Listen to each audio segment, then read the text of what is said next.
Go ahead.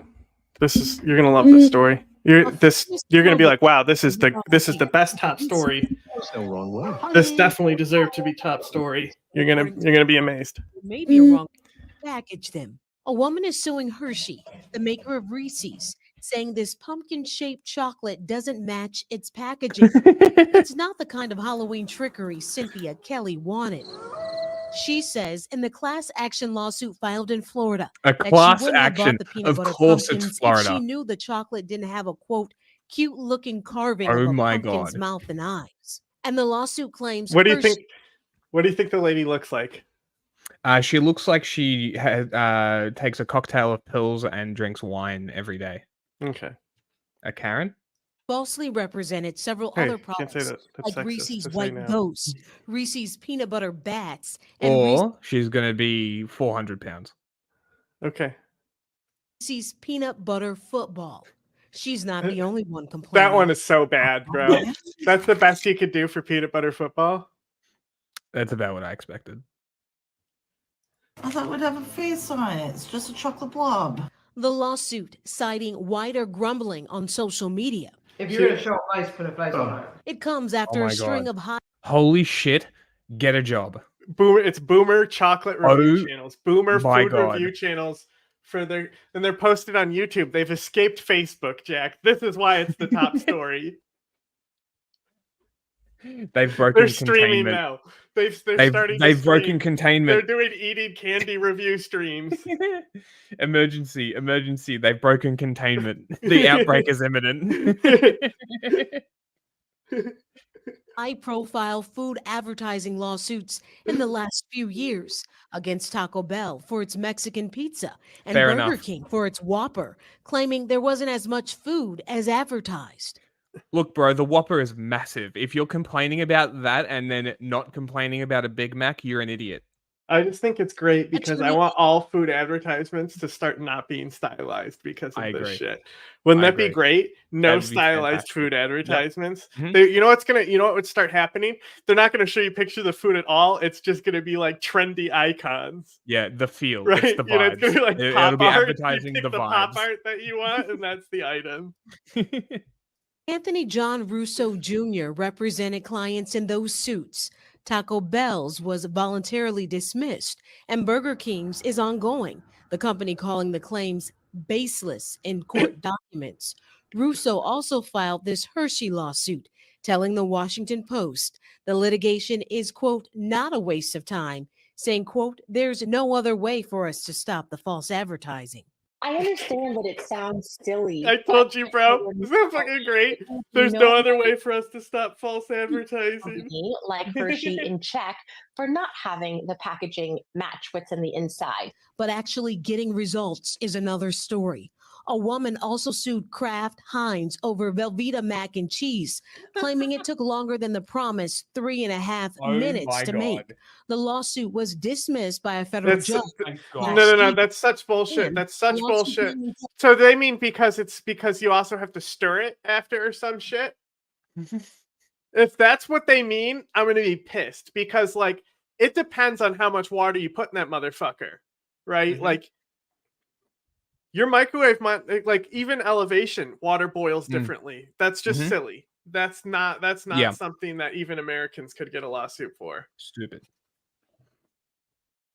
Kellogg's strawberry Pop-Tarts weren't strawberry enough, also dismissed. So, will this suit This is against all Hershey one guy. be This guy's a dismissed? fucking menace. In response to NBC News, This is one guy Hershey just trying to get his comment on paycheck, man. Mm-hmm. It'll succeed I eventually. specialize in pointless food lawsuits. pending litigation. What would a reasonable jury give someone for the emotional distress of opening up a chocolate pumpkin and finding Emotional that distress. it's not decorated the way it looks on the packaging? You can imagine a jury saying the defendant did something wrong, but the plaintiff gets $1. Adrian Broadus is joining us now. Imagine. Greatest country, bro, right? We're Imagine. done. Next. Imagine though, how funny it would be if they were just like, no court case fees, then they're not covered. You get $1. I think himself. I think there's an easy way to fix it. Mhm. They just make it like on the packaging it says carve your own pumpkin, and then it shows like this, and it shows the design in the chocolate, but it's in like really small print. I'm like, hey, Mhm. maybe you can do this. It's like a Yeah. suggestion for arts and crafts. That's not a bad way to do it. That's not Yeah. a bad way to get around it. Yeah, that's why they need to hire me. Mhm. Adrian, we're so glad to have you on We the don't we're need, done. we're done. We just want to watch the package. I don't care. The studio interview. Oh my god, no. Okay. 2 reporters forcing a conversation about that. Oh my god. Please don't. Okay. Where are we? 8 minutes. Well, you got to see the intro too, man. Oh, we want You know? to say the intro? Yeah, I want to see him intro Putin and their demeanor. Mhm. Because I'm a body language expert. Of course. Yeah. Oops. We don't want to see that.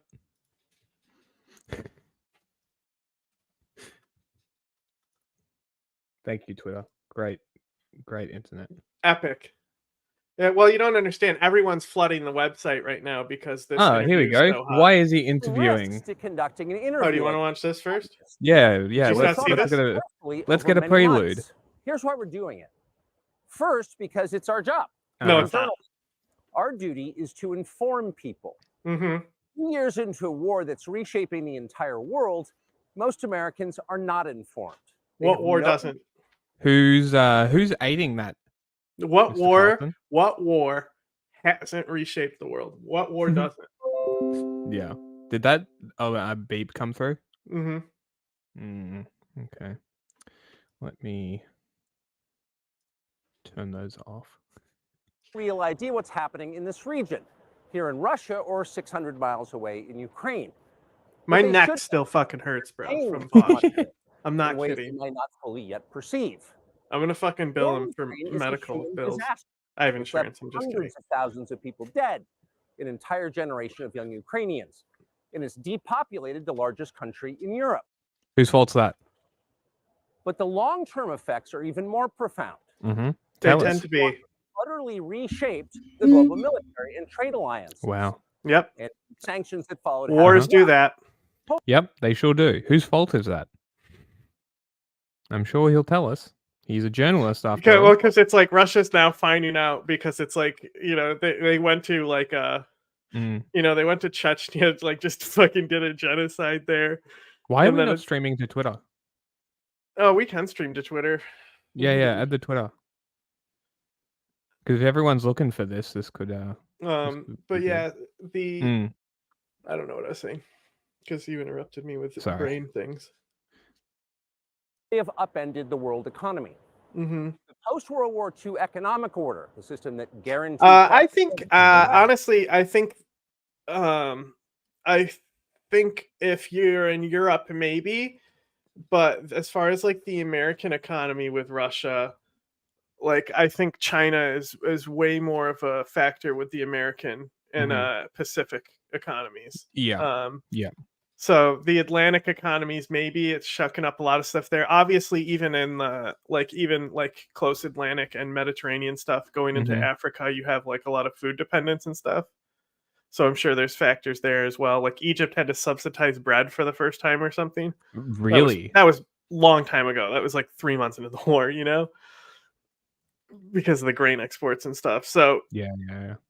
but like for America, I think China, especially considering the specific actions to counter them, including basically the infrastructure bill for Africa that counters the Mhm. Belt and Road, and then for what it has done is while Europe has kind of been fucked with the gas situation and stuff, our contracts that we're putting out for these things to be produced are putting money in Americans' pockets, right? So America is already gaining more money than it's losing to this war.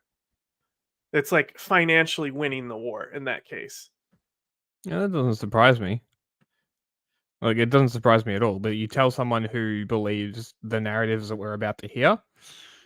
So, a little but I different. think the microchips is a bigger thing that's going to fuck up the economy and stuff. Put China Yeah. making America pull chip hacks into here. Yeah. which is why that was the first thing I wanted to see, and really the only thing I cared about. Now I don't care. I only care about funding Ukraine. Oh, speaking of which, The ticker.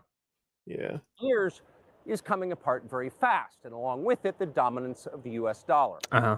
These are not small changes. They are history-altering developments. They will define the lives of our grandchildren. Most of the world understands this perfectly well. They can see it. Ask anyone in Asia or the Middle East what the future looks like. And yet the populations of the English-speaking countries seem mostly unaware. They think that as nothing has really changed. And they think that because no one has told them the truth. Their media outlets are corrupt. They lie to their readers and viewers. And they do that mostly by omission. For example, since the day the war in Ukraine began, American media outlets have spoken to scores of people from Ukraine, and they have done scores of interviews with Ukrainian President Zelensky. We ourselves have put in a request for an interview with Zelensky, and we hope he accepts. But the interviews he's already done in the United States are not traditional interviews. They are fawning pep sessions specifically designed to amplify Zelensky's demand that the U.S. enter more deeply into a war in Eastern Europe and pay for it. That is not journalism. It is government propaganda. Propaganda of the ugliest kind, the kind that kills people. At the same time, our politicians and media outlets have been doing this, promoting a foreign leader like he's a new consumer brand. Not a single Western journalist has bothered to interview the president of the other country involved in this conflict, Vladimir Putin. Most Americans have no wonder idea why Putin invaded Ukraine, Like, oh my or what his God. goals are now. They've never heard his voice. That's wrong. Americans have a right to know all they can about the war they're implicated in. And we have the right to tell them about it because we are Americans too. Freedom of speech is our birthright. We were born. it does work. Oh, that's sick. What a great What site. works? Fucking Monobank, like it generates its own QR codes. Okay. So I can just pull up a QR code for this fundraiser. Oh, cool. I literally just said, like, I was literally just messaging and said, oh, I should figure out how to make QR codes. But they literally do them for you, I guess. Yeah. We know we've got a team that pre-checked it for us and got us time codes and shit. So we know where we're jumping around. So don't stress. We're not sitting through the entire 2 hours. Born with the right to say what we believe. That right cannot be taken away no matter who is in the White House. They can be in the country you're in, though. But they're trying anyway. Almost 3 years ago, the Biden administration illegally I'm just getting this fucking and leaked the contents link to sent. the news media. For which? I got it. Don't worry. I'm just letting you know. Like I've seen this already, so I'm just getting this pulled in. They did this in order to stop a Putin interview that we were planning. Last month, we're pretty certain they did exactly the same thing once again. But this time, we came to Moscow anyway. We are not here because we love Vladimir Putin. We are here because we love the United States. And we want it to remain prosperous and free. We paid for this trip ourselves. We took no money from any government or group. Congratulations. You'll see the interview. It is not behind a paywall. Anyone can watch the entire thing, shot live to tape and unedited, on our website, tuckercarlson.com. Elon Musk, to his great credit, has promised not to suppress or block this interview once we post it on his platform, X, and we're grateful for that. Western governments, by contrast, will certainly do their best to censor this video on other less principled platforms because less principled, that's what they do. They are afraid of information they can't control.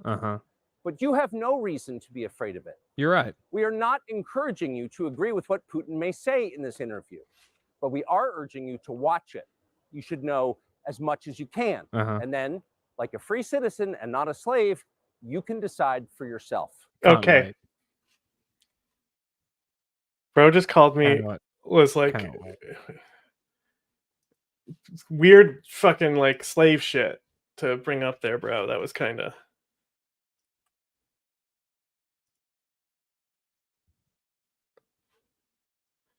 Interview with the president. Okay, hang on real quick. Putin. So hopefully it doesn't break. I'm just gonna screen share this QR code real quick. because it'll be easier to do that. But I also put the direct link at the bottom of the screen that's scrolling. So this is the QR code. It's for repair combat vehicles that needs to be done for a mortar team in Ukraine. So if you know how to use Monobank and QR codes, I'm going to leave this up for like 30 more, 20 more seconds here. Well, I'll leave it up because I actually looked up because I wanted to fact. You can check always rewind and mate. pause on it if you want to grab it too. Yeah. So I decided to sort of fact check old mate here, saying the US dollar has lost its potency. I looked at a graph from 2001 to 2023. It's pretty much exactly the same, if not stronger. oh yeah, it's come on. You fucking doofus. It lost its potency because it doesn't buy as many goods in Russia, is what he means. Yeah. A doofus. Shot February 6, 2024 at about 7 p.m. in the building behind us, which is, of course, the Kremlin. The interview... if you know what's going to happen, what Tucker's going to say next when he fucks up this interview, magically it'll be something like this. Suicide is badass. Oh, we got a soundbite double up there, too. The war in Ukraine. Everyone let me know. It didn't double up for me. I don't know just about the refresh, people in don't the worry. chat. I'll just refresh, but I'll lose all the notes. Just hit play, I'm fine. It's all right. We've got the doc. What's happening, and most presently, how it might end. One note before you Nah, you're watch. stuck here with me. At the beginning of the interview, we asked the most obvious question, which is, why did you do this? Did you feel a threat, an imminent physical threat? And that's your justification. And the answer we got shocked us. Putin went on for a very long time, probably half an hour. Yeah. On the history of Russia going back to the 8th century. That's epic. And honestly, we thought this was a filibustering technique and found it annoying and interrupted him several times. And he responded he was annoyed by the interruption. I mean, look, were we really expecting anything else but this? Like, all people that defend Russia and its invasion, all they do is just history lessons. Yeah. Oh well, that's how you know. That's why I do it. Like I say this with Palestine as well. Like they start going, well, last time it's like there is no last time. Yeah, we're talking about right now. Yeah, Come like with the new offensive, like the past, like it's like no, we're ending this one, not like come on, we're not getting into history because it's always a fucking trap. No matter what side is doing it, they think they can like use these weird history arguments to prove that they have blood of the land, and it's like.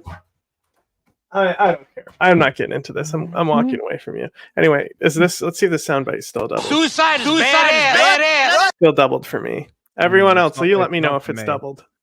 Yeah, it's not for me, so.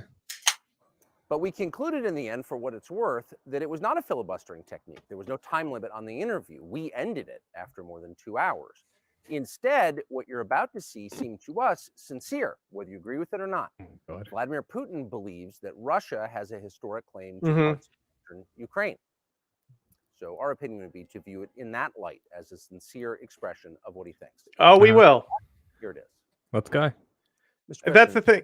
I don't think that he doesn't believe the shit that he says. Honestly, like I think. He definitely smells his own farts. That's definitely something he does. On February 22nd, 2022, you addressed your country in a nationwide address when the conflict in Ukraine started. Hey, that's my chinchilla's birthday. Because you had come to the conclusion that the United States, through NATO, might initiate a, quote, surprise attack on our country. And to American ears, that sounds paranoid. Tell us why you believe the United States might strike Russia out of the blue. How did you conclude that? It's not that America, the United States, was going to launch a surprise strike on Russia. I didn't say that. Are we having a talk show or a serious conversation? Oh my god! Oh my god! The laugh, man. Oh my god! This. Oh my god! What was that? Are we skipping straight away, or are we listening to like the first 5 minutes and then? I mean, we could. Yeah, you can go to like the first like marker. Mm-hmm. That was That sure was an opening, though. You know. It sure was. Let's see. We'll go from here because it's about. Oh no, it's 8 minutes.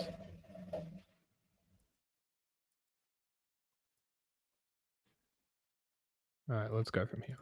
That because they lived on the fringe, they were Ukrainians. Originally, the word Ukrainian meant that a person was living on the outskirts of the state, along fringes, or was engaged in a border patrol service. It didn't mean any particular. It was a slur, is what he's saying. For us, this word was a slur. So the Poles were trying to see, and now he's saying Poles. See, he's totally just saying like we use these words to talk about people we don't like, and this is how we refer to them. That's what that word means in Russian. Oh, we can speed it up. Nice. All right, sweet. Also, our team said that there are a few mistranslations in this interview as well, which is very interesting. You said that to be like, and the Jippos. So it mostly in this like first 26 minutes before he gets to the NATO bit. Tucker Carlson mistranslates a few things, is what our team said, which is very interesting. Whether by mistake or on purpose, we don't know, but it's just worth noting that there are some mistranslations. Very possible way to colonize this part of the Russian lands and actually treated it rather harshly, not to say cruelly. All that led to the fact that this part of the Russian lands they blew up they treated it poorly. They blew up a reactor over there. They disrespected the land by doing that. They did blowing up that reactor on the land. Letters to Warsaw demanding that their rights be observed and people be commissioned here, including to Kiev. I beg your pardon, can you tell us what period? I'm losing track of where in history we are. The Polish oppression of Ukraine. It was in the 13th century.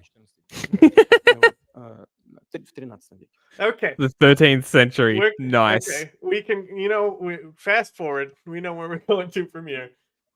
Well, no, this is way back in my time. It talks about I don't know how to say this word, some uprising. And why everything it goes back to one 13th century thing. Yeah. Basically, yeah. So it's 850. It's like you have the Magna Carta, we have Ukraine uprising. Now I will tell you what happened later. Can't wait. Let's go. And give the dates so that there is no confusion. And in 1654, even a bit earlier, the people who were in control of the authority over that part of the Russian lands addressed Warsaw, I repeat, demanding that they send them to rulers of Russian origin and Orthodox faith. When Warsaw did not answer them, and in fact rejected their demands, they turned to Moscow, so that Moscow took them away. Okay. So that you don't think that I'm inventing things. Interesting. That's very interesting. Do you want to confirm that one? What? Do you want to confirm this one, the comment? That's true. Oh, yeah. I mean, I'm curious. I'm curious what else there is, because if they're negotiating with the Tsar at this point, I'm curious what happens between this and the time that he said. Everything.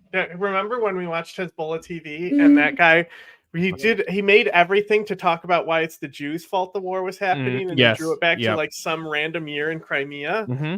This is all they do. They go, we have to find a specific year where we can see like that's where it all started, and they're like, that's us being dicks, that's us being dicks, that's us being dicks. Oh, we can frame this one in a very specific way to say that we're actually persecuted here. He just pulled a Ron DeSantis and pulled out a picture of child porn.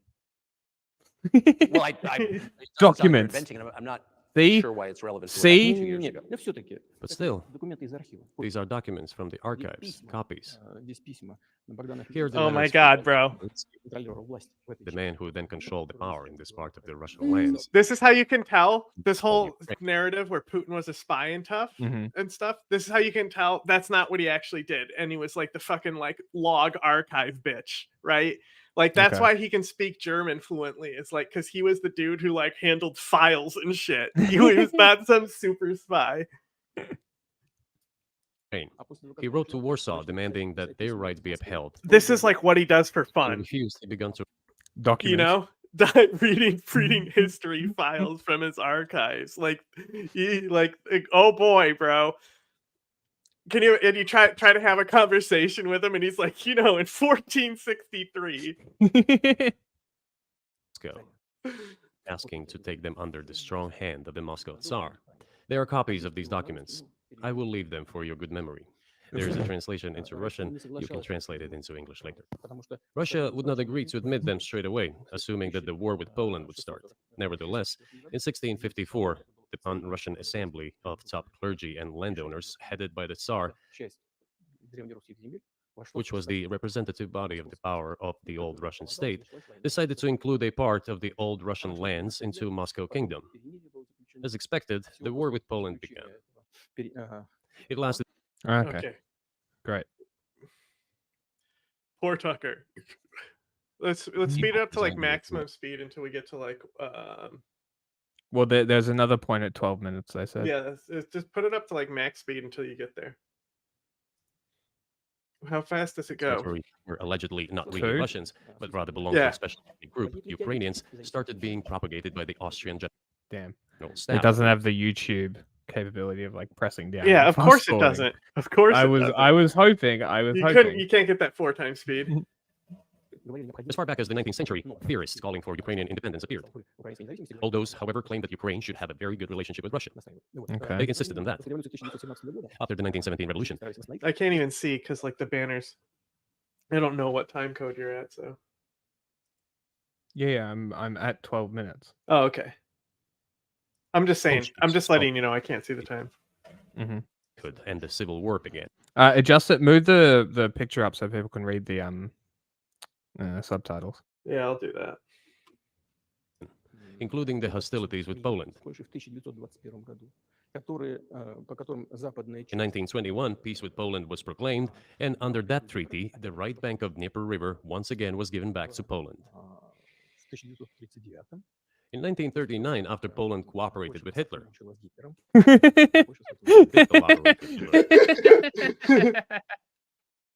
1939, is that the year where Hitler invaded and then the Soviet Union invaded on the other side? Is that year? That is cooperation, apparently? All right, buddy. That was fucking awesome. All right. He's so funny. No worries. He's so funny. This is what happens when you have nothing but yes men around you. He's literally like a history YouTuber, but nobody can question him. It's what if alt history that can't question it. It's actual history. Poland peace and a treaty of friendship. An alliance demanding in return that Poland give back to Germany the so-called Danzig corridor, which connected the bulk of Germany with East Prussia and Königsberg. Mm-hmm. Oh my god, bro. What other history are you telling us? Putin is this is like just I want to point out the cultural difference here and how much Putin just doesn't understand the audience he's talking to right now. Americans, right? Yeah. Americans are already hiding from so much history, right? So like you go back, we can't talk about grievances that far back. That's how Americans feel, right? Like if you're citing history like before any genocides were committing on the North American continent, right? Like, boy, that is way too far back for Americans to be being like, yeah, your grievances are totally correct. Like it's just not gonna happen with his audience. This territory was transferred to Poland, and instead of Danzig, a city of Dansk emerged. Hitler asked them to give it annexation, but they refused. Of course. Still, they collaborated with Hitler. Of course they refused. Yeah, of course. Cool. And engaged together in the partitioning of Czechoslovakia. But may I ask you, you're making the case that Ukraine, certainly parts of Ukraine, Eastern Ukraine, is in effect Russia, has been for hundreds of years. Why wouldn't you just take it when you became president 24 years ago? You have nuclear weapons, they don't. If it's actually your land, why did you wait so long? I'll tell you. I know why. This briefing is. Tell us. Why? I can't because my sound bites are going to be copied and it's going to be broken. Well, they're not repeating for me. I don't know if they're repeating for others. I was just going to do the Pizza Hut sound bite. Is coming to an end. It might be boring, but it explains many things. It's not boring, he said. Pizza Hut. Pizza Hut. Just don't know how it's relevant. Fuck Domino's. Good. Good. I'm so gratified that you appreciate that. Thank you. So, before World War II, Poland collaborated with Hitler, and although it did not yield to Hitler's He just demands, had to reiterate that point, didn't he? it still participated in the partitioning of Czechoslovakia together with Hitler, as the Poles had not given the Danzig corridor to Germany and went so far, pushing Hitler to start World War II by attacking them. Yep. Why was it Poland against whom the war started on 1st September 1939? Poland turned out to be uncompromising, and Hitler had nothing to do but start implementing his plans with Poland. Interesting. This kind of sounds like Ukraine telling you to get fucked and then you sending your fucking Nazi soldiers in to suppress their resistance. Kind of interesting. Is that why you're telling this story? Because you're trying to justify your own fucking bullshit? Fuck you. Fucking Okay. midget fuck. I don't think it was in the library, so I re-added it. And everyone, let me know if this is going to be the most annoying one to double up. So everyone, let me know if this doubles up.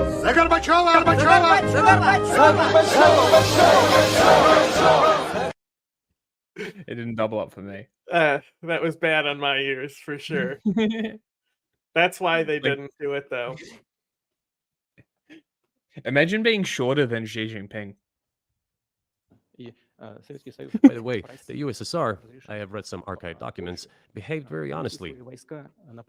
It asked Poland's permission to transit its troops through the Polish territory to help Czechoslovakia. Jump to 25 minutes. Polish foreign minister said that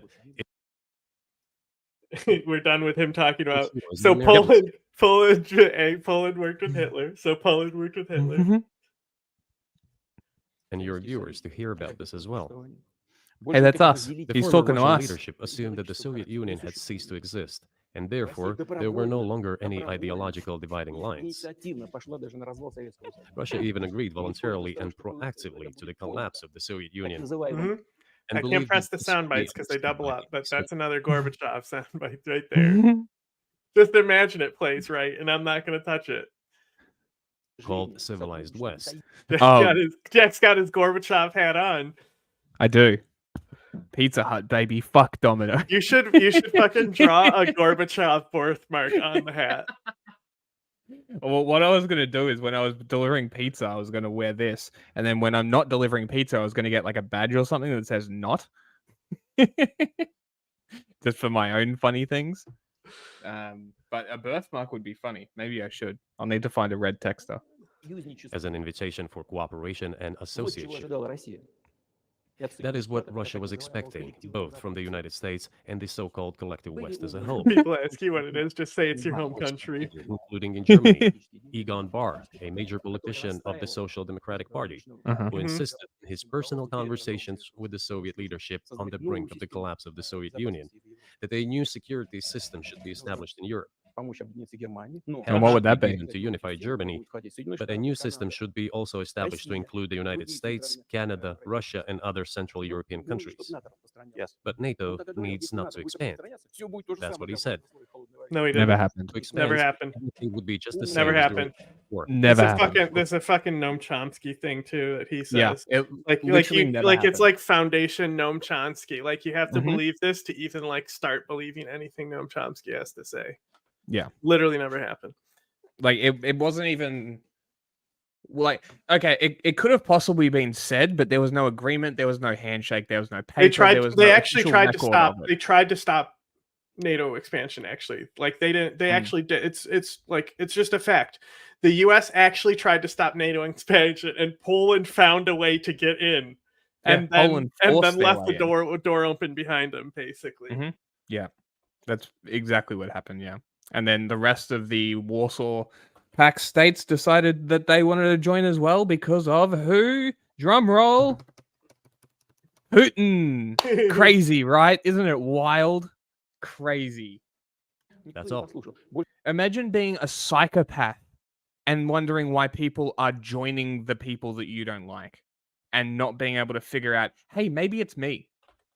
No, you're just that much of a megalomaniac with your fucking group of yes men and your circle of fuckwits.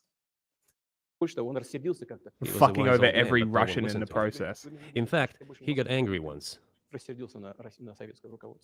he said, "You don't listen to me, I'm never setting my foot in Moscow once again." Everything happened just as he had said. Well, of course, it did come true, and you've mentioned this many times. I think it's a fair point, and many in America thought that relations between Russia and the United States would be fine with the collapse of the Soviet Union, the end of the Cold War. That the opposite happened, but you've never explained I got a little why clip here. you think that happened, except to say that the West fears a strong Russia, but we have a strong China. The West does not seem very afraid of. What about Russia? Do you think? Well, there could be some Chechnya genocide denial here as well. That could be All fun. right. I got a little clip. Mm-hmm.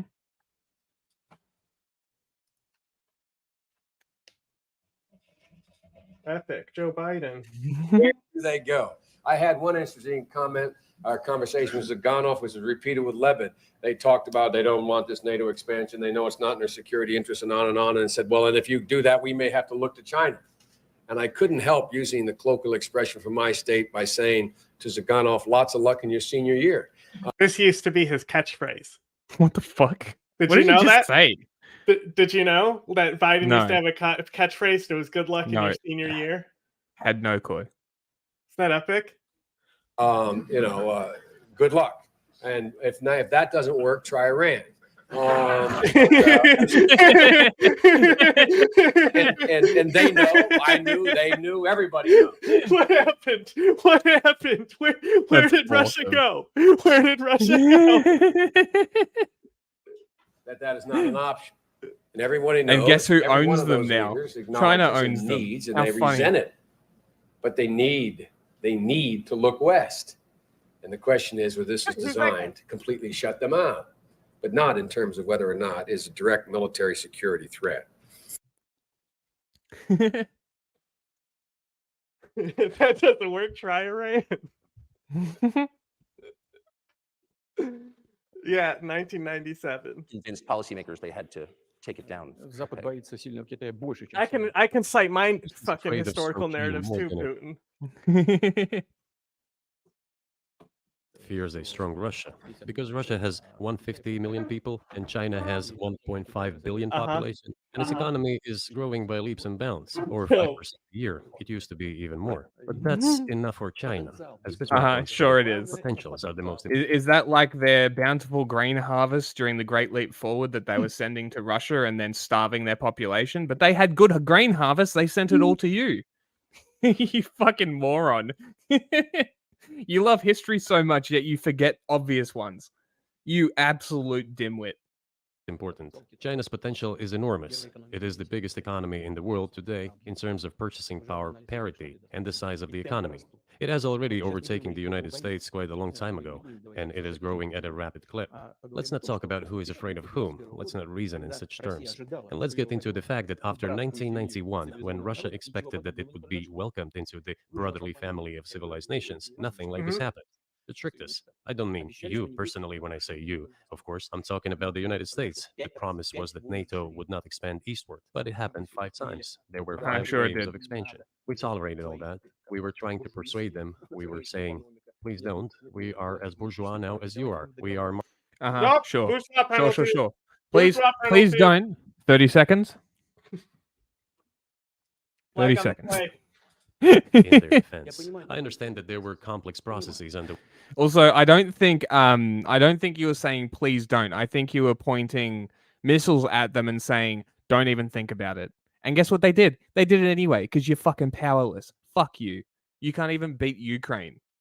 Wait there, I do. But Russia could not help raising its voice in support of Serbs, because Serbs are also a special and Let's close go. to us nation, with Let's Orthodox go. culture and so on. It's a So, nation that has so suffered now, some- bro, he just said, "Good thing we need Serbia." Dude, we're gonna get at least 2 lots of genocide. Bro, denial here. not even Kosovo needed Serbia. Regardless, what is important is that Yeltsin expressed his support. What did the United States do? In violation of international law and the UN Charter, it started bombing Belgrade. It was the United States that let the genie out of the bottle. Moreover, when Russia protested and expressed its resentment, what was said? It's funny. This sounds suspiciously like almost every libertarian I've ever heard speak about this. How interesting. Who was it recently that I was retweeting? Some libertarian guy, not like the Tower Gang guys. It was Clint something, I think. That guy sounds exactly like he sounded on Tim Pool. Which, that being said, after we're done with this, we'll listen to that, and it's like a 4-minute video, and we'll compare between Putin and him and see how close they I was are. suggesting we bomb Belgrade. I was suggesting that we send American pilots in and blow up all the bridges on the Drina. I was suggesting we take out his oil supplies. I was suggesting very specific action. And isn't it interesting that we didn't? The UN Charter and international law have become obsolete. Now everyone invokes international law, but at that time they started saying that everything was Pill on your mind. It's a brain pill. Indeed, some things need to be changed, as the balance of power has changed. It's true, but not in this manner. Yeltsin was immediately dragged through the mud, accused of alcoholism, of understanding nothing, of knowing nothing. He understood everything, I assure you. Well, I became president in 2000. I thought, okay, the Yugoslav issue is over, but we should try to restore Oh my God, relations. who the fuck cares? Let's reopen the door that Russia had tried to go through. And moreover, I said it publicly. I can reiterate it. At a meeting here in the Kremlin. And this is the point that I've been bringing up for so long now. Is like nobody knows Putin better than Biden. Like people, you'll see like the McCainites being like, McCain was so right. McCain was so right. And it was like, just because he knows what to say about something inside like a policy agreement, like they all fake what they say, you know? Yeah. They're all fucking people in masks, bro. Okay. How about neither?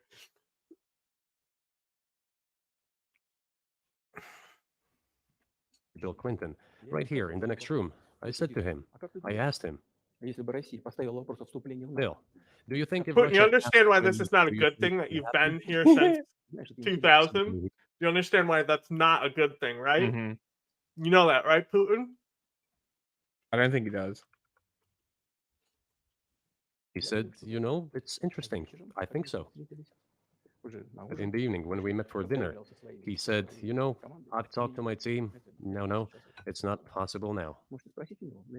You can ask him. I think he will watch our interview. He'll confirm it. Uh-huh. I wouldn't have said anything like that if it hadn't happened. He's in hiding Are you right now. sincere? It's possible now. Would Who you is? have joined Putin? NATO? Bill. Yeah, Bill Clinton. If he's- he shows his face, people are going to ask him about the Epstein stuff. Yes, of It's not sure we didn't already know. It doesn't prove anything. It just proves that Mhm. he was on the guy's plane. Yeah. Not that he went to the island or anything, I think. Mhm. Look, I asked the question, is it possible or not? And the answer I got was no. If I was insincere in my desire to find out what the leadership position was, But if he had said yes, would you have joined NATO? if he had said yes, the process of rapprochement would have commenced, and eventually it might have happened if we had seen some sincere wish on the other side of our partners. But if God. it didn't happen, well, no means Imagine no. if Okay, fine. Russia and Turkey were in NATO. It would be a nightmare. It's like one or the other at this point. Like, Yeah. you know, it's like both of you can't come. Yeah, no, both of them in the one thing would be not a good situation for a lot of people. To get to motive, I know you're clearly bitter about it. I understand. But why do you think the West rebuffed you then? Why the hostility? Why did the end of the Cold War not? He's nervous. Relationship? What motivates this from your point of view? You said I was bitter about the answer. No, it's not bitterness. It's just a statement of fact. We're not bride and groom, bitterness, resentment. It's not about those kind of matters in such circumstances. We just realized we weren't welcome there, that's all. Okay, fine. But let's build relations in another manner. Let's work for common ground elsewhere. Why we received such a And they negative did. response, you should ask your leaders. I can only guess why. Too big a country with its own opinion and so on. In the United States, I've seen how issues are being resolved in NATO. I will give you another example now concerning Ukraine. The US leadership exerts pressure, and all NATO members obediently vote, even if they do not like something. Now, I'll tell you what happened in this regard with Ukraine in 2008, although it's being discussed. I'm not going to open secret to you, say anything new. Okay, I'm just gonna. Nevertheless, after that, we tried to build relations in different ways. For example, the events in the Middle East, in Iraq. We were building relations Here we with the go. United States in a very soft, prudent, cautious manner.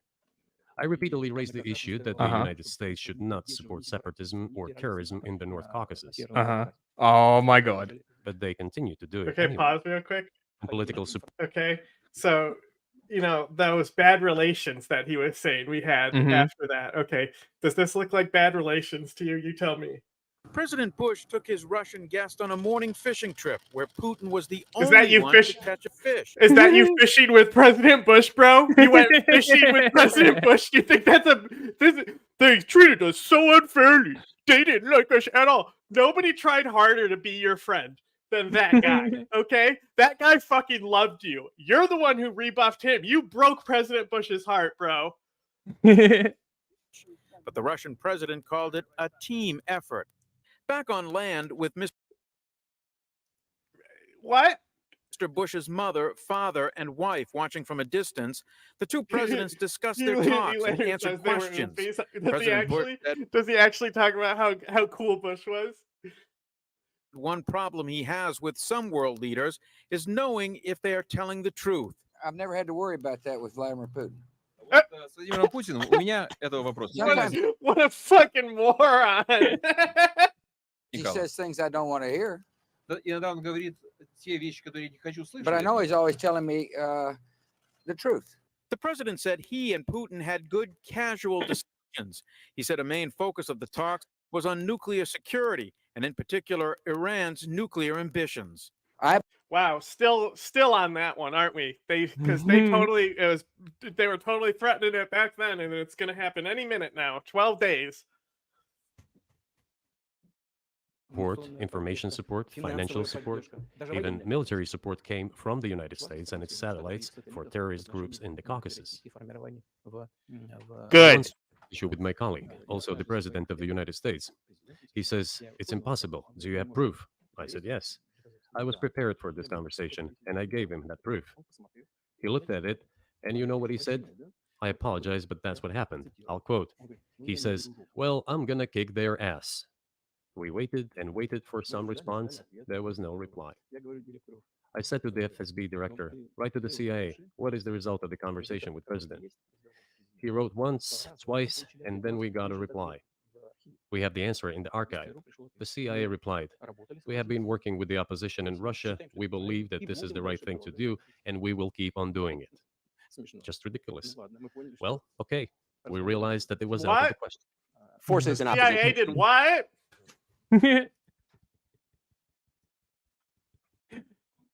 Wild, bro.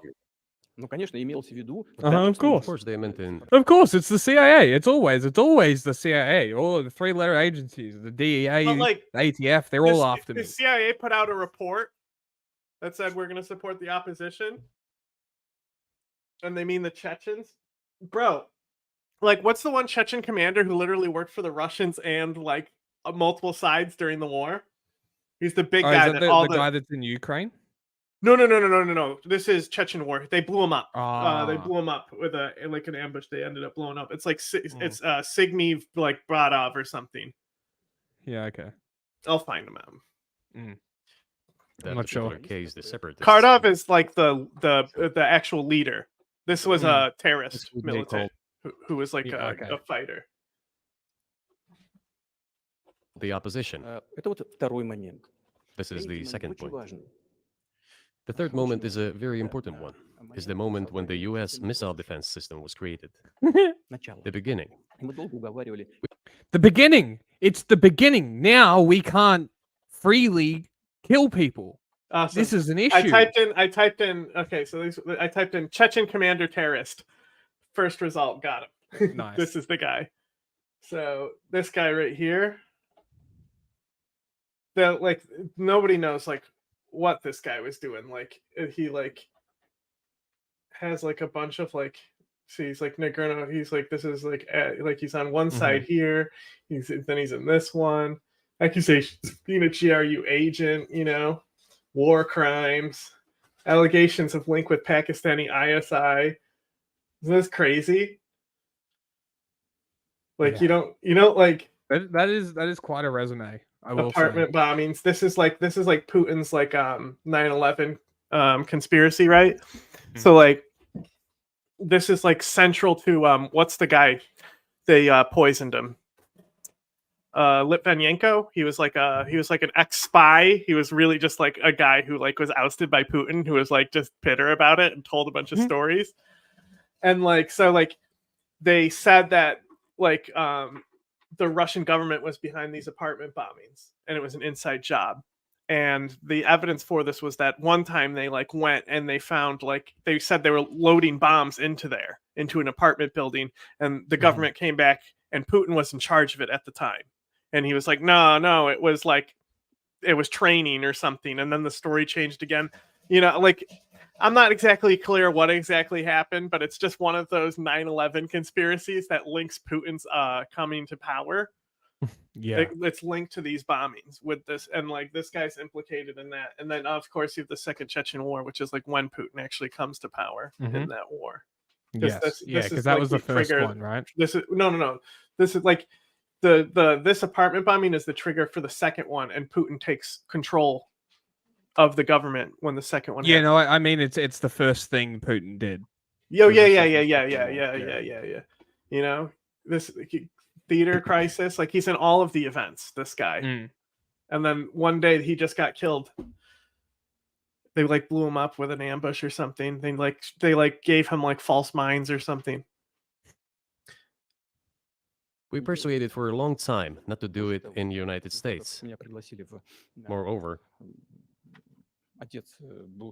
after was invited by Bush Jr.'s father, Bush Sr., to visit his place on the ocean. All right, we're a couple minutes from I had gold. a very serious conversation. There's so with much President shit here. Bush and his team.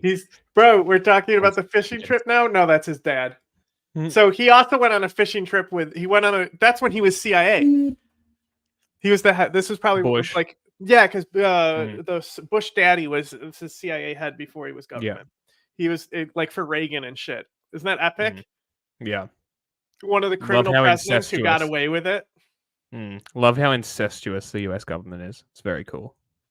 States, Russia, and Europe jointly create a missile defense system that we believe, if created unilaterally, threatens our security, despite the fact that the United States officially said that it was being created against. He needs to work on his listening face. He has no idea what's going on. No. Missile threats from Iran. That was the justification for the deployment of the missile defense system. I suggested working together, Russia, the United States, and Europe. They said it was very interesting. Look how small his hands are. Yeah, because he's piloted by a baby. His whole face opens. He's a baby man, yeah. He's got a It's little like on baby Men in man. Black, the little alien. No, with it's all like the- it's like all it's the like switches and the shit. baby's Voltron together. So it's just baby arms. Interesting. They asked me, "Are you serious?" I said, "Absolutely." Let me ask, what year was this? I don't remember. It Oh, is you easy knew to all the other years. when I was in the U.S. I think there's a live translation happening. Okay, well, Is Putin, you what's can happening. see he has his but So I which think is there funny is a because- live because translation. Putin understands English, which is funny why he has it on. Yeah.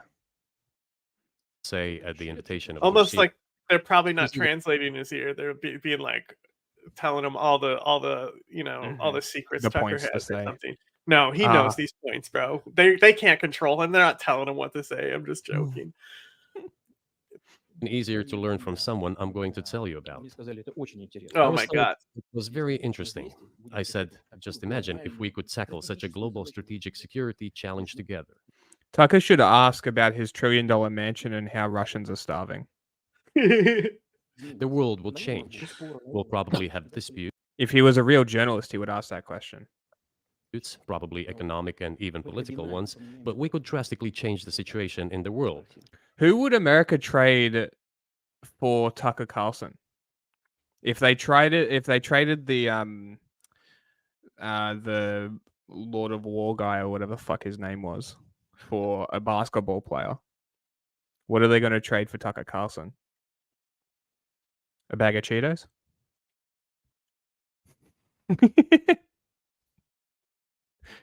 Who knows? Not much, probably. He says yes, and asks, "Are you serious?"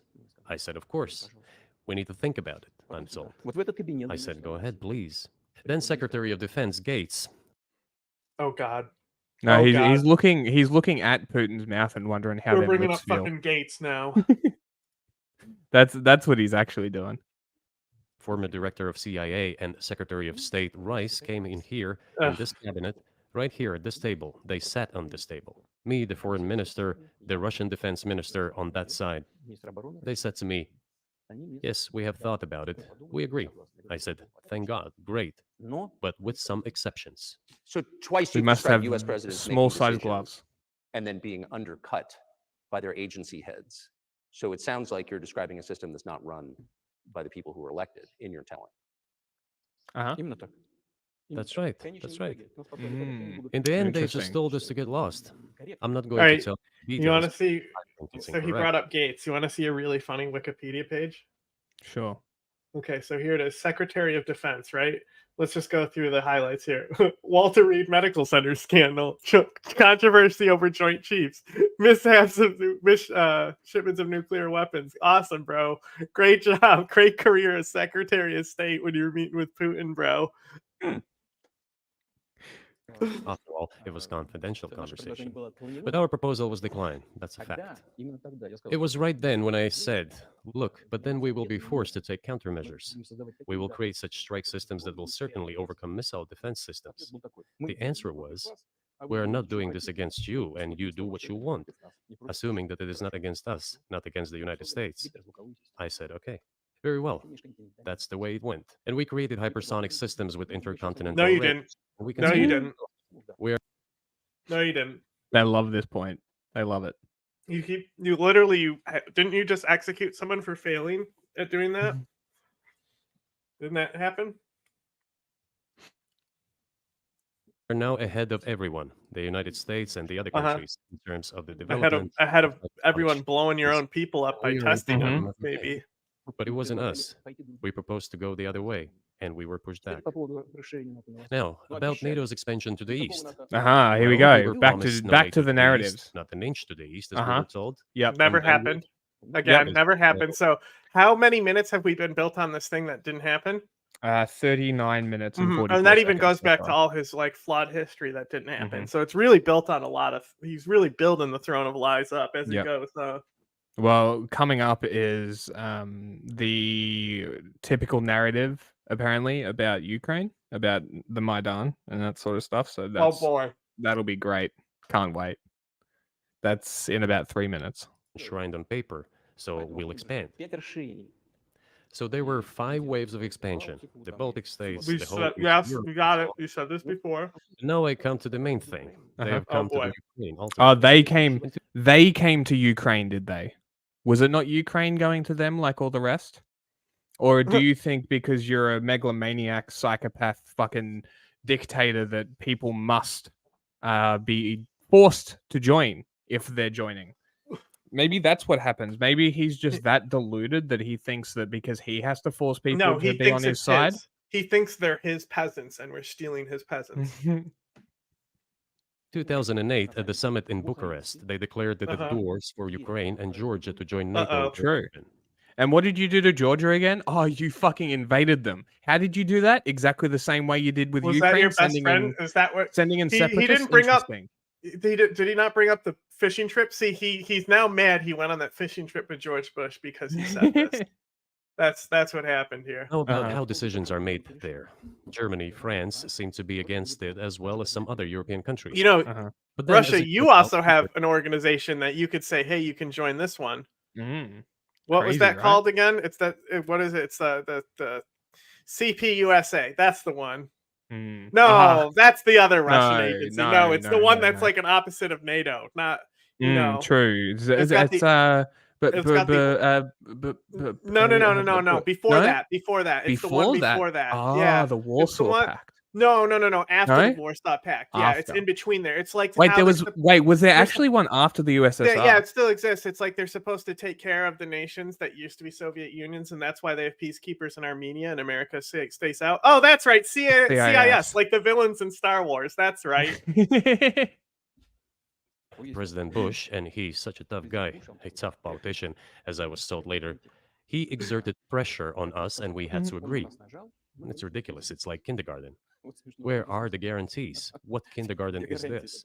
What kind of people are these? Who are they?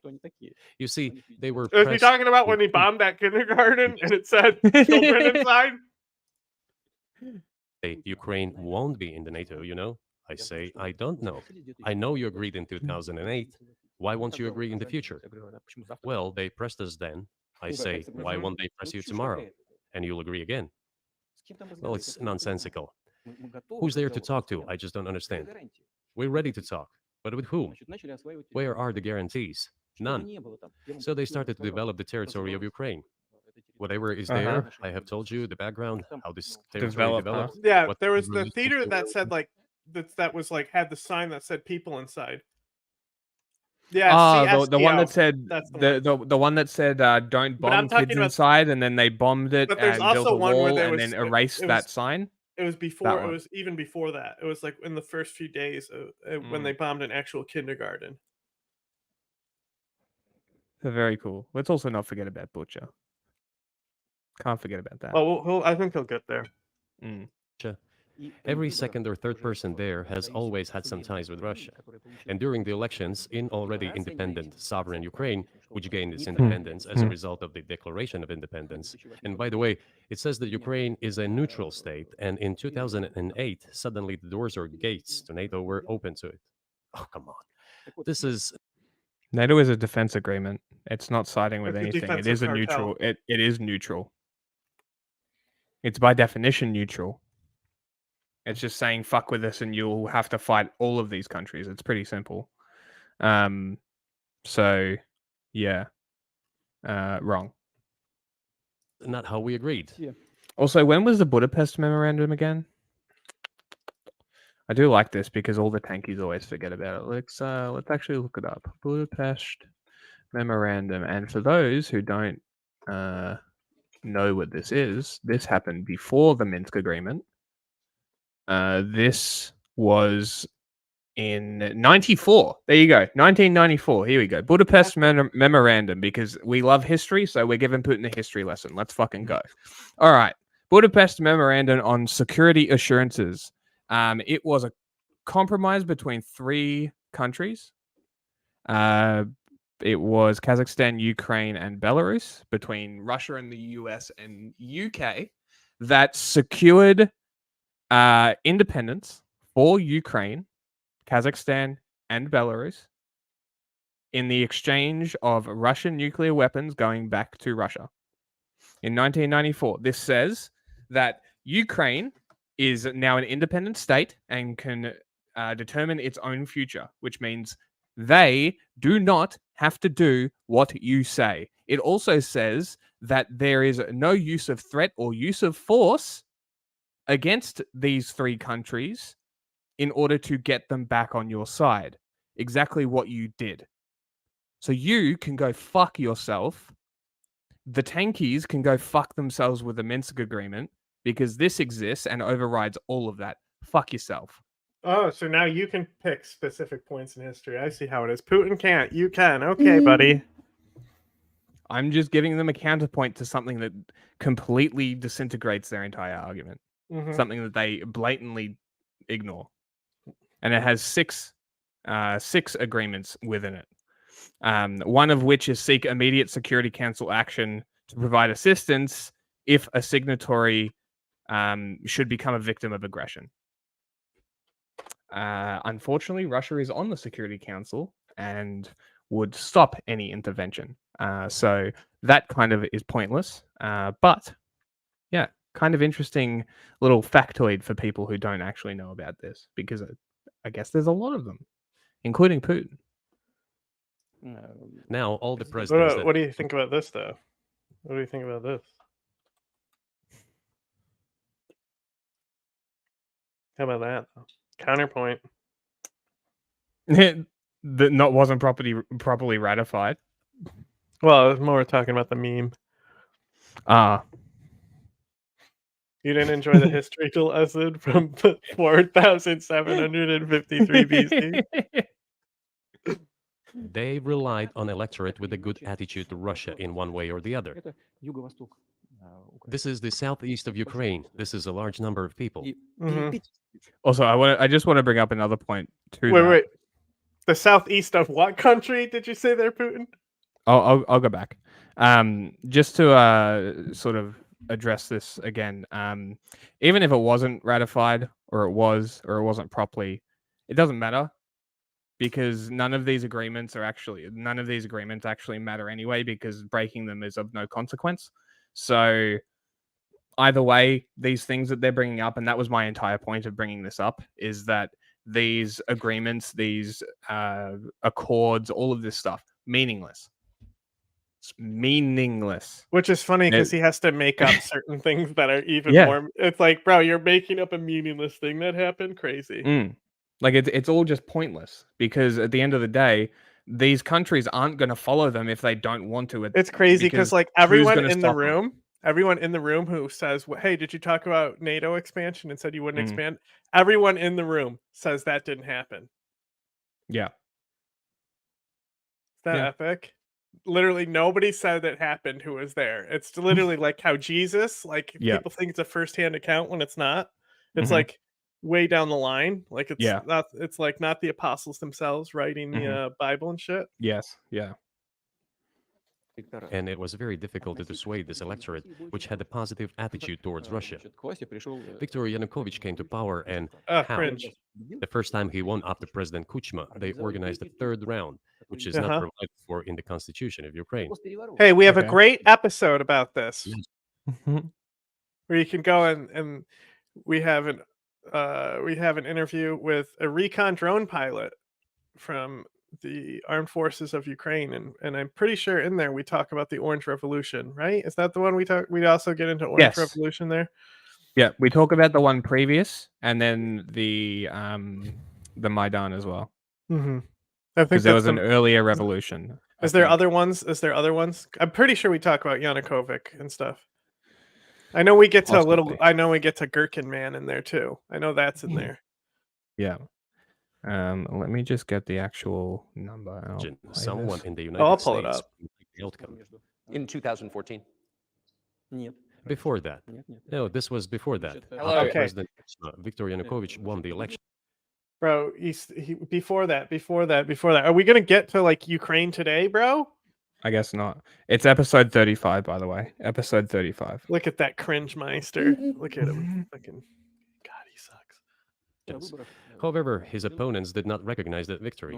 The U.S. supported the opposition, and the third round was scheduled. Crazy. What is this? I can't believe the U.S. did that. The U.S. supported it, and the winner of the third round came to power. Imagine if in the U.S. something was not to someone's liking, and the third round of election, which the U.S. Constitution does not provide for, was organized. There is a third round of elections. It's called the Electoral College. Yeah, but like we're describing a system that like the US doesn't have or understand. Yeah. It's a completely different system. You're talking to like Putin. You're talking to Tucker Carlson's audience. You can tell that he doesn't run any of the fucking information ops and stuff. Yeah. Yeah. He leaves that to the FSB. Nonetheless, it was done in Ukraine. Okay, Viktor Yushchenko, who was considered a pro-Western politician, came to power. Fine, we have built relations with him as well. He came to Moscow with visits. We visited Kiev. I visited too. We met in an informal setting. If he's pro-Western, so be it. It's fine. Let people do their job. The situation should have developed inside independent Ukraine itself. As a result of Kuchma's leadership, things got worse and Viktor Yanukovych came to power after all. Maybe he wasn't the best president and politician, I don't know. I don't want to give assessments. However, the issue of the association with the EU came up.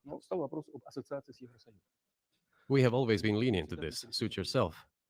But when we read through the Treaty of Association, it turned out to be a problem for us, since we had a free trade zone and open customs borders with Ukraine, which under this association had to open its borders for Europe, which would have led to flooding of our market. We said, no, this is not going to work. We shall close our borders with Ukraine then. The customs borders, that is. Yanukovych started to calculate how much Ukraine was going to gain, how much to lose. Jack, pop quiz, right? Agent Orange, right? Yes. What is the harmful chemical in there? Do we remember It's what it is? DDT, isn't it? Nope. Close. It starts with a D. It's one of those chemicals that they use. It's a There's type like of 5 toxin. of them. It's a type of yeah. toxin. No, I can't remember it now. But Okay, there's like the 5. There's like 5. The answer we are color-coded- looking for is dioxin, right? So this Dioxin, guy, oh, who cares if he's pro-Western? We're not gonna fucking poison him with dioxin and fucking nearly kill him so his face turns to a Frankenstein monster. We totally didn't care that this guy came to power and totally didn't poison him with dioxin. This isn't from dioxin poisoning. This is just regular aging. Dude turned to Palpatine. Don't know what did that. Must be a genetic disorder, not dioxin. And said to his European partners, I need more time to think before signing. The moment he said that, the opposition began to take destructive steps, which were supported by the West. He ate bad fish, bro. And a coup in Ukraine. So he did more trade with Russia than with the EU. Ukraine did. Of course. It's not even the matter of trade volume, although for the most part it is. It is the matter of cooperation ties, which the entire Ukrainian economy was based on. The cooperation ties between the enterprises were very close since the times of the Soviet Union. One enterprise there used to produce components to be assembled both in Russia and Ukraine and vice versa. They used to be very close ties. You mean coup d'etat was committed? You mean countries that were in the same imperial bloc work together? Crazy.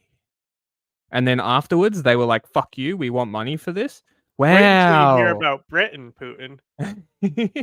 So I shall not delve into details now, as I find doing it inappropriate, the US told us. Calm Yanukovych down, and we will calm the opposition. Let the situation unfold in the scenario of a political settlement. We said, all right, agreed, let's do it this way. As the Americans requested, Yanukovych did use neither the armed forces nor the police, yet the armed opposition committed a coup in Kiev. What is that supposed to mean? Who do you think you are? I wanted to ask the then US leadership. With the backing of whom? With the backing of CIA, of course. The organization you wanted to join back in the day, as I understand. We should thank God they didn't let you in. Although, it is a serious organization. I understand. My former vis-a-vis in the sense that I served in the first main directorate, Soviet Union's intelligence service. They have always been our opponents. A job is a job. Technically, they did everything right. They achieved their goal of changing the government. I did everything right, but they indicted me. Wait, I don't know where that soundbite is. Where is it? You can control F for it. It didn't work. Hold on. No, I did, isn't it? There it is. I did everything right and they indicted me. From a political standpoint, it was a colossal mistake. Surely it was political leadership's miscalculation. They should have seen what it would evolve into. So, in 2008, the doors of NATO were open for Ukraine. In 2014, there was a coup. They started persecuting those who did not accept the coup, and it was indeed a coup. They created a threat to Crimea, which we had to take under our protection. They launched the war in Donbass in 2014 with the use of aircraft and artillery against civilians. This is when it all... Who did? Ukraine did. Ukraine bombed themselves to start a war on themselves with Russia. Yeah. Cool. I mean that's how it that's how it normally happens. That's how war starts. Another tick for the information warfare and narratives lining up with Putin. Cool. Let's continue. There's a video of aircraft attacking Donetsk from above. They launched a large-scale military operation. Why were they attacking them? Was it the Nazis you sent? He didn't really get into like All this against the background of You didn't military. really get into your oh my god. You kind of like didn't like point it out. You just was like, Yeah, yeah, he there kinda was a coup, over it. and then moved on. I think it's He's- because that's all he needs to say because he the doesn't need. narrative's I already think they on his don't own. want to focus on that because that is like, if anything, if you look into that and you actually know what happened there, it's the most like pro-Ukraine thing that happens of these Yes. like Yeah, recent because if you events. really look into it, you find out which groups Putin sent into Ukraine. Like it's not good history. Like it's like Gherkin. Also, the ethnic cleansing of Crimea is kind of Yeah, that- pretty cool on his part. There's like so like now the guy who did that, Gherkin, right? He's like in prison because like there's like a meme I saw and it shows like it's like Igor Gherkin, Alexei Navalny, and some other guy, and it's like waiting for Putin to die so your Nazi like vision can come to light in Russia. Territory and opening of NATO's doors. How could we not express concern over what was happening? From our side, this would have been a culpable negligence. That's what it would have been. It's just that the US political leadership pushed us to the line we could not cross, because doing so could have ruined Russia itself. Besides, we could not leave our brothers in faith, in fact, a part of Russian people, in the face of this war machine. But that was 8 years before the current conflict started. So what was the trigger for you? What was the moment where you decided you had to do this?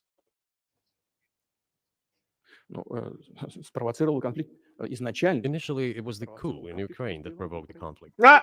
By the way, back then the representatives of 3 European countries, Germany, Poland, and France, arrived. They were the guarantors of the signed agreement between the government of Yanukovych and the opposition. They signed it as guarantors. Despite that, the opposition committed a coup, and all these countries pretended that they didn't remember that they were guarantors of the peaceful settlement. They just threw it in the stove right away, and nobody recalls that. I don't know if the US know anything about the agreement between the opposition and the authorities, and its 3 guarantors who, instead of bringing this whole situation back in the political field, supported the coup. Although it was meaningless, believe me, because President Yanukovych agreed to all conditions. He was ready to hold an early election, which he had no chance of winning, frankly speaking. Everyone knew that. Then why the coup? Why the victims? Why threatening Crimea? Why launching an operation in Donbass? Bro, this I do not understand.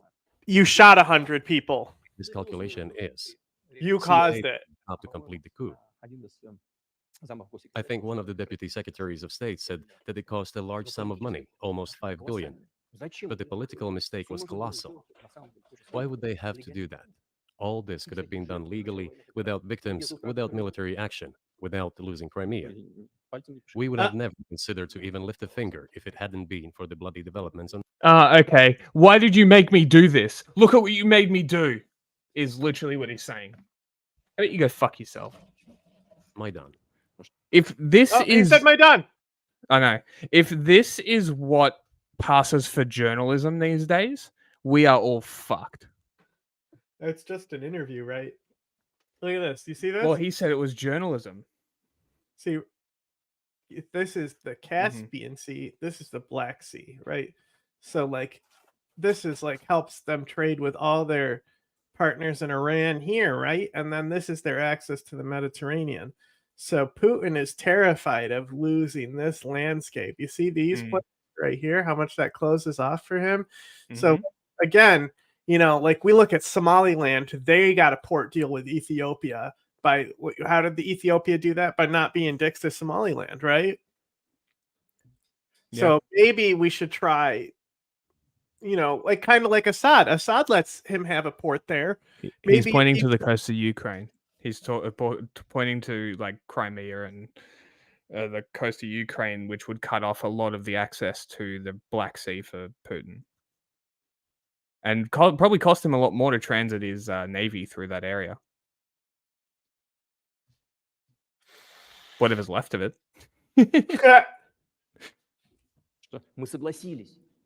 Because we agreed with the fact that after the collapse of the Soviet Union, our borders should be along the borders of former Union's republics. We agreed to that. We never agreed to NATO's expansion, and moreover... Why do you need to? You're Yeah. not in NATO. You don't have a say. Do you think the neighbors get a say in what you do in your house? No.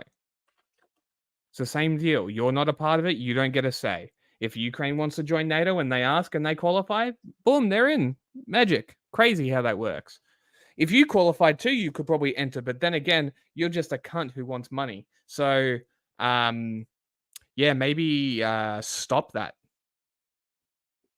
Maybe give people rights. Maybe relinquish some power. Maybe stop killing political opponents. And maybe people will consider it. But I guess until then, you can keep your freedom score of what, 15? I'm making a meme. I can't look. I'll look it up. We never agreed. I that have we it. I mean, I have it quick barred, so I'll look real quick. It won't take long. We did not agree to NATO bases there without any discussion with us. For decades, we kept asking, don't do this, don't do that.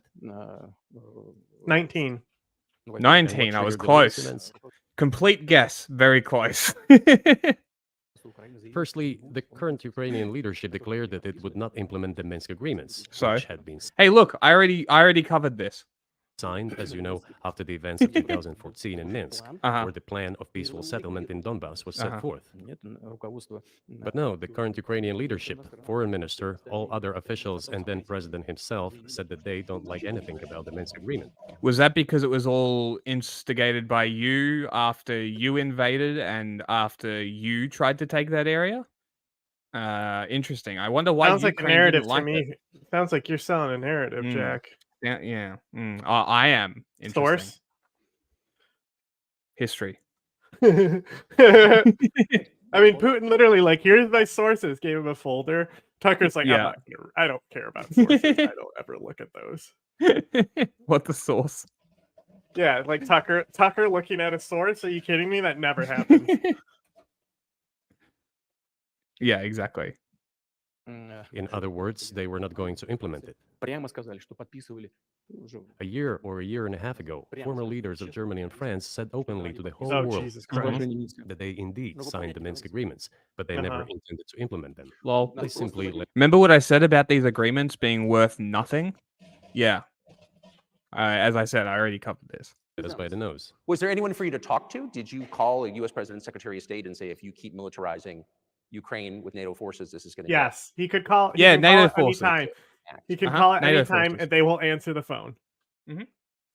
For sure. 24-hour call service, straight to Yeah, yeah, They like need that big I red mean, phone that Kennedy they'll had. schedule an appointment, you know, and it'll be like, yeah, I'll call you back right away, you know. Mm-hmm.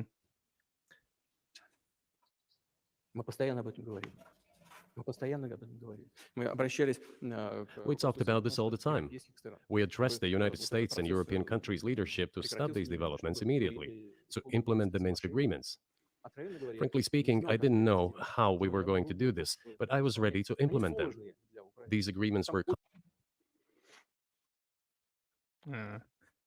Remember when all the Russians that settled Crimea after the ethnic cleansing started crying when Ukraine started bombing Crimea? Yeah, that was funny.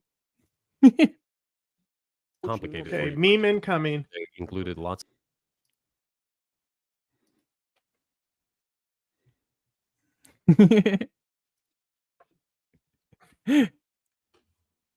That's true. However, I was absolutely confident, and I'm saying this to you now. I honestly believe that if we managed to convince the residents of Donbass, and we had to work hard to convince them to return to the Ukrainian statehood, then gradually the wounds would start to heal. When this part of territory reintegrated itself into a common social environment, when Here the we go. pensions and social benefits were paid again, all the pieces would gradually fall into place. No, nobody wanted that. Everybody wanted to resolve the issue by military force only. But we could not let that happen. And the situation got to the point when the Ukrainian side announced, no, we will not do anything. They also started preparing for military action. Oh, I wonder why. In 2014. Our goal is to stop this war. Uh-huh. And we did not start this war in Yes, you did. 2022. This is an attempt to stop it. Yeah, we started it when we put their little green men into Crimea with Igor Girkin, is what he meant to Yeah. say there. Mm-hmm. Yeah. No, we didn't start it in 2022. We started in 2014, but don't say that. out loud. We can't say that out loud. It's Ukraine that started in 2022. We actually in 2014 did, but don't tell anybody. If you achieved your aims. They didn't have Russian flags on their uniforms, Yeah, exactly. therefore weren't Not Russian. Russian. No, we haven't achieved our aims yet, because one of them is denazification.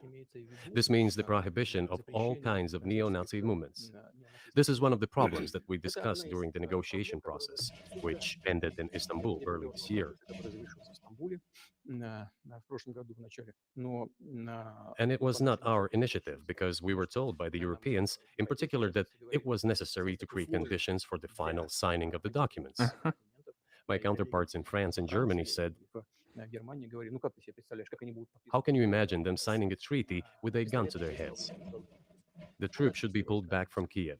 You mean like when you went into Crimea and literally, you want to see the footage of them shooting people in Parliament and them invading? This is crazy. You can just find this shit on YouTube. It's crazy. I still have to pull it up. Our Ukrainian negotiators immediately threw all our agreements reached in Istanbul into the bin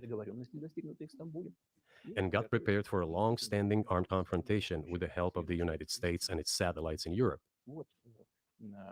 That is how the situation has developed, and that is how it looks now. But what is, pardon my ignorance, what is denazification? What would that mean? That would mean the destruction of Russia, my dude. That is what I want to talk about right now. Of course, it is a very important issue. Let's go. Denazification.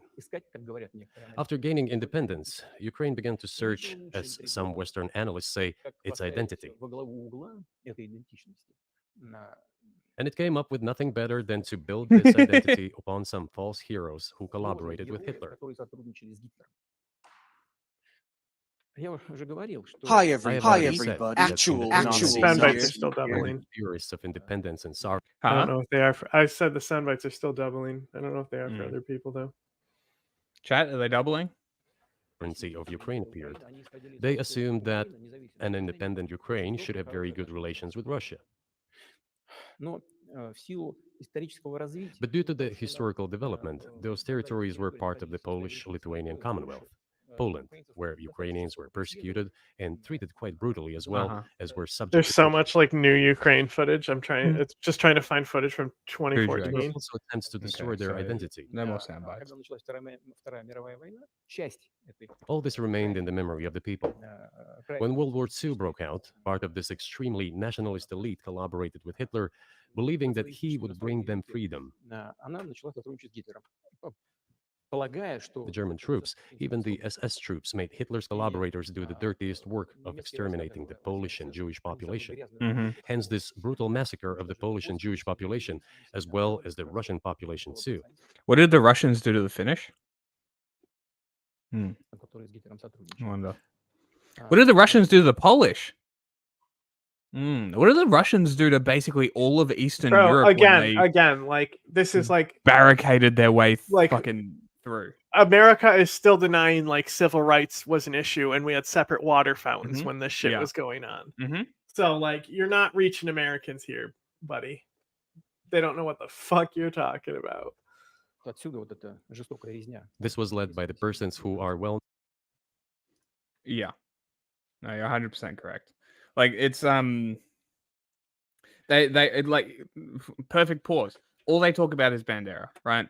That's all they talk about ever, and that's their only example. And then when you tell them that it's literally an irrelevant point, they will go to Azov, and that's it. Yeah, it's like imagine like bringing up Stalin arguments about shit. Like Stalin did something, and it's like okay. Yeah, like what are you justifying? Are you trying to tell me he's a piece of shit? We already knew this. Like what's the point here? I don't get why you're telling me this. Get to the point. I was looking for so there's like I didn't find the specific like footage that I'm looking for, but it's like literally like hang on, I might have just found it. It's literally from like inside the Parliament building when Igor Girkin's forces like take it over and shit. It's like security cameras inside the building. It's crazy. I did not just find it. Okay. Anyway, I did find something relevant though. Okay.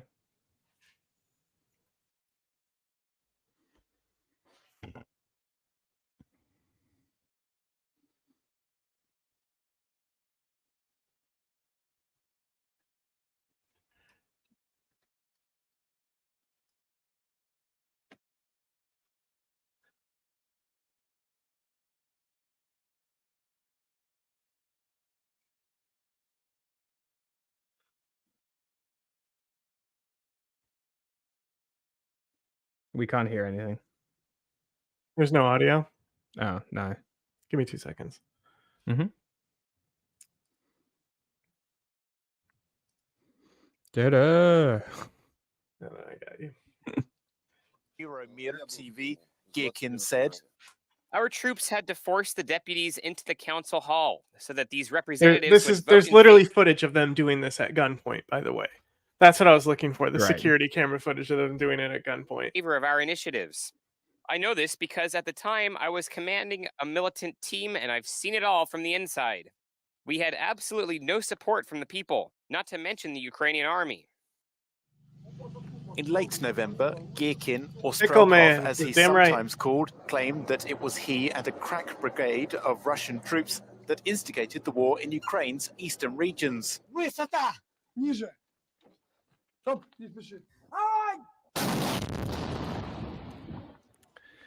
was quoted Oh, then that's very interesting.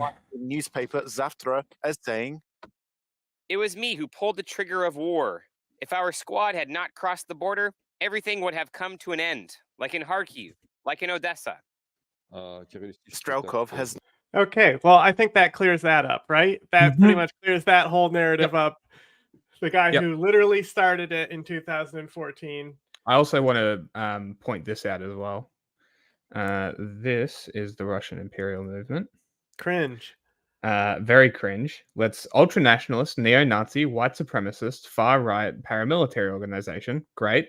Cool. Ideology. All the typical ones that you'd see. The interesting one is the Allies.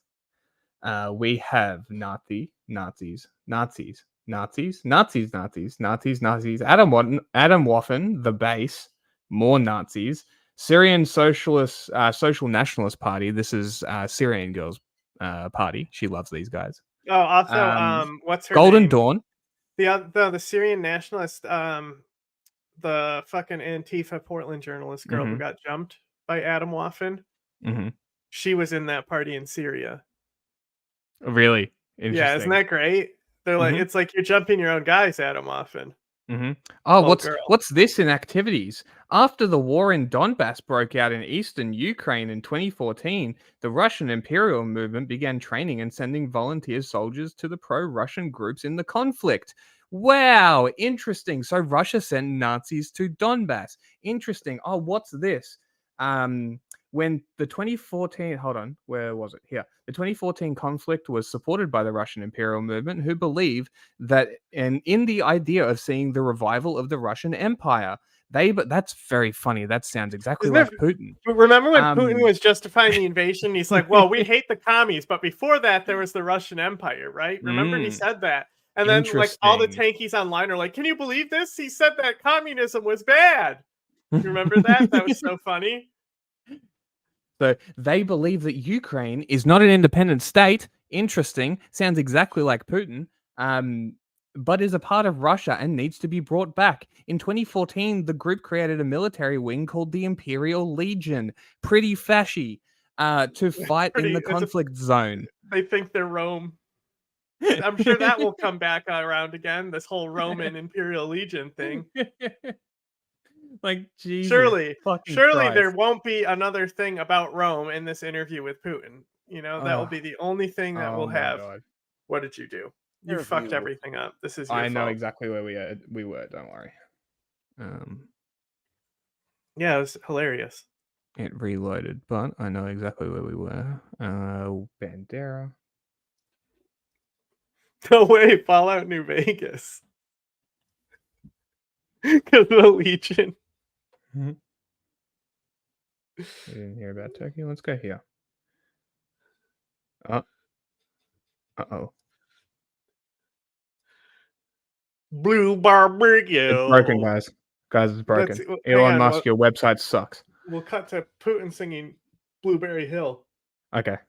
I don't have it. Let me fix this. I was just kidding. Hang on, I got a clip. Okay, play clip. I'm gonna fix this. Leadership for Lithuanian conflict held. This means when this part of territory reintegrated itself into common. Gonna hit me with an ad here, I think. Let's see it. Oh, let's see if it skips it because my computer's so slow. This is a great piece of history right here. Look at skip the whole video because my internet's so shit.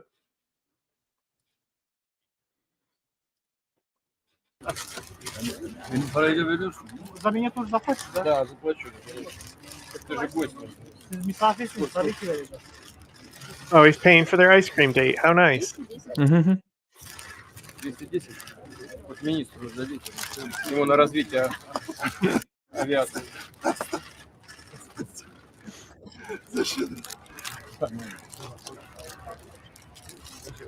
That looks awful.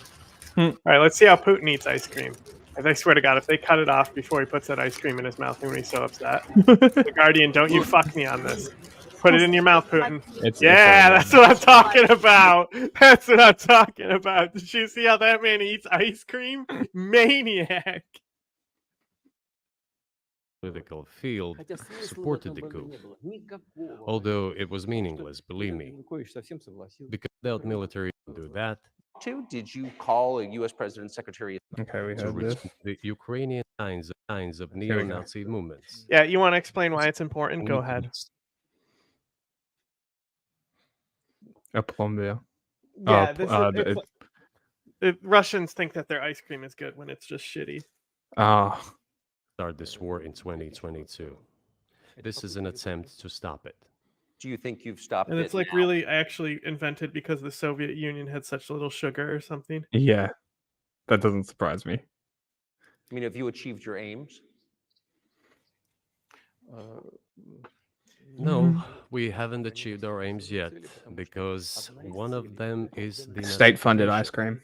This means the prohibition of all kinds of neo-Nazi movements. Where? In your own country? Because there's plenty of them.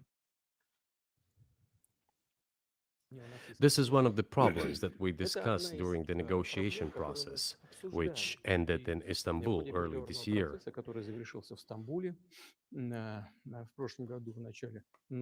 Yeah, so this is what they go like, because it's natural ingredients, it's superior ice cream when it's not. It's healthy because it's natural ingredients, but it's like, did you see it? If it comes out of a wrapper like that with like that and it looks like that, no, that is not. Like no. Look, we turn this lever and it does a swirl on the ice cream cone. And you can just slurp it down. And go like that's ice cream, bro. I don't know what you're eating. You're eating like a rock thing that's like it literally hurts my teeth thinking about biting into it the way he did. Like maniac. Have you ever seen somebody who drinks the Gatorade, like the wide mouth Gatorade with their whole mouth, and you're like, what the fuck? The Europeans, in particular, that it was necessary to create conditions for the final signing of the documents. My counterparts in France and Germany said, how can you imagine them signing a treaty with a gun to their heads? Yeah, the troops should be pulled back from Kiev. I said, all right. GMOs. As soon as we pulled back our troops from Kiev, it's natural ingredients grown in radioactive. John, they pulled back their troops from Kiev. They weren't beaten back embarrassingly. Yeah, it's called a tactical retreat. Negotiators immediately threw all our agreements reached in Istanbul into the bin and got prepared for a long-standing armed confrontation with the help of. Literally none of our food would look the way it does without GMOs, and if you remove them, bananas would go back to these weird-looking things, and people would not touch them. The United States and its satellites in Europe. I don't know. That is how the situation has developed. I don't know about that one. First of all, bananas are the way they are because of genocide. that was Sure. actually done by capitalism. You know, The shape like of them. Bananas are in every country in the world. Mm. That shouldn't be possible. You understand? No. Yeah. No, I'm aware. I didn't know this. So you want to know why I didn't know this? So Mm. Evie fucking owned me. You're like, it was after we were done Eh. talking. And I said, "Do you have bananas there?" And she was like, "You're one of those ignorant Americans, just like you talk about. I can't believe you asked me that." You know, she was like offended that I asked her if she had bananas. How would they grow bananas in the Middle East? It doesn't matter, bro. It's tropical. Like it ships everywhere. They ship everywhere. You think we Wild. grow bananas here? I can fucking get bananas delivered to me, bro. That's insane. Mm. You know, insane. The like.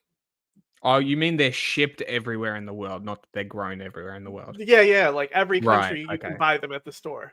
Yeah, right. I got you. Right? That's wild. And it's like one of the like you can say like, oh, communism killed this many people, communism killed that many people. Those were states that did that. This was not a state that committed this genocide. It was literally capitalism. Mm-hmm. And then they also tried to do the Bay of Pigs, same company. Why? Probably because they wanted to grow bananas there. 90% of all our food has GMOs. What's funny is like you look up any RFK interview and he's going on and on about this company. 90% of corn, soybeans, and sugar beets are GMO. There you go. That's interesting. But what is, pardon my ignorance, what is We're getting to Hitler died 80 years ago at this pace. Да, вот я как раз хочу сейчас об этом сказать. Это очень важный вопрос. Денацификация. That is what I want to talk about right now. It is a very important issue. Denazification. It's not my fault. Jack fucked it up, and now we're 5 minutes back. Look, man, it fucking refreshed on its own because Twitter is a shit website. This is not my fault. Richie Medhurst's videos always work. As some Western analysts say, its identity. Some Western analysts, as in nobody. Identity upon some false heroes who collaborated with Hitler. The invisible hand of the free market. No, it was definitely the bullets that came out of the gun of the free market. That in the early 19th century, when the theorists of independence and sovereignty of Ukraine appeared, they assumed that an independent Ukraine should have very good relations with Russia. But due to the historical development, those territories were part of the Polish-Lithuanian Commonwealth, Poland. Where See, what I'm saying, he thinks these territories belong to him. Brutally as well. Like as Kazakhstan, all that stuff in the CIS and the CSTO, they're all his. He owns them. Yep. Do we want to continue? Because there's some juicy stuff about 10 minutes from here. Just jump. Yeah. Oh, you literally jumped to him saying Hitler. I mean, Hitler's been dead for 80 years. Yay. Who fought There it against is. Russians during the World War II? Hitler and his accomplices. It turned out that this man served in the SS troops. He personally killed Russians, Poles, and Jews. The Oh, you SS totally troops care, bro. consisted of Ukrainian nationalists who did this dirty work. Uh-huh. The president of Ukraine stood up with the entire Parliament of Canada and applauded this man. This is what he's That's talking so about? funny. Seriously? You know, I have somebody who works in the Canadian government who said that it was totally like planned, like it was to fucking shame Trudeau. Yeah, that doesn't surprise me. Yeah, so like my source inside the government said, because they work in like the place that like where it must have come through, right? And they said like they don't even like you can just sign in, you know, like they don't even like check guests in or anything like that, you know. So like they just had this guy come and did it. The opposition party of Trudeau did it just to like shit on him. Isn't that fucking Hilarious. insane? And now fucking Putin a narrative. Exactly. Awesome.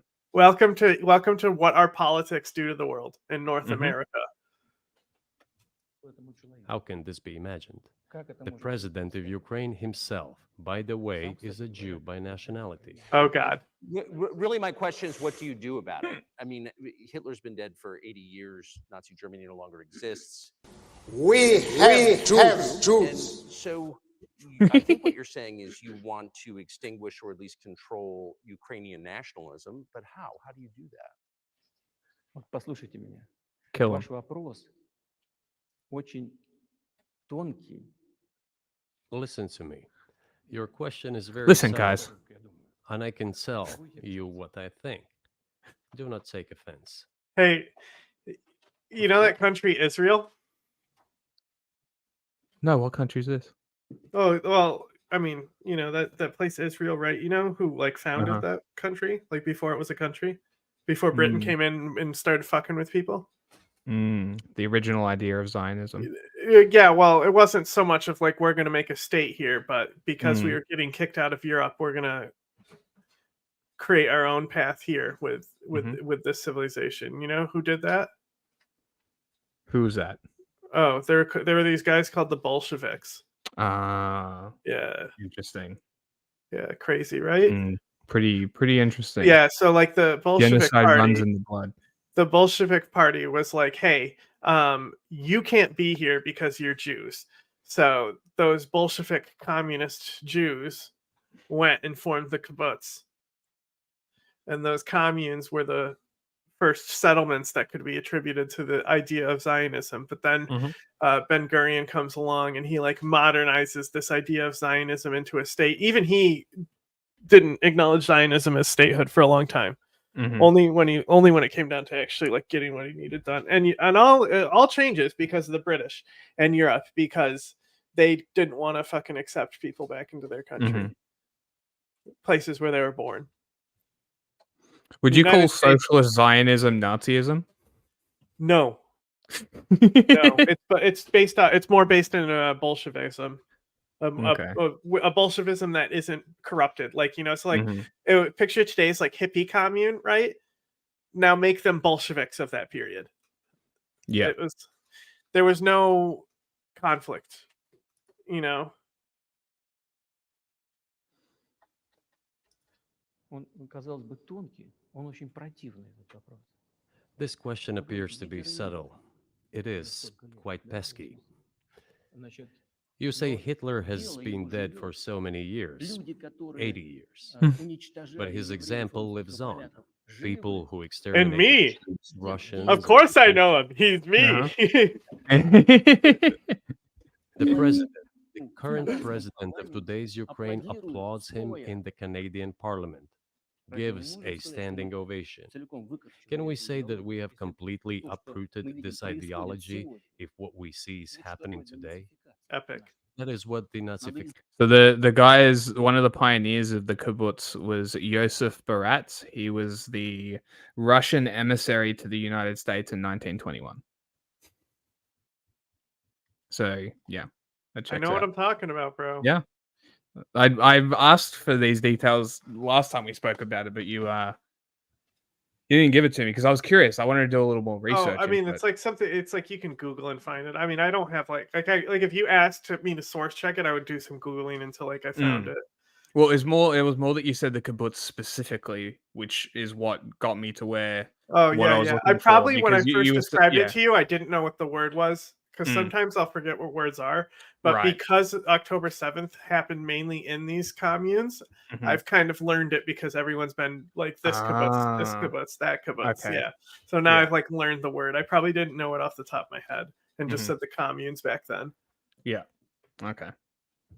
Education is in our understanding.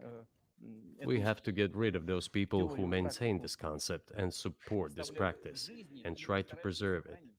That is what denazification is. That is what we mean. Right. My question was a little more specific. It was, of course, not. What about the Russian imperial movement? You going to deal with them, or are you going to keep using them like? No, you they're used not back then? Nazis because they want an empire. That's before Hitler. Oh, of course, they're just neo-Nazis. Yeah, so this is a name-brand. guy who actually was Hitler, this old guy. Mhm. So Trudeau is Hitler, also blackface. Yes. Which you should never be able to live that down. Fuck that guy. Fuck Trudeau. Not a defense of Nazis, neo or otherwise. It was a practical question. Oh, what's that? Trump? You don't control kids. Trump, every time he's at the source of all the problems. That's his family name.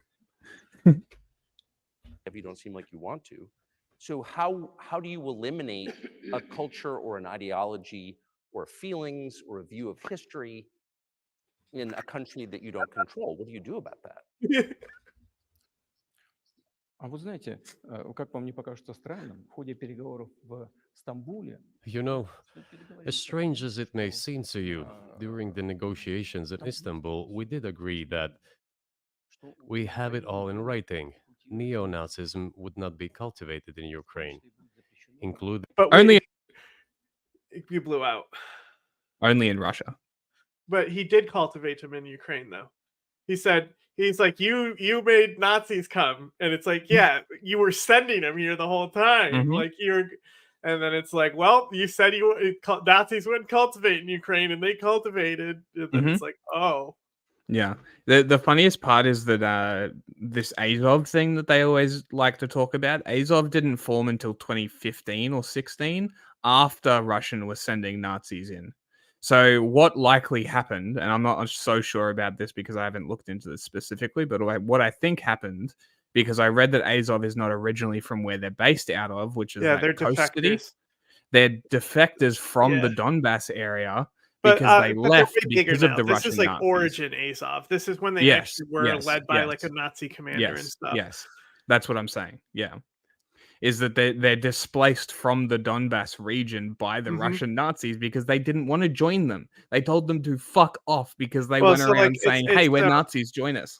it's so after after Maidan, right? Mm. Yeah, I interviewed a lot of I interviewed right sector guys. And all of them were Georgian. Every single one that I met was from Georgia. Yeah, well, look what happened in 2008. I'm not surprised. Yeah, and then this It's is really not this is like the surprising. nationalist party, but like Mm. they're not relevant really.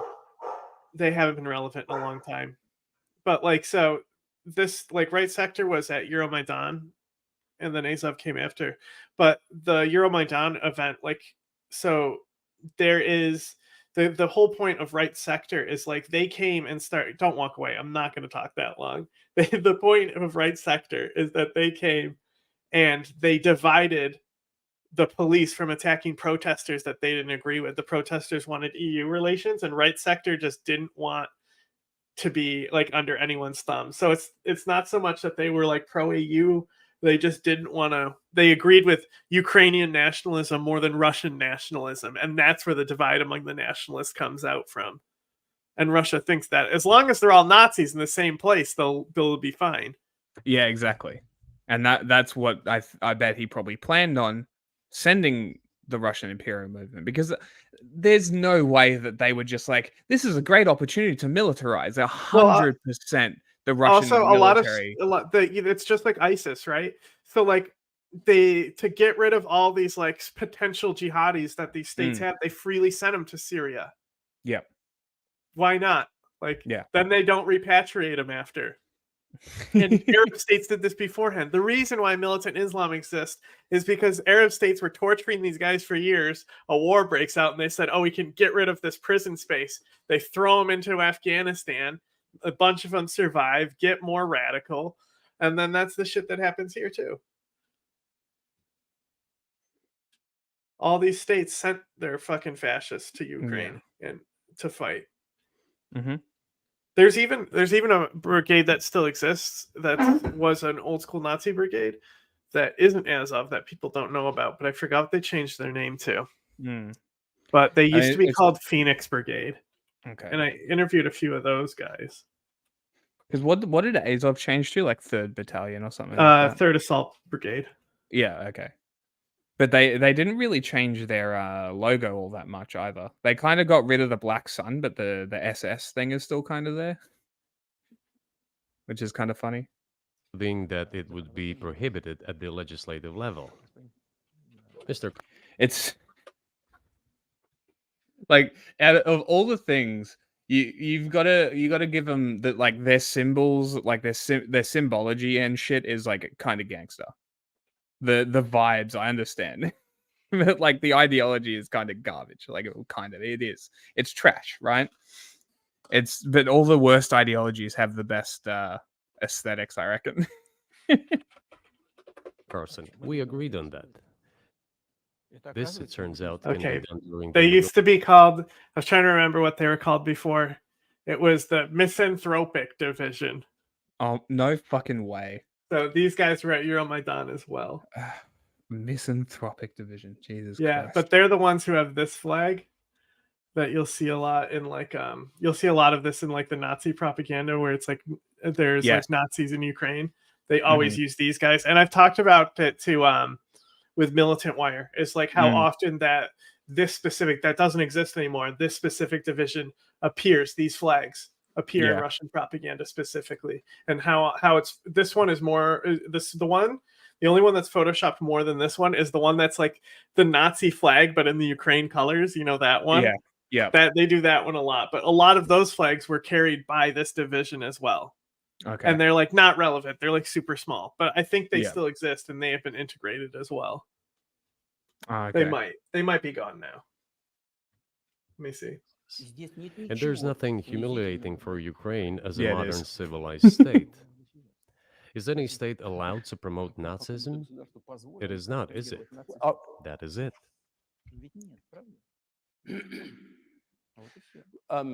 Will there be talks, and why haven't there been talks? Okay, I guess there's still remnants from that division that might be in Okay. Ukraine. Mm. And they might be in Azov, but like this source is from 2022. You know, a lot has changed since then. Yes. They're cringe though. They're super cringe.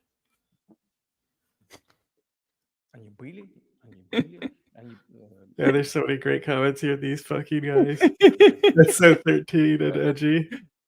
They reached a very high stage of coordination of positions in a complex process, but still they were almost True. finalized. But after we withdrew our troops from Kiev, as I have already said, the other side threw away all these He has to hammer in the point. It was withdrawal. We didn't lose. We withdrew. Tactical retreat. Obeyed the instructions of Western countries, European countries, and the United States to fight Russia to the bitter end. Moreover, You're only the fighting President Ukraine, my guy. People are just giving them bullets. Has legislated a ban on negotiating with Russia. He signed a decree forbidding everyone to negotiate with Russia. Uh-huh. But Didn't how are you literally you've literally been in like Saudi Arabia hosted like peace talks and negotiations that Zelensky said were like good and successful. Yes, he They were did, just yeah. to advance things. It was just to see where everyone was at, and Saudi Arabia did all that shit. But it was the same time they were making points by like with Iran and China doing something with those two, and you saw pictures with the Iran and China leaders with MBS, and it's like which is funny because everyone wants to sell this narrative about like how they hate each other and it's the Sunnis versus the Shias. You know who makes it? You know what? You know who made that narrative up? No. ISIS. Like, come on. Like, come on. Get out of here with that shit. Like, sure. Like the Iraq war, that's what happened. I was making jokes, right? And being like, okay, go ahead and play it. I have to pull this up. But I was making jokes about like how everything is like America's fault. Like Russia created the Syrian militant wing of ISIS because or America made Russia kill people in Chechnya and Georgia, and that's why the Syrian militant branch of ISIS exists. It's America's fault, right? Yeah. And I was looking up one of these initial groups that was a precursor to ISIS, specifically the Iraqi division, not the Jordan one, right? So there's two Baghdadis. Oh, is it? You know this? Yeah, so Twitter broke again. There's this like a controversy over his identity, right? And it says like Baghdadi was a fabrication by Al Qaeda to put an Iraqi face to their organization. However, U.S. military officials came to believe the position was backfilled by an actual militant, right? But this guy's initial group, where he came from, where it says, hey, he got his origins in this specific group right here. I was looking at it and I was laughing because it says it's like it still has like the United States as the opponent, like, and that's the only like ISIS precursor chapter that has them there. But I was laughing because their ideology literally is not anti-Westernism; it's just anti-Shia. So it's not even like their issue isn't even with the Americans; it's with Shias, right? Yeah. So like this is where it starts, you know, like this is what happened is the Sunni Shia war in Iraq rotted everyone's brains, and that's how they all think the Middle East is now. When it's like more divided than that on certain things. I'm definitely interested, but from the outside, it seems like this could devolve or evolve into something that brings the entire world into conflict and could initiate a nuclear launch. And so why don't you just call Oh, Biden this is another funny and one. say, let's work this out. So this is like the precursor to like ISIS. They briefly became this, where this was the first like Shura Council they formed with the coalition of like all these branches to like make what would become the final branch of ISIS. But if you look here, they don't even have America listed specifically as an opponent. Coalition forces do include America, right? But their issue is not exactly with America, it's with the coalition forces themselves, right? America is still a small issue in this scenario. So I was like, even when I'm like trying to like come up with jokes about like how this one is actually America's fault, the more I look at it, I'm like, oh my God, that's so funny. They really don't give a fuck about America. To work out. It's very simple. I repeat. We have contacts through various agencies. I will tell you what we are saying on this matter and what we are conveying to the US leadership. If you really want to stop fighting, you need to stop supplying weapons. It will Yeah, be over no in shit. a few weeks. Bro, you said the same thing in Then we Syria. can agree on Yeah. Also, maybe you should just not invade. Yeah, well, That's also, also an like, option. you can't ask for things when you have proven that you don't do those things in the past. Like, this is literally the narrative he had for Syria. Obama agreed, and then look what happened. some terms. Before you do that, stop. What's Stop. easier? Why would I call him? What should I talk to him about? Or beg him for what? And what messages do you get back? You're going to deliver such and such weapons to Ukraine? Oh, I'm afraid. I'm afraid. Please don't. What is there to talk about? Do you think NATO is worried about this becoming a global war or a nuclear conflict? At least that's what they're talking about. And they're trying to intimidate their own population with an imaginary Russian threat. Oh my God, bro. This is an obvious fact. Can somebody send me the log of all the nuclear threats ever made? Like, I think... Yeah, please. I think the first person I saw that was Friendly Cossack who sent that to me. It's so funny. Yeah, it is very funny. Thinking people, not Philistines, but thinking people, analysts, those who are engaged in real Philistines? politics, just smart people understand perfectly well that this is a fake. Yes. They're trying to fuel the Russian threat. The threat I think you're referring to is a Russian invasion of Poland, Latvia, expansionist behavior. Can you imagine? You know, Putin, when he says he's not going to do something, it definitely means he's not doing it. Every time. And when he says he is doing something, I have a meme. Yep. Wait. I know what Wait. meme. This is. I literally have this meme. It just says if we if we join NATO, we'll nuclear you. Get better material. Yeah, that's Putin. It's just nuclear threats.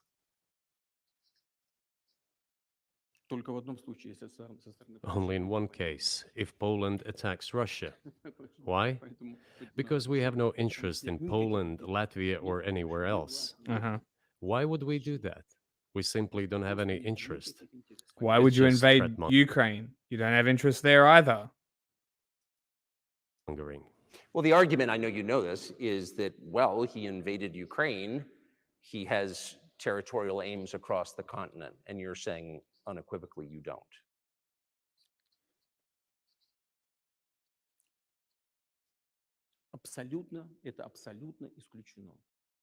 It is absolutely out of the question.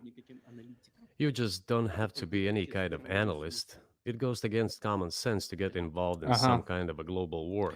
How many dictators have we seen interviewed that say the same thing before committing a genocide? All of them?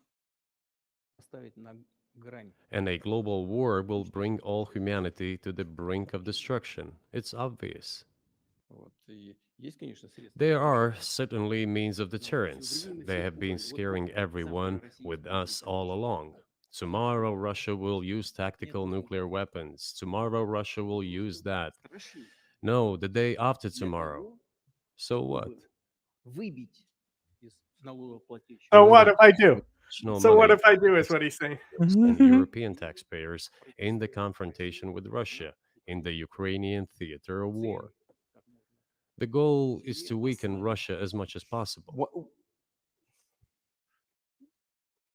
One of our senior United States senators from the state of New York, Chuck Schumer, said yesterday, I believe, that we have to continue to fund the Ukrainian effort, or U.S. soldiers, citizens could wind up fighting there. How do you assess that? I'm very interested.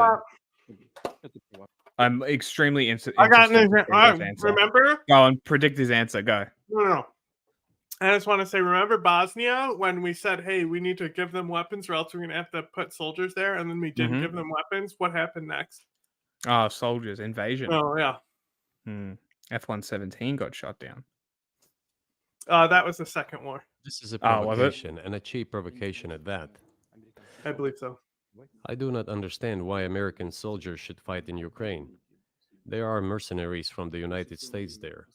The bigger number of mercenaries comes from Poland, with mercenaries from the United States in second place, and mercenaries from Georgia in third place. Why would Georgians want to fight Russians? I'm sure if Georgia had more population, there would be even more. Number one.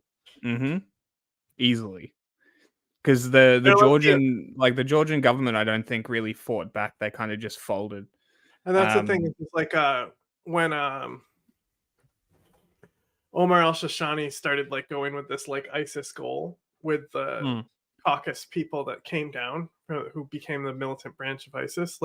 He breaks off with his own people, and the rest of the Chechens hated him for it because he was detracting from their goal. For some bullshit. That's the whole thing where one of the Arab commander in Chechnya, who's an Arab terrorist, right? And he literally told bin Laden, dude, we need you here. What are you doing? This is where the fight is. And bin Laden was like, listen, I got my own shit going on. I have a big But they were pissed. They really fucking hated him for that. And the rest of them, what did the rest of them do? Now they're either still in Syria, being held by Turkey, or killing Russians doing behind enemy line assaults because they've literally been training against Russia for some of these guys have been over 20 years of just constant behind enemy lines assaults on Russia. They literally were born into it. And then Kardov's guys want to pretend they're the same as those guys. The guys that actually intimidated Americans in Fallujah. No, you aren't. If you're not that guy, pal. To send regular troops, that would certainly bring humanity to the brink of very serious global conflict. This is obvious. So serious. Do the United States need this? What for? Thousands of miles away from your national territory. Fun. Don't you have anything better to do? Nope. Memes. We don't have anything better to do. Only fighting. Yep, just for vibes and memes. Yep, only bombs. Wait till you get clapped by the they them army. That'll be funny. Oh. issues with migration, issues with the national debt, more than $33 Hell trillion. yeah. It doesn't matter. Money doesn't exist. Money is imaginary. It's a number. national It can debt be is fake. changed with a computer. There's a fake narrative. You have nothing better to do, so you should fight in Ukraine? Yep. Wouldn't it be better to negotiate with Russia? Make an No, agreement? we don't negotiate with terrorists. Understanding- Hey, check this out. Exactly. This is what's going to happen.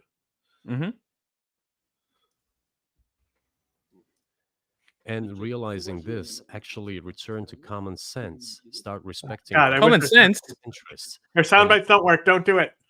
Fuck. It seems to me that this is much smarter and more rational. Who blew up Nord Stream? Yes. You for sure. I was busy that day. Nate, do you have Guys, it was obviously the Americans. Didn't you see that Jackson Hinkle posted a picture of a boot that was obviously American, even though it's a general diving boot from about 2013? It was definitely America. Definitely America. The SEALs. It was the super secret Black Ops SEALs Death Squad. They blew up Nord Stream. I did not blow up Nord Stream. Thank you, though.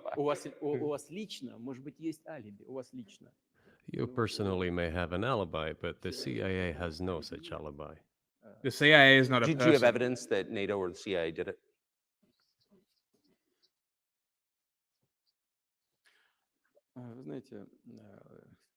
You know, My won't chinchilla get into escaped. Hang details. on.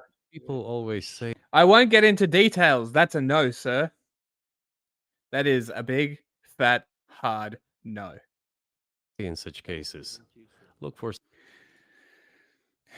Honest answer, don't give a shit. Don't care. I hope it was Ukrainian separatists. I really do. I hope it was Ukrainian separatists that took it upon themselves to go and blow that shit up. Who cares? Doesn't matter. Completely irrelevant. Not a relevant point. Like the journalist that they were all touting around, what's his face? I can't fucking remember his name. Some washed up dude. They're like, oh, this guy says so. Nothing he wrote has any evidence to say that it was actually America or any evidence whatsoever to actually lay blame upon anybody. So realistically, the answer is nobody knows and we'll never know. someone who is interested. But in this case, we should not only look for someone who That's is it. interested. Yeah, Seymour but Hersh. also They for love someone. they love touting him around because he's a big name. He used to be good, I think, from what I've heard.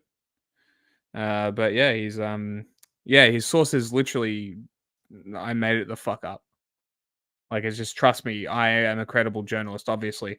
Even though, the standard of evidence for journalism is 3 corroborating sources and he didn't even have one. So, if we're really talking about journalism here and we're talking about journalistic ethics and standards, he didn't have it. So, story is not relevant. I don't know if he used to be good, but as I said, I'm not 100% sure. He But I've also heard has of him. he also has one of the narratives on the Bin Laden hit that Really? counters the CIA's narrative. One of them is that Interesting. he's the source for one of them, Okay. and basically his source is that they knew where he was the whole time. That's basically his story. Okay. Which is like we And? talked to Scott, right? And Mm. he says that he believes that. I mean, it wouldn't surprise me if they did. And they're just keeping tabs on him. One who has capabilities. Because there may be many people interested, but not all of them are capable of sinking to the bottom of the Baltic Sea and carrying out this explosion. These two components should be connected. Who is interested and who is capable of doing it? But I'm confused. I mean, that's the biggest act of industrial terrorism ever, and it's the largest emission of CO2 in history. Okay, so if you had evidence, and presumably given your security services, your intel services, you would, that NATO, the US, CIA, the West did this, why wouldn't you present it and win a propaganda? Because he doesn't have it.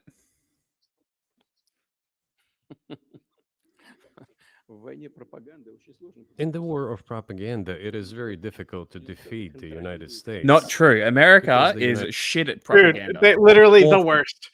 Literally They are the worst. the worst at propaganda. They are awful. You want to see this clip of Cory Booker talking about ISIS memes Yes. and how we're getting destroyed by ISIS memes? Mhm. Yes. Yes, I do. That would be very funny. He ran for president. He's okay. See, the thing is, I'm stupid. I typed in Cory Booker memes, and of course, there's tons of memes about him. I wanted the memes. Specific meme. Yeah, there's a United hearing States about controls memes. the world's media and many European media. The ultimate beneficiary of the biggest European media are American financial institutions. Don't you Where have we heard this before? know that? So it is possible to get involved in this work, but it is cost prohibitive, so to speak. We can simply shine the spotlight on our sources of Did you see him stop him there? Did you see that? Watch this. information, and we accessible to officials, Watch when he media, and shifts. many European media. The ultimate beneficiary of the biggest European media are American financial institutions. Don't you know that? So it is possible to get involved in this work, but it is cost prohibitive, so to speak. We can Just because I'm blocking it a little bit. Let's just. He literally stops, puts his hand up as Tucker was about to speak, and he stopped instantly. Know them, as you said, from politics, how to get more voice and virality to messaging that we're not using as a government to get counter messages out there. You have, I know something about memes, the data that you're presenting about Muslims killing Muslims, and this is a group that's killing more Muslims, to get memes to go more viral. Look at their fancy memes compared to He said, look at their fancy memes, and I'm not sure if you saw it was a Yoda meme.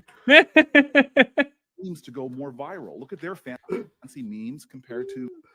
Oh no, it's Yodo. Okay, it says Yodo. It might be YOLO. I'm not sure. Maybe. You only die once or something. Or... Obvious piece of legislation that we need to start working on. I've already directed the staff, but let's face it, we invented the internet. We invented these social network sites. We've got Hollywood. We've got capabilities, as Mr. Sheikh was saying, to blow these guys out of the water from a standpoint of communication. So. Blow that down. It's fun. You can tell because they're military guys. Yeah. This is like the first 5th generation war, right? Yeah. So like this is the 4th generation of superpower encountering information warfare for the first time, and they're talking about it's like we can tactically blow them up with our epic dank memes. We need to work on that. We need to work on that quickly. So I hope you'll engage in that effort.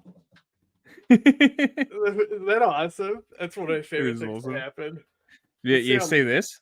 How many years? Because he shifted, because the translation happened in his ear, and he shifted to ask a question, and Putin was sitting there with his hands, talking with his hands, and he's just like, "Shut the fuck up." Just kept talking. Shine the spotlight on our sources of information, 8 and years we ago, will not achieve results. It is clear to the whole world what happened, and even American analysts talk about it directly. It's true. Yes, but here's a question you may be able to answer. You worked in Germany, famously. He knows he's a file bitch. He knows he's a file bitch. He looked it up. But it damaged their economy. He just dropped the "I know about you." Why are they? I did research. I have my sources too. That's very confusing to me. Why wouldn't the Germans say something about it? This also confuses me. But today's German leadership is guided by the interests of the collective West rather than its national interests. Otherwise, it is difficult to explain. Fundamentally disagree. Germany only acts in favor of Germany.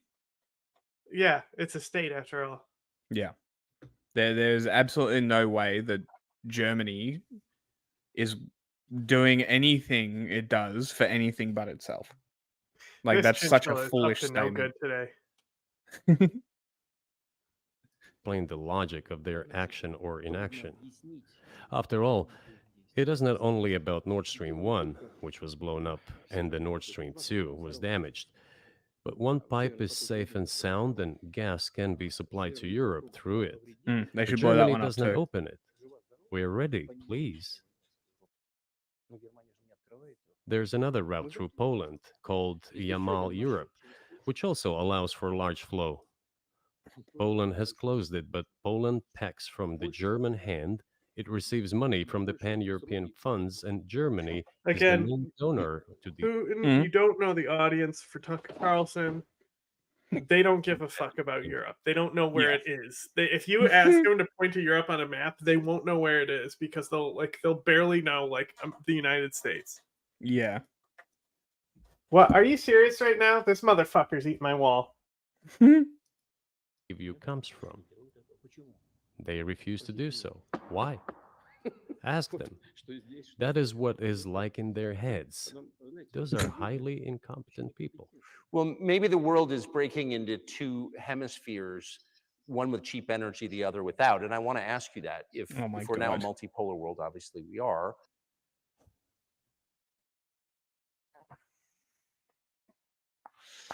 The world has been multipolar for like 30 years. Please shut up. Please shut the fuck up. Oh my god. The literal fall of the Soviet Union was the beginning of the multipolar world. Like, to say that it was anything but unipolar while the Soviet Union stood, while the terms first and third world existed, is foolish. You telling me that there's not multiple poles when it was the United States and the Soviet Union? No. I am firmly on the camp that the entire Cold War was a psyop. The entire thing. It was all just to prop up America, and then America would help Russia while acting like they were the bad guys and never actually come to conflict. And it was all fucking just horse shit to empower themselves. And then Russia fucked up. They got a nuclear disaster and a bunch of other stuff, and then they fucked up. And I think that's what happened. And then what happened is the Soviet Union, which is basically just a mafia at that point, split, and all of the money that the Soviet Union held went into the hands of like 10 people. But don't let the libertarians tell you about this, because they'll tell you there was equal opportunity. The Russians wanted capitalism. But what happened was capitalism. Funny. They just speed ran capitalism straight to the oligarchy stage. Yeah. That's because they already had capitalism under the Soviet Union. Can you describe the blocks of alliances? Who is in each side? Yeah, let's go. Do you think? Listen, you have said that the world is Listen, breaking guys. into two hemispheres. A human brain is divided into two hemispheres. Okay. One is responsible for one type of activities, the other one is more about creativity and so on. So in this analogy, does that mean Russia runs the Western Hemisphere and America runs the Eastern? Is that what you're saying? Because that's how the brain works. Fucking moron. How does that work? You see, the map is like a brain. One and the same head. The world should be This is a like single so like whole. there's this funny thing. So like Putin like globalist confirmed. like the not all Christian faiths but most Christian faiths think that Mm. Jesus, God, and the Holy Spirit are the same thing. Yes. Right? So there's like the Bill Maher documentary Religulous, and Jesus tells him like, yeah, it's like how water can be ice, air, or water. And then it cuts to Bill Maher in the band. He's like, everyone was like really taken aback when Jesus said that. But any time you spend and think about it, you realize that it's still such full of shit or something. It's like ridiculous nonsense. They should be shared rather than meant for the golden billion. Uh-huh. The golden billion, like you, Mr. $1 Trillion Mansion. Like you, is that what you're talking about? The world should be whole except for a small group of people at the top with all the wealth. Is that Wow, that sounds just like the Soviet Union. Interesting. That is the only scenario where the world could be stable, sustainable, and predictable. Until then, while the head is split in two parts, it is an illness, a serious adverse condition. It is a period of... I am a cancer. This is very true now. But I think that thanks to honest journalism, this work Bishi's chirping and it's getting Zapata excited because Bishi is like sees him getting all this attention, bro. Can't believe it. That's the real drama going on right now. Honest journalism, he says. This could somehow be remedied. Well, let's just give one example, the US dollar, which has kind of united the world in a lot of ways, maybe not to your advantage, but certainly to ours. Is that going away as the reserve currency, the universally accepted currency? How have sanctions, do you think, changed the dollar's place in the world?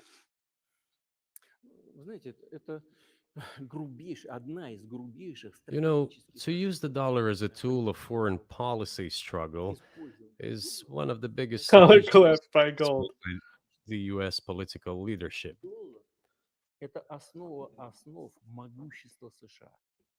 The dollar is the cornerstone of the United States power. I think everyone understands very well that no matter how many dollars are printed, they are quickly dispersed all over the world.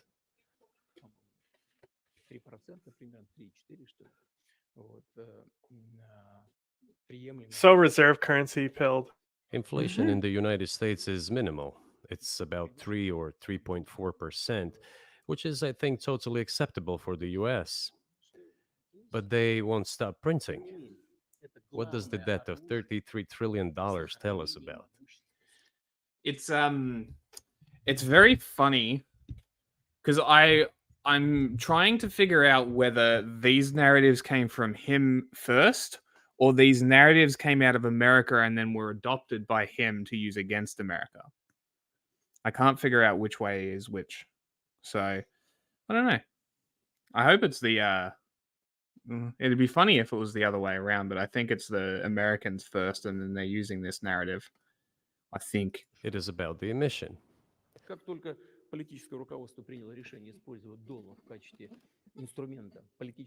Nevertheless, it is the main weapon used by the United States to preserve its power across the world.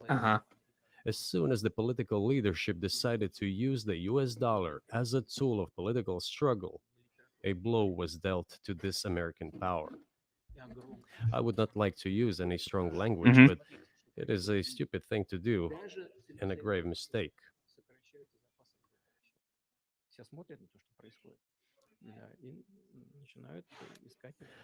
Look at what is going on in the world.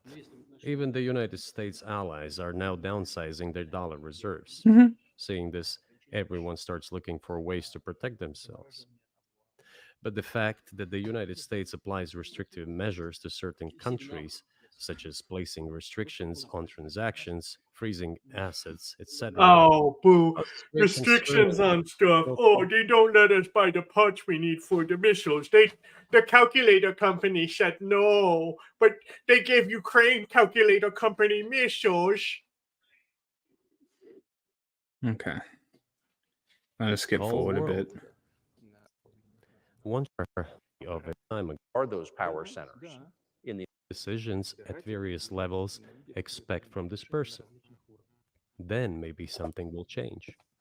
But you're describing two different systems. You say that the leader acts in the interest of the voters, but you also say these decisions are not made by the leader, they're made by the ruling classes. You've run this country for so long, you've known all these American presidents. What are those power centers in the United States, do you think? Like, who actually makes the decisions?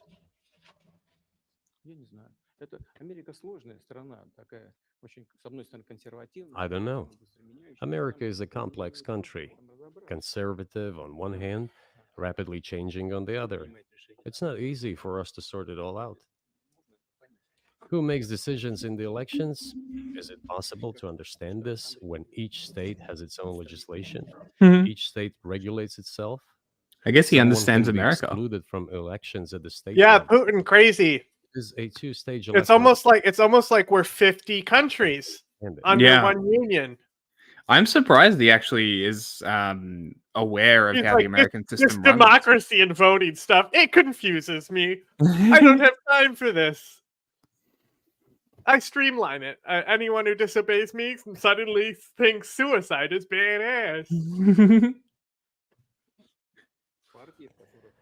Certainly, there are two parties that are dominant, the Republicans and the Democrats. Uh-huh. And within this party system, the centers that make decisions, that prepare decisions. Then, look, why, in my opinion, after the collapse of the Listen, guys. Soviet Union, such an erroneous, crude, completely unjustified policy of pressure was pursued against Russia?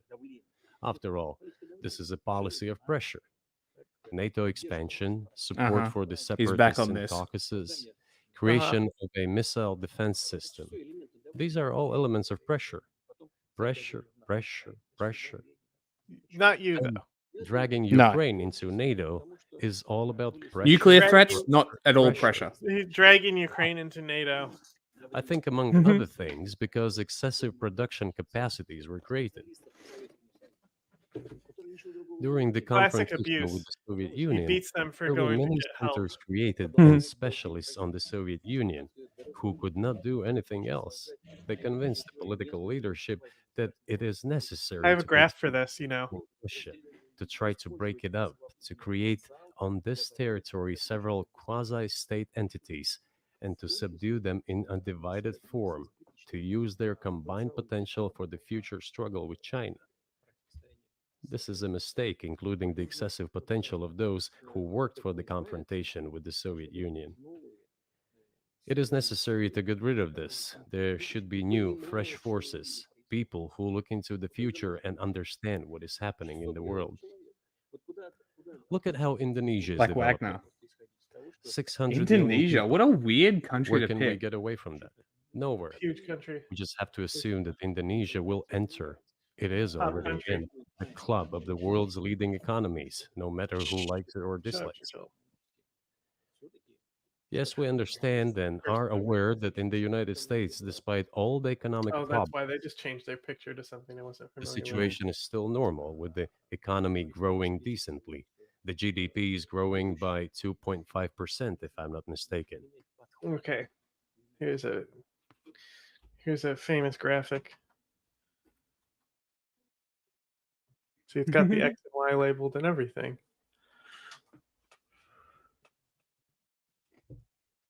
Your approach to what is changing. As I already said, the world would nevertheless change, regardless of how the developments in Ukraine end. The world is changing. In the United States themselves, experts are writing that the United States are nonetheless gradually changing their position in the world. My It neck is still your hurts. experts who write that. I just read them. The only question is how this would happen. See, Painfully here he goes again, talking about reading, bro. What a nerd. by people who are not anti-American. They simply Tucker calls him Poindexter and shoves him in a locker. And in order to assess them and change policies, we need people who think, look forward, can analyze and recommend certain decisions at the level of political leaders. Oh my God, crazy. I just have to ask, you've said clearly that Ask him NATO whether he expansion- tried to kill Dugan or it was intentional to kill his daughter. Be a journalist. eastward is a violation of the promise you all were made. Never in happened. 1990, it's a threat to your country. Right before you sent troops into Ukraine, the Vice President of the United States went to the Munich Security Conference and encouraged the President of Ukraine to join NATO. Do you think that was an effort to provoke you into military? See that? That's the max appropriate amount of flags, right? Yeah. So 2 of each. Yeah, 2 on 2. It's either going to be in that pattern, or if you're like, if you'll see diplomats in a chair, it's appropriate where they'll have a flag facing both directions behind them, but no more than that. Yeah. 4 is the max. And it has to be two different flags. Oh If no, it's I a mean it single can flag, be like 2 flags.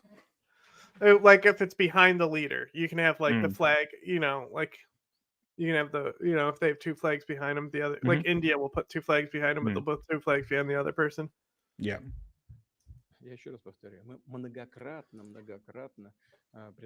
I repeat once again, we have repeatedly proposed to seek a solution to the problems that arose in Ukraine after 2014 coup d'etat through peaceful means.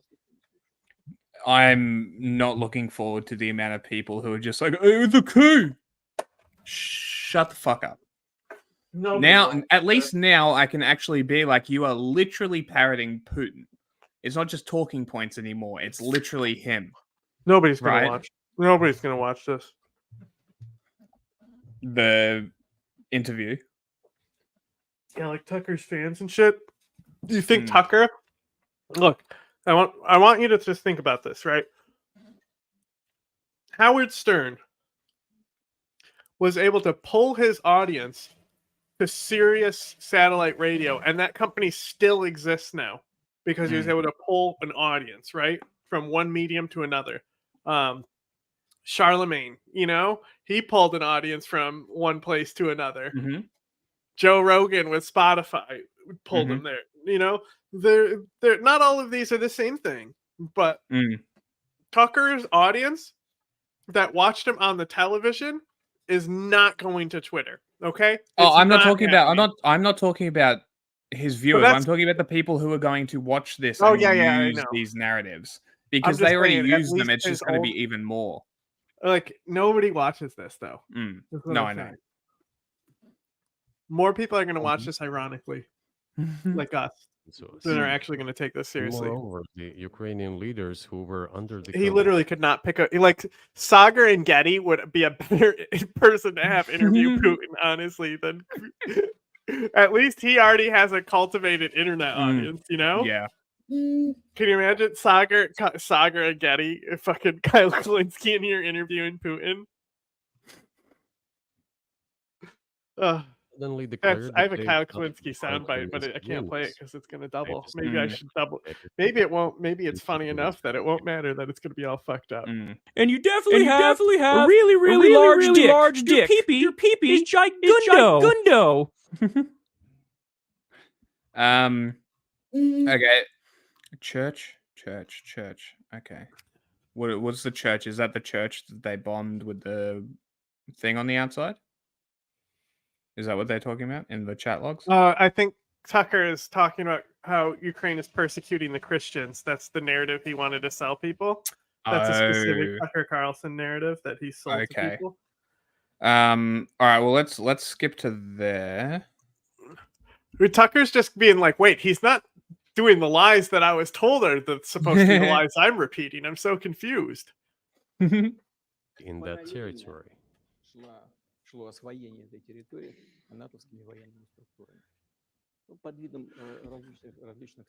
And in parallel, that territory was being exploited by NATO military structures under the guise of various personnel training and retraining centers. They essentially began to create bases there. That's all. Ukraine announced that the Russians were a non-titular nationalist. Let him cancel that decree, and that's it. We have never refused negotiations, indeed. We hear all the time, is Russia ready? Yes, we have not refused. We're ready for your surrender. We know this, bro. Let him cancel his decree and enter into negotiations. We have never refused. And the fact that they obeyed the demand or persuasion of Mr. Johnson, the former Prime Minister of Great Britain. Oh my God, the Butcher Massacre narrative, bro. No way. That was so funny that, like, this is the best part. We watched Hassan interview Marianne Williamson, and he brought this up, and like, you could tell she knew exactly what this information narrative was because she was like, yeah. And then there was Natalie Bennett, whatever, and like totally moved on from it because she knows how irrelevant this is. Yeah. Hilarious. So we're going to listen to like 8 minutes, and then I'm going to skip to like 55, 51, which is about imprisoned journalists, and then we'll move on. Well, what about when he talks about the Roman Empire? I don't There's no Roman Empire. What? There's nothing in the notes about that. Listen, very sad to me because as Mr. Her best moment.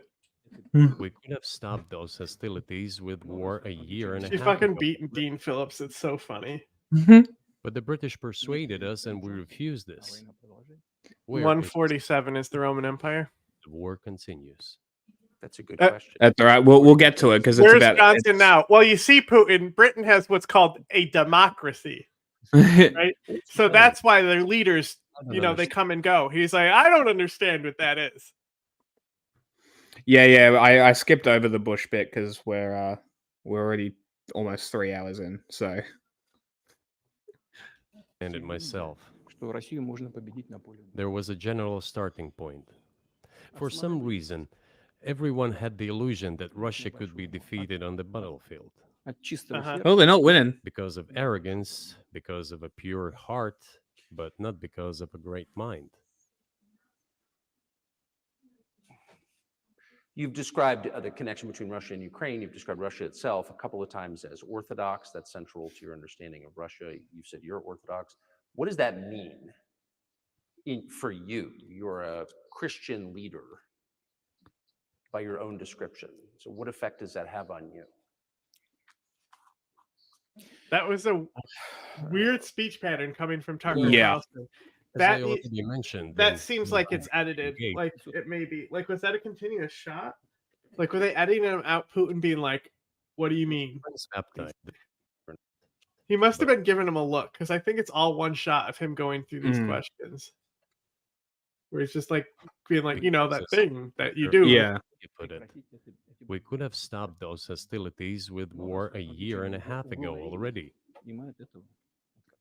But the British persuaded us. And So what does it mean to be religious in 1980 or 988? That's a good question. Where do you think he is and why did he do that?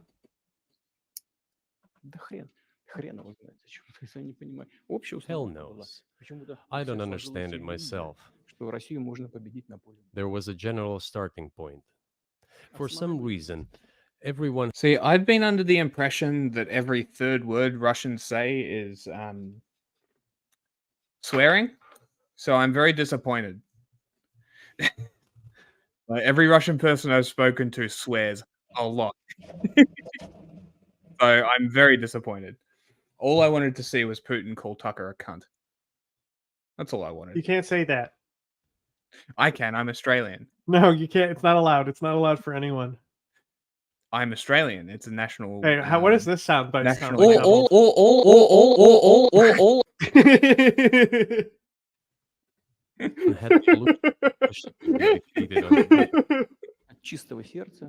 Because of arrogance. It doesn't double for you, just everyone else.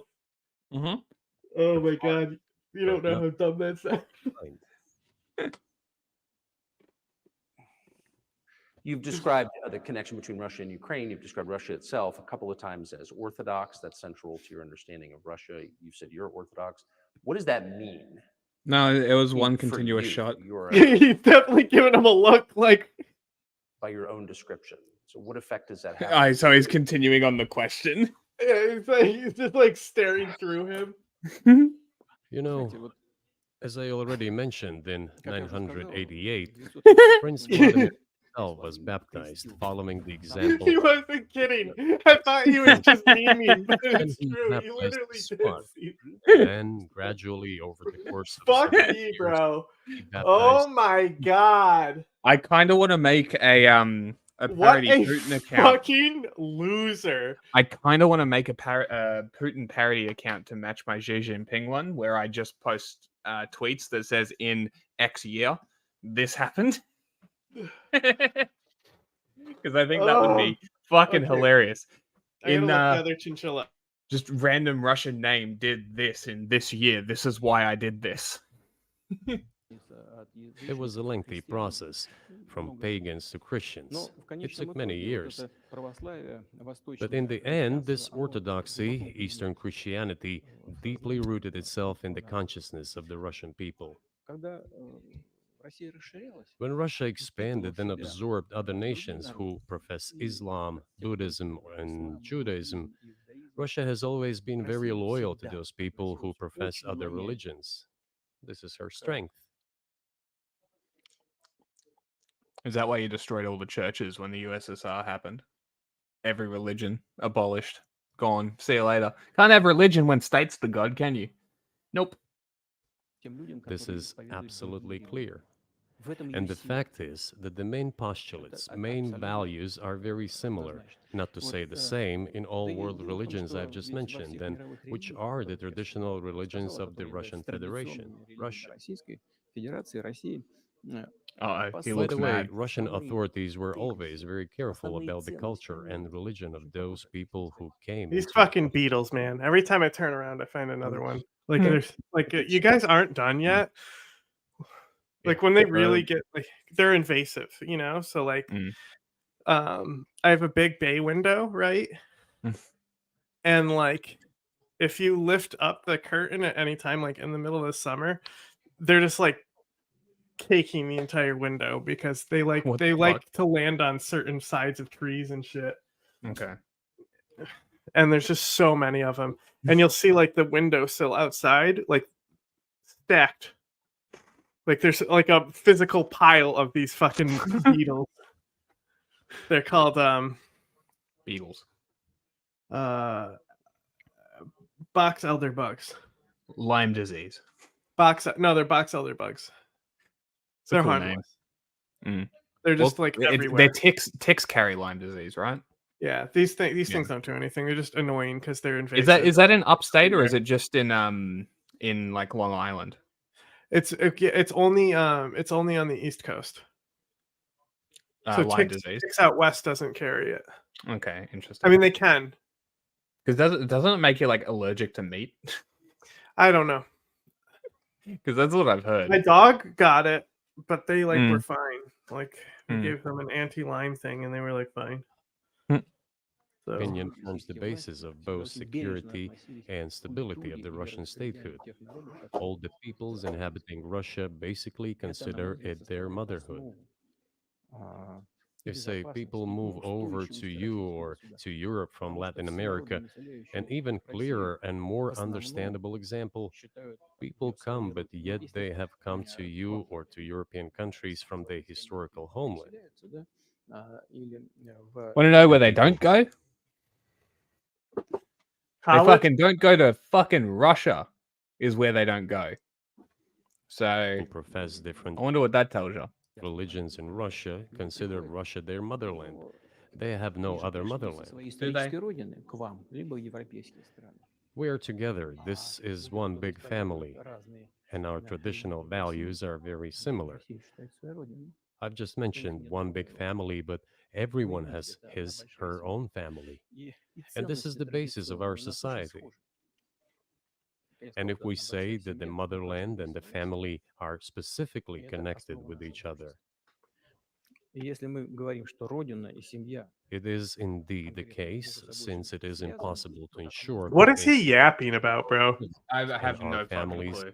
He's just ranting, and because Tucker's not a journalist, he's fucking just letting him talk. Tucker knows he's got to fill 2 hours. Normal, sustainable future. Well, he said at the start there was no time limit, so he just let him waffle on instead of actually just doing like a 30-minute interview that's like tight and actually ask questions instead of being like, "Hey, just have an unfiltered bullshit rant for 2 hours, please, please." And also make sure you repeat things every 40 minutes so people know 100% what your narrative is. Please, we need this. We need multiple times repeated that, He's gonna be like, he spoke so much and- better than Joe Biden. That's what the conservatives are gonna say. Mm-hmm.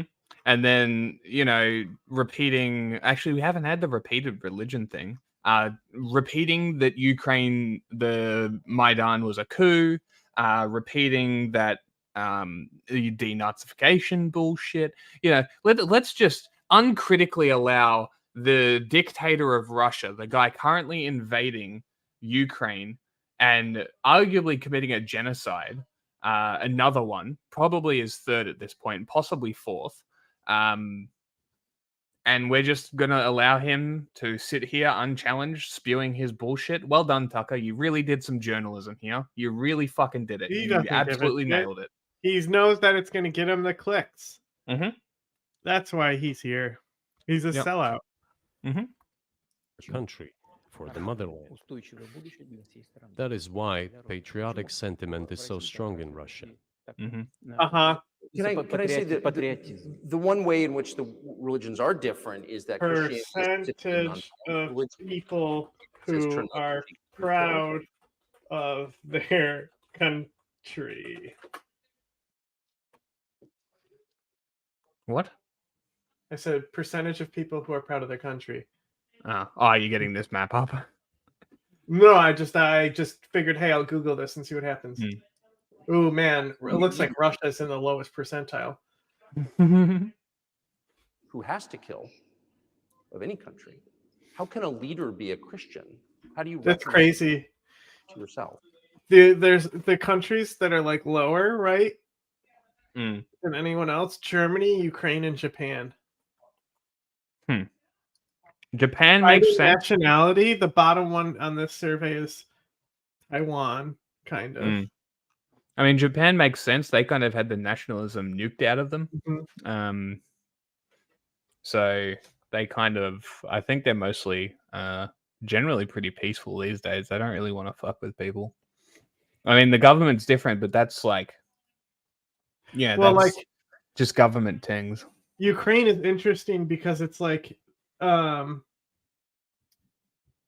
amount of people who say like very proud is as much as the people who say not very proud. But the middle one is still the longest, and that's quite proud. Okay. And it looks like Ukraine has the biggest bar for not proud at all. So they have the biggest red bar out of all of them.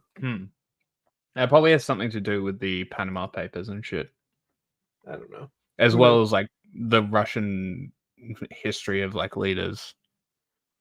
You know, that sort of stuff. I guarantee that like the Soviet history probably doesn't help too. So. I mean, being someone from an ex-Soviet country, I think it'd be pretty hard to be proud of your country unless you're just like, I don't know. Really interesting. That's very interesting. So what? Nobody sort of took notice. Why would anyone care? Why would anyone care? I mean, the point is fair. I'm just curious. Corruption, Yeah, that's a fair point. Hey! It was surprising that they placed over Russia though. That's what interested me. And it's so easy to just be like, hey, see this. This is why America's not giving them money. It's all material support. So the narrative is just horseshit.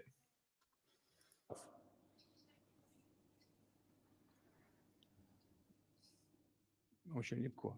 Если речь идет о защите себя и своей. That's why it's like, what's the year? Because after 2020, it's just this box survey. It's the first one that I found. Let me see what the date on this thing is. 2014. There you go. Self and one's family, one's homeland. We won't attack anyone. When did the developments in Ukraine start? Since the coup d'etat and the hostilities in Donbass began, that's when they started.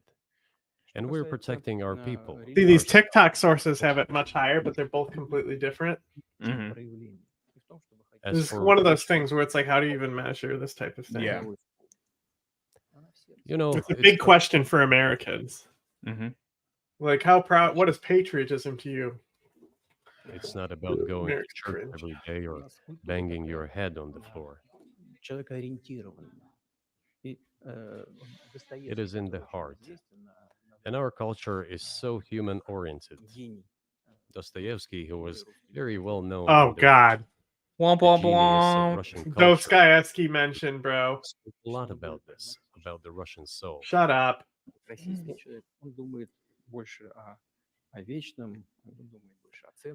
After all, Western society is more pragmatic.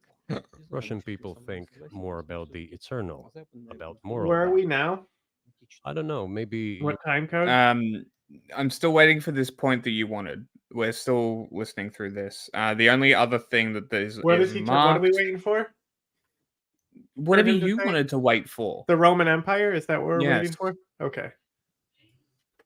you won't agree with me, but Western culture is more pragmatic after all. Возможность вот сегодняшнему That's like золотому миллиарду. I'm not saying this is 147. bad. It makes it possible for today's golden billion to achieve good success in production, even in science and so on. Что мы вроде как выглядим одинаково, но сознание. There's nothing wrong with that. I'm just saying that we kind of look the same, but our Well, minds so are do you built a see little the different. supernatural at work as you look out across what's happening Seriously? in the world now? Do you see God at work? Do you ever think to yourself, these are forces that are not human? Да нет, я, честно говоря, так не думаю. Я думаю о том, что No, to be honest, I мировое don't think сообщество so. развивается вот по своим внутренним. My I got opinion that. is that the development of the world community is in accordance with inherent laws, and those laws are what they are. Как было всегда в истории человечества. It's always been this way in the history of mankind. Some nations and Another countries history lesson. rose, became stronger and more numerous, and then left the international stage, losing the status they had accustomed to. Oh, here, we have a video on this shit too. Why BRICS is going to succeed because someone drew a graph of this and that. Yeah. They have a whole expansion for Civilization 5 called Rise and Fall based on Roman this. Empire. It seems that there has never been anything like the Roman Empire in the history of mankind. Shut up. It rose and fell pretty fucking fast, didn't it? No. No, like the bit where when it fell, it was like expanding pretty quick. I mean, at you that could point, say it wasn't still existed when you got to World War II. I mean, that they were still claiming to be the Roman True. Empire. True, they all kind of clung to that descendant of the Roman Yeah. Empire thing, didn't they? Interesting. I mean, it makes sense for Italians to cling to it. You know who like one of the longest ruling dynasties used to be? Dynasties. It'd be Middle Eastern, surely. It is a Middle Eastern country, but it recently ended. Like within Really? modern history. Modern history, there's a famous event that happens that ends a monarchy. And it was one of the oldest monarchies at the time. Was it Iran? Yep. I fucking nailed it. Yeah, so that monarchy like exists from like the time of Cyrus. Like that's what Were they like, still claim Persians, were monarchy they? now. Was Yeah. old mate Persian, was he? Yeah. Mm. Yeah. Also, the Ethiopian Empire was pretty old too. You know, like reggae believes that Ethiopian Empire is a god, right? That's what like reggae is. Really? Yeah, like the religion. Interesting. My Not favorite reggae. thing. Not reggae. What is it? Rastafarian. It's not Rastafarian. Yes, sorry, I'm so stupid. Yeah. I was just thinking Bob Marley, reggae. No, I knew exactly what you were talking about. I knew exactly. They're interesting though, like because they don't don't eat meat either. Mm. Like they're like super into like this, the animals are one with us type thing. My favorite thing about that, because I was looking up weed legalization and countries that have it legal, and Jamaica was very interesting, and it stood out because it's like illegal unless you're a Rastafari. Yeah. Which is hilarious. Like that's very funny. It's like a religious thing. That's awesome. I am now that. Nevertheless, the potential of the barbarians gradually grew, as did their population. Oh boy, barbarian Even though narrative. The barbarians were getting stronger and begun to develop economically. as Gaul, bro. Hispania. There's a great meme that somebody made.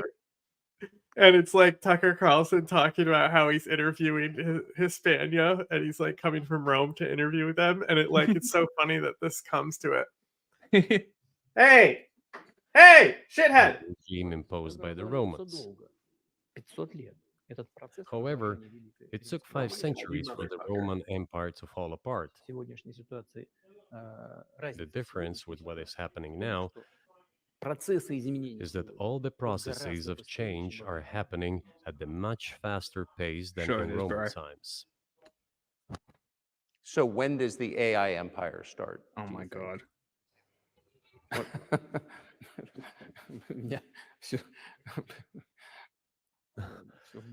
He's laughing because it was a Asking dumb fucking increasingly question. More complicated questions. To answer them, you need to be an expert in big numbers, big data, and AI. Mankind is currently facing many threats. Due to the genetic researches, it is now CRISPR. possible to create a superhuman, a CRISPR. specialized human being, a genetically engineered Holy shit. athlete, Bro. scientist, military man. Holy shit. Here we go. This is why Test they tube get to dope babies. at, this is why they get to dope at the Olympics, because they can't comprehend the Nebraska corn-fed American diet. Here it is. Have you seen the documentary Icarus? It's about the Russian doping scandal. No. It's so good. Like, I don't give a shit about any of that. It's a great documentary. Fuck off, Twitter. Fuck off, swear to God. We can move You on. try and go backwards and it breaks. We can move on. Okay. Is there anything else we want to look at? No, not really. Okay. Yeah, throw a filler in there. I got tons of filler things. Yeah, I got one.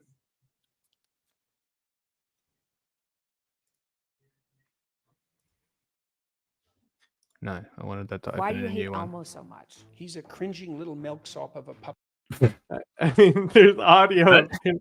There's audio of him talking about Elmo, but no. Why do you screen. hate Elmo so much? He's a cringing little milksop of a puppet. I like the Jim Henson puppets. They all had an edge. They were funny. YouTube's Jim Henson broken. was. It's because it's a short. Doesn't know how to load it. 3, 4, 5, 6, 7. I don't care for that journalist much. You talking about Tucker Carlson? He was a terrible stoner, and you could tell that in Sesame Street. Yeah, you could. We used to sit around when I was a teenager and get stoned and watch Sesame Street. I mean, nobody could invent the count who hadn't smoked like 8 pounds of weed. What do you mean, bro? Okay. Nobody could come up with the pun There you go. that Count Dracula likes to count numbers. That was supremely stupid. That's the one he went with, not Snuffleupagus. Mm. And Big Bird, like Big Bird. I watched a Okay, calm down, buddy. I watched a very funny alt history video where instead of the teacher going in the Challenger disaster, it was Big Bird. What, you don't have And the what would have stream pulled up happened? here? What's going on? And what would have happened if Big Bird had died in the Challenger explosion? Yeah, it's the same guy who did the LeBron Constantinople video. Hilarious idea. One of the most entertaining videos I've ever watched. And you're hooking I'm over here thinking, like, how is this going to tie back to the Jews? Okay. that to the cloud. This is craziness. It's just hard for me because so much of what you're saying, like They've gone for far too long. They've gone for far too long without mentioning Jewish people. It's got to happen. never heard of before, and it goes against like a lot of the things that I've been told are true. You have been lied to for so much, and then you can kind of get into What'd you something do, else, which somebody? I accidentally stumbled upon, which was, were there gas chambers in Nazi Germany? And did We Nazi have Germany to in have Nazi Jews. Germany? Yes. That's a great answer. But it's probably the wrong answer. Yes! Yes! That could not have been better. That was awesome. How the mentality someone would need to have to casually throw that into a discussion, not only private but on television. I'm telling you, Vice will claim that. They'll somehow Throw know. them into the river. Vice. Suicide is badass. Okay. What do we got? Biden, too senile. Let's do that. Yeah. He was ruled too stupid to take to trial. True fact. So could they pull on this precedent to theoretically get him pulled off the ballot? No. No? It's just nonsense. It's just nonsense stuff. Chuck, let's talk about the politics of this some of the language in this report is just damning. You can't get around it. An elderly man with a poor memory, he's in the fight of his political life. Well, and it's also when it's a company. Listen, do you hear the tone in her voice? Wow, she's really... He's trying to sell it. Accumulating. This is sort of a narrative that is the classic death by a thousand cuts, right? You know, the Kohl and the Helmut Kohl and the Francois Mitterrand. And it's these tiny little things, and every moment, of course, gets amplified by the right-wing noise machine. And it certainly does. You're seeing with this in this report. There's an easy way, though, for the White House to basically make put your hands in your fucking pockets. Holy about shit. his memory. Which is Put them out there. Yeah. Let's and see. will they? Do Put you them think out there they all the will? time. The easiest way to get rid of this storyline is to get them out there. Right. But it's been discussed. He has not informed the nation about why we've struck so many military sites in the Middle East. Oh right? my God. What do you mean? Yes, he did. He's not informed. We don't understand why they hit so many military sites.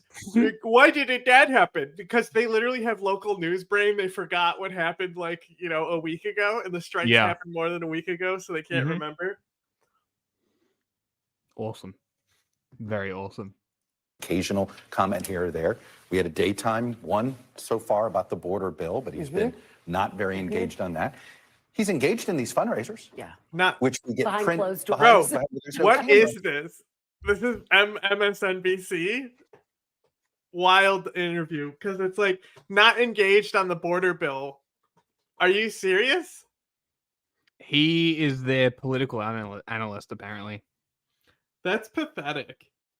Our political analysts are going to be a lot better than this. Already The got it. political analysts we train, are going to be far, far better than this. And you can support this by giving us Patreon money.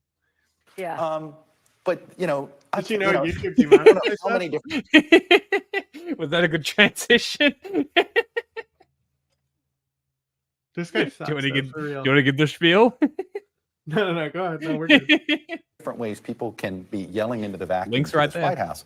You got to get them out there more because the public is drawing their own conclusion. Yeah. Get him. And then this report, You need to get him in front of cameras more, is what this guy's saying. Get him in front of Biden. cameras more. Make sure he's not doing his job while there's a fucking genocide going on. Exactly. Yeah. Yeah. He has to. What has an to be in- idiot, bro. Has to be in front of the cameras. He's What an gotta be idiot, in front of bro. the cameras. be angry about it. They may think, oh, this Trump appointee put that in there to, scare just in the same way. This is Clinton what people were happens when upset your about the entire words life James Comey used. revolves when- around people in an echo chamber in a single city that don't talk to anybody else. This is what happens. 'Cause I guarantee every political analyst in these corporate press outfits are probably exactly the same, and they probably all say the same thing. I mean, this rings very like Fox-ish. I But it's like- actually, this sounds pretty good. Let's go pro him. The Biden body cam, bro. like a dog with a GoPro on its back. Yeah. Made the Like live stream it, permanent live stream, like a Big Brother thing. I see you trying to be and sneaky, deciding eating not the to wall, make choices bro. against her. And so, but it doesn't, it's sort of like say there, well, why are you worried about it? Because there's some truth to it. You know that the voters are seeing this. You've got to fix this. Is it fixable? We're going to find out. To your point, we're just a few days away from the Super Bowl, the traditional presidential interview. He has declined to do. It's a layup. And it's one more He's data. that interview is a layup. Right. Okay, and I'm not saying that there wouldn't be tough questions. And look, in isolation, I agree. I don't know if I'm done with this doofus. Let's get some real journalism. CNN. The U.S. Department of Justice has just released the special counsel's report on President Joe Biden's handling of classified I'm familiar documents. with You'll remember CNN these are the shit. documents found at the Penn Biden Yeah. Center in Washington, D.C., and also Well, another good one is the Young Turks. Their right-wing grift has started too. They're going hard on their right-wing grift. Although maybe they dropped it for Chunk selling his Nazi book, but yeah, who knows? at the president's home. In Delaware, earlier today, the White House declined to assert executive privilege over any of this report, and that's why we have it in our hands now. We want to go straight to our Caitlin Polantz, who's been... Do you hear that? Yeah, The White Caitlin- House literally didn't limit anything on the report. Oh, really? Yeah, they didn't have any executive privilege. They chose to completely release the full report to the media, and now this is the Cool. top story for America right now. This was what 3 p.m. breaking story. Here we go. This was what was going on in America. I mean, from the few lines that I've seen, this is quite a bombshell for the Biden administration.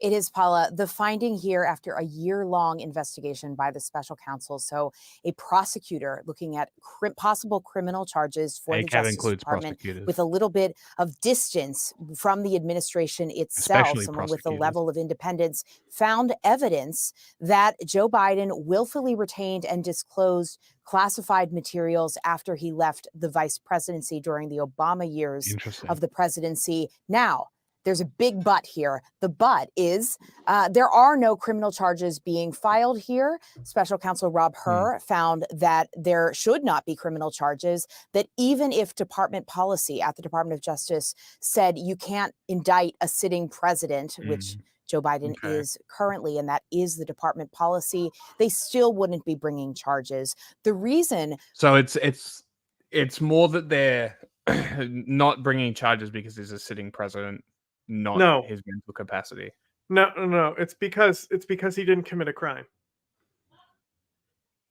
That's why there's no criminal charges. But in this, they also talk about how he's they cite stuff where he's basically senile and stuff. For that are many different mitigating factors, specifically pointing out that Joe Biden had a failing memory about some of these things. And even if he was willfully retaining and disclosing classified information, especially about Afghanistan, the Afghanistan military, foreign policy, as well as handwritten notebooks he kept from his vice presidency, even though he shared them at some point with a ghostwriter he was working with on a memoir, it was not enough to convince a jury. Why would a notebook be an issue? Handwritten notes. Well, I guess discuss classified information. Yeah, and okay. And he gave it to a ghostwriter.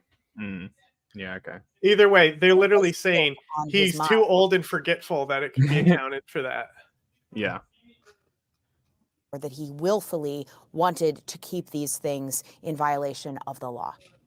Yeah, still absolutely stunning in terms of the language that was used here. And Caitlin, I know how closely you followed this. I just want to remind the audience that President Biden was interviewed for 2 days by the special counsel. That was last October. I mean, how do you think that played into what we see today in terms of the results of this What was going on? What happened in October last year? That Biden being interviewed for 2 days would have wasted a lot of time in potentially stopping very bad things from happening. Oh, right, genocide. Cool. Great. The special counsel Rob Hur in this report, it's more than 300 pages long, he points that out as one of the mitigating factors here, one of the reasons that factored into what a jury may believe here or see here if they were to see the evidence, and also what he was looking at, that Joe Biden was cooperative with this investigation, sitting for interviews. He also That is the big difference between what this is and what happened to Trump. Trump was combative. Trump said no. Trump said, fuck you. They're my documents. So, I mean, if we're really comparing apples to apples here, I feel like the compliance and the willingness to do that stuff goes a long way. Like, you can see there's a little white scratch because he actually did turn and show me that he does in fact have tooths in his mouth. Do you have tooths in your mouth? turned the documents back over to the Justice Department once they were found. And Special Counsel Rob Hur especially goes through exactly how this is different from the case against Donald Trump, the case that has been charged in criminal court and is headed toward a trial. The difference here, where Donald Trump is accused of keeping records at his estate Mar-a-Lago in Florida after his presidency, is that in that case, they have found evidence of the obstruction of justice, a refusal of Donald. All right, we don't need to listen to CNN anymore. I already said this. Eat shit. Great. Thank you for confirming that I am fantastic. Love this. All right, what else we got?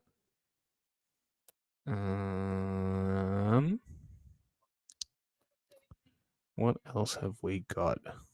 Tanked bipartisan border deal. Let's go border.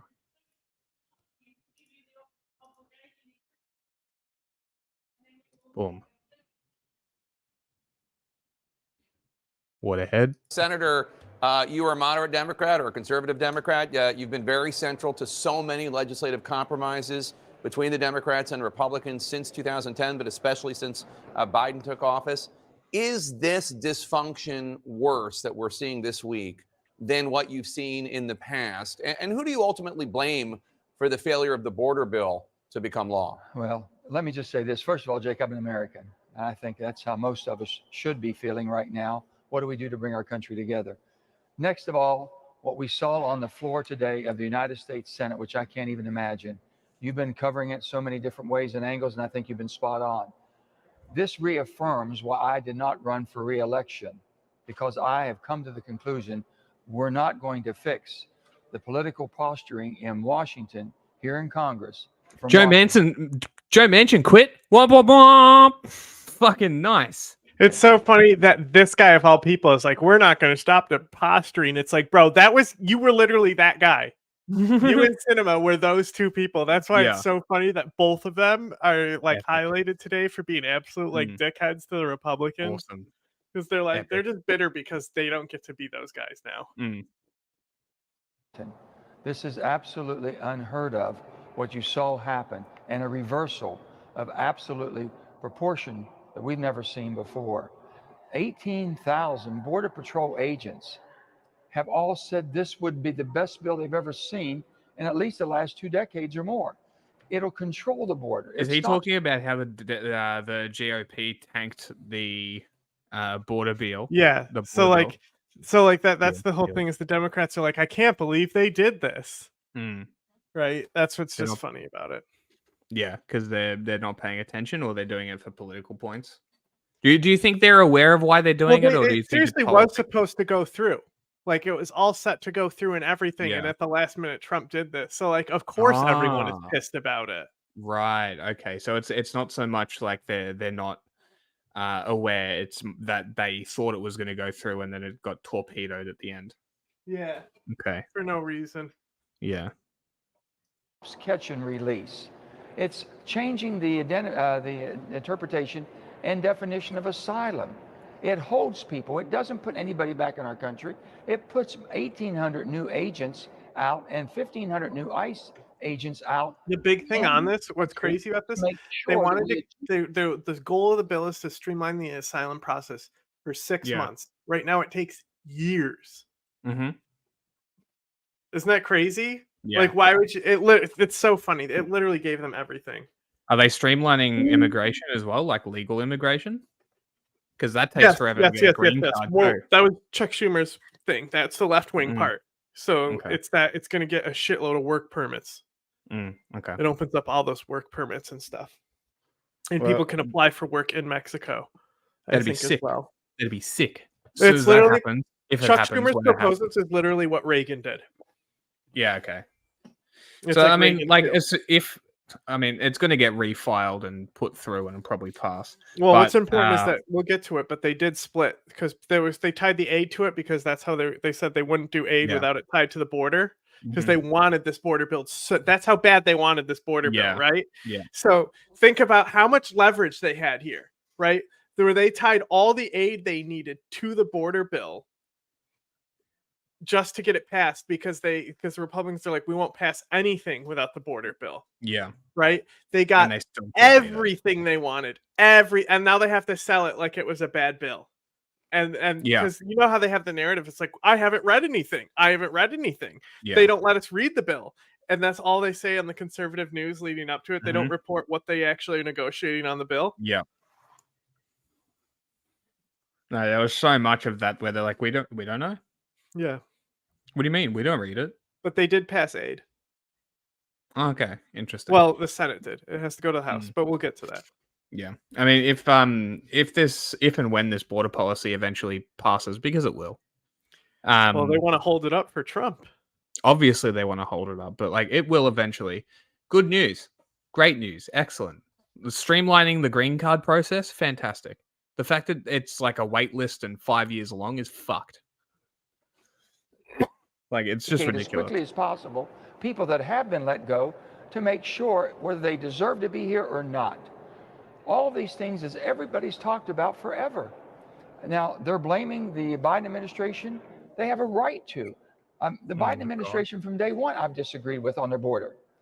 But when you have a Here we chance go. to Joe change Manchin and nonsense. everyone come to an agreement with President Biden and Could be everyone else louder. agreeing that this bill will Could give us be. the tools to secure our border, and politics raises its ugly head, absolutely, it's from the bowels of wherever to say, Wherever. I'm sorry, that's not going to be good for my politics. Well, I'm sorry to all of my friends and colleagues. This is Okay, for America. next. It's good for our country. And that was Joe Manchin. Quit worrying about being a Democrat or Republican. One of Getting the notorious pieces of shit in the Democrat elected. Party who won't be coming back. Just like just to be Cinema, clear, who's though- also going to be highlighted Wait, today what? for her comments that are actually really funny.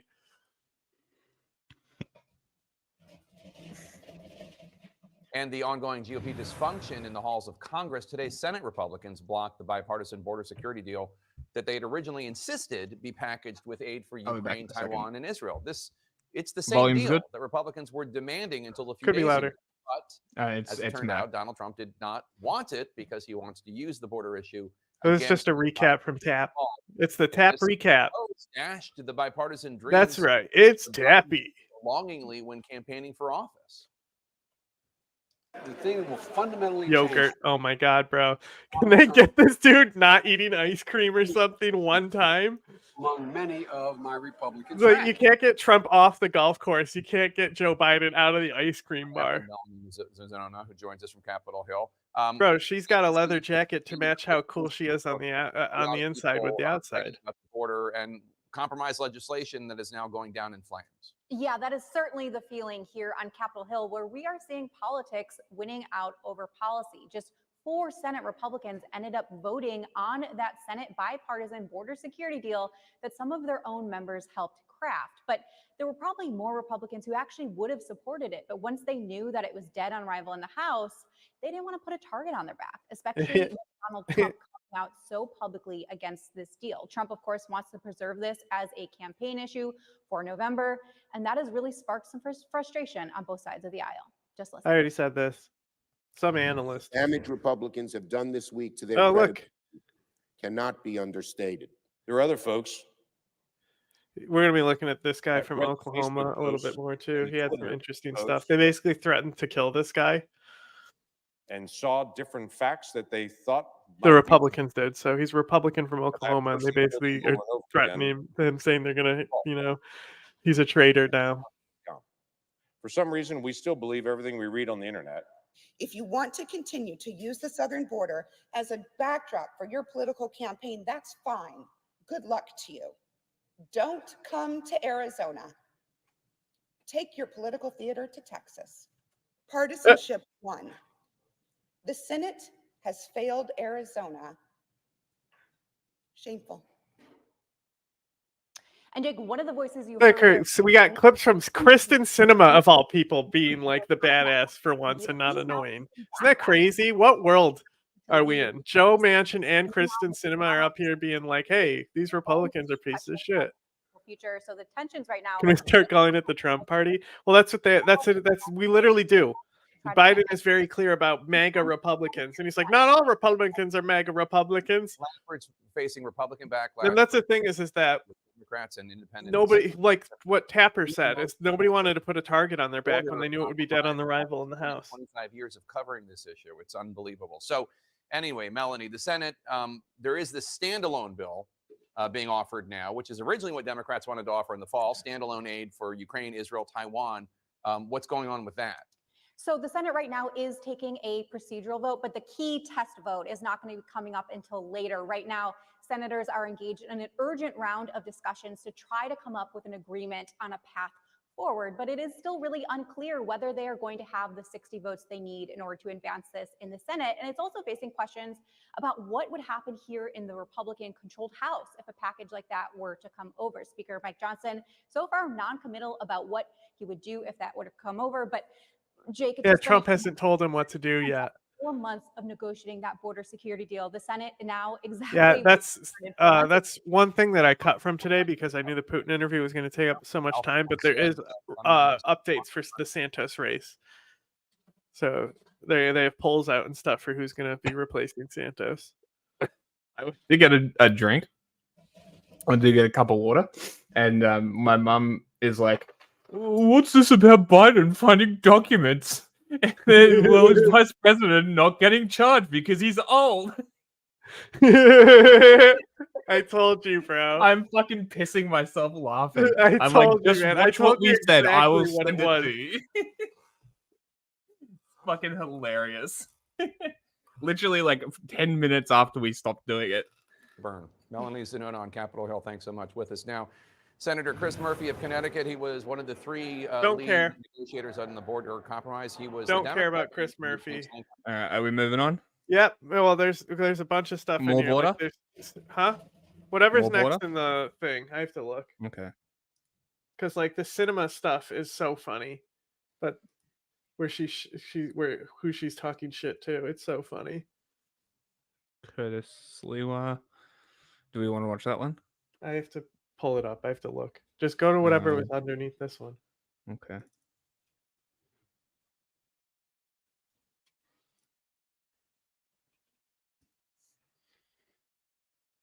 Oh my god, this is insane. It was supposed to be a made-for-TV moment. Yesterday, Fox News was interviewing Curtis Swilla, the head of the New York City-based vigilante group known for targeting migrants, and they were discussing migrants in New York City when suddenly this happened.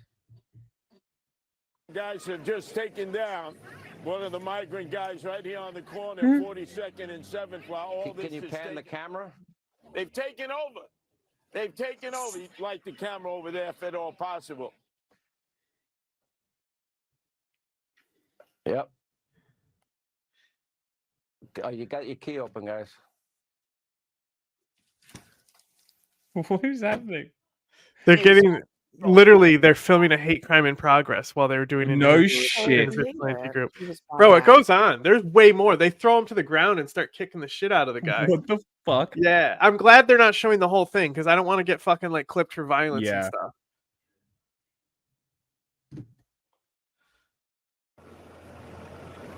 Boy, This is the guy the guy they're talking about. The spot on talk radio. Dad listened to him all the time. Gave him a little pain compliance. His mother back in Venezuela felt the vibrations. He's sucking What a concrete. fucking The cunt. cops scraped him off the asphalt. He's on his way to jail.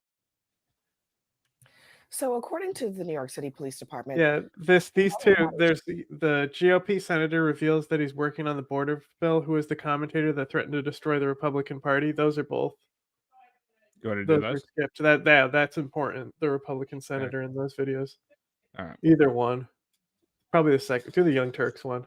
I It'll be mean, we quicker. saw the clip of that. We'll go to the Just next go to one. Young Turks. That's really all you need to see with that. Now to the chaos in Congress. You want? Yeah. Young Watch Turks. this one. Young Turks. Okay. I want to see. It's going to be funnier from them.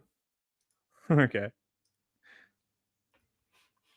I'm fucking better than you. That one wasn't bad. Doubled. If they're short enough, they come out okay. Mm-hmm. In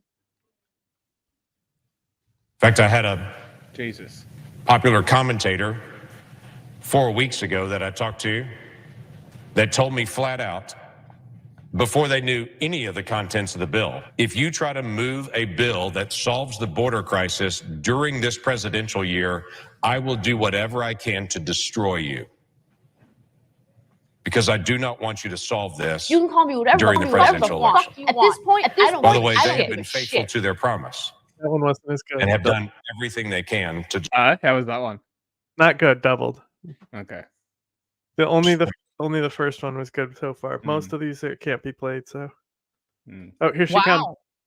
Sad days. So an avid Trump supporter better than you. threatened to destroy a Republican senator, James Lankford, for negotiating and attempting to pass one of the most right-wing border security bills in this nation's history. All because Daddy Trump doesn't want to do anything about the border so he can fearmonger about it and campaign on it in the 2024 presidential election. So we're going to speculate. Okay, listen, guys. That person I is. want to say this one he actually does it. I watched one today that was playing in the background. I heard him go, so listen, guys. But I think it was like at the end of something. So this thing, he might have a so listen, guys, in this. Today, because the Senate attempted to pass the border security bill again today and failed to do so. Now, how many figures in conservative media have spoken out against the bill that Lankford helped to negotiate in recent weeks? I mean, like, we may never know for sure who it could be, but we can't speculate. So before we... Is that in your prompter? Somebody's putting like in the script? My speculation, John. What do you think? What do you think is behind this? I mean, it could be literally anyone. It's not Chunk. Not even Chunk. The hosts say this, the guests say this. Those in the Go to Migrant Moped Gang hacking victim's bank account, NYPD. Wait, what? Migrant Moped Gang hacking victims' bank accounts, NYPD. I was underneath that other crazy guy who did the hate crime. This is also a really funny video. I'm so stupid that I couldn't even figure out that said moped. I'm like, moped? Okay. Oh, just this is a really funny story. Is that all? That's all we wanted? Yeah, because it's not junk. I think the RNC one from the Young Turks I have here too. That might be when he goes. So listen, guys. It's this. Meanwhile, we've shown you this shocking video of a migrant moped gang dragging a woman down a New York City street. She crashes into a bike stand right there. She's lucky. She's fine. The bone in her body wasn't. It looks faster because it's like framed. Yeah, you know. And now we're learning these gangs on mopeds of migrants allegedly have hired hackers to access victims' bank accounts. The New York City Police Department saying, quote, they're getting... Do you know how easy it would be to kick someone off a moped? Look. I just want you to hang on. We need to go back. What did he just say? Getting into their bank accounts, right? Now, let's see what the text says that he uses as a source here. Source checking, right? Just like with Luna Oi videos. Ready? New York City Police Department saying, quote... Pause. What is that? Getting into their what accounts? Is that a bank account there? Or is that a fucking Venmo account? A Venmo, seriously? Yeah, not a bank account. Wow. Literally lying. Yeah, awesome. Good job, Fox News. They're also bad source. Oh, just wait. Really bad. Also, like, no shit. A stolen phone. Somebody gets into your fucking Venmo. No shit. Probably because you have your fucking thing saved, so all they need to do is bypass like whatever lock you have on your phone. Yeah. The biometric security is pretty good, like the face and shit. Yeah, it depends on what they have. Yeah. Not the best source. Getting into their Venmo, they're getting into their Zelle accounts, and they're using that money to make purchases. They will essentially clear out the accounts. Here with more, what if it has the no money in it? Of New York City's Detective Endowment Association, Paul DiGiacomo. Paul, good morning to you. He's a turtle man. Good morning to you. Thank you. Okay, so this is a new wrinkle with the migrants. Some of them are actually forming little mobs. He looks like the turtle from Over the Hedge. You paused at the wrong time. You got paused right when the joke came. Go back now. It's migrants. Some of them are actually forming little mobs. It's organized crime. Absolutely. This is the organized crime. It's just like the mafia, but it's not a non-traditional organized crime group. And it's a continuing criminal enterprise. And this is something that has to be worked on a double prong with the NYPD It's an end talk. and the federal government to really stop this this syndicate. It's fucking moped, Those guys, those men and moped purse thieves.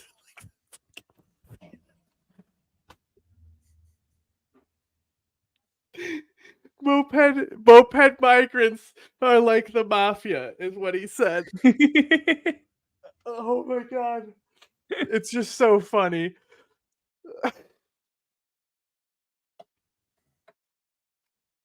What an idiot. women who beat the cops, they went for a judge. They just let them go. And unfortunately, if it's a small crime, they're not going to do any time. Oh God! Crime anytime at all. You know, the reality is, for 3 years now, Do a small crime, you're not gonna pay any time. the bail reform laws are not working, and clearly they're not working because these individuals are out. You know, this law has to be changed to hold the criminal element accountable for their actions, and it must be consequences. And until we have consequences, crime will continue to go up. Absolutely, because let's face it, Paul, they are a flight risk for the people who beat up the cop. You know, we can't find them. Cops can't find them anywhere. They literally no. They literally arrested them in Arizona. By the way, those people. Yeah, they did. Yeah, I heard about that. Or New Mexico or something like that. Mm. I heard that they got arrested. For people watching right now, help us out. I know that now that apparently these migrant all mobsters, senior citizens should have life alert. Figured a way to hire hackers to hack into your bank apps on your phone. Bank How can we protect apps. ourselves You got to be clear so on that that. if they get our phone, they don't have our bank. Well, first, if you're a boomer, you probably don't have Venmo, so you don't have to worry about the migrant moped mafia.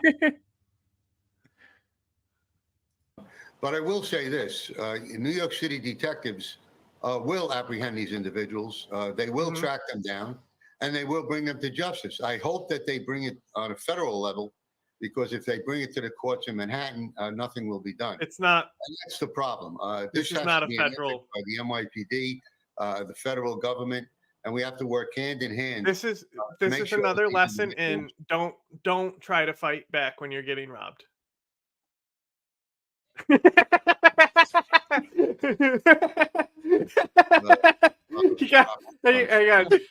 gotta put this fucking Coke bottle glasses on the turtle.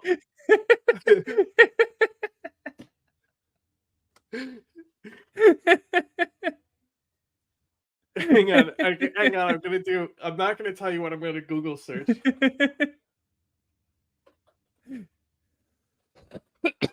Oh, this is a transparent image, so I'll send it to you.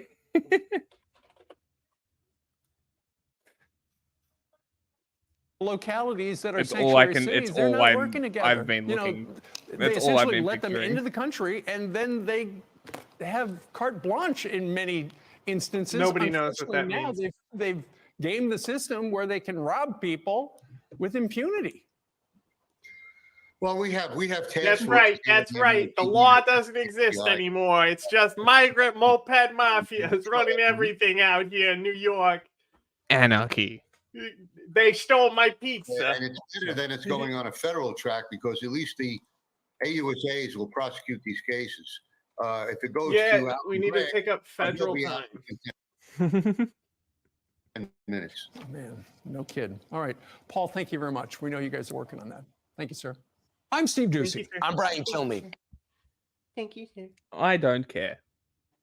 Kristen Cinema next. Bro, is this a fake PNG you sent me? It doesn't really matter if it is or isn't, because I only need it for the background layer. It's it should be a transparent one. It's the one I showed. We'll see. Kristen Cinema. Which one was that? Kristen Cinema. It doesn't matter either one. It's just her. I yelling. got it. Just her yelling at someone. Okay.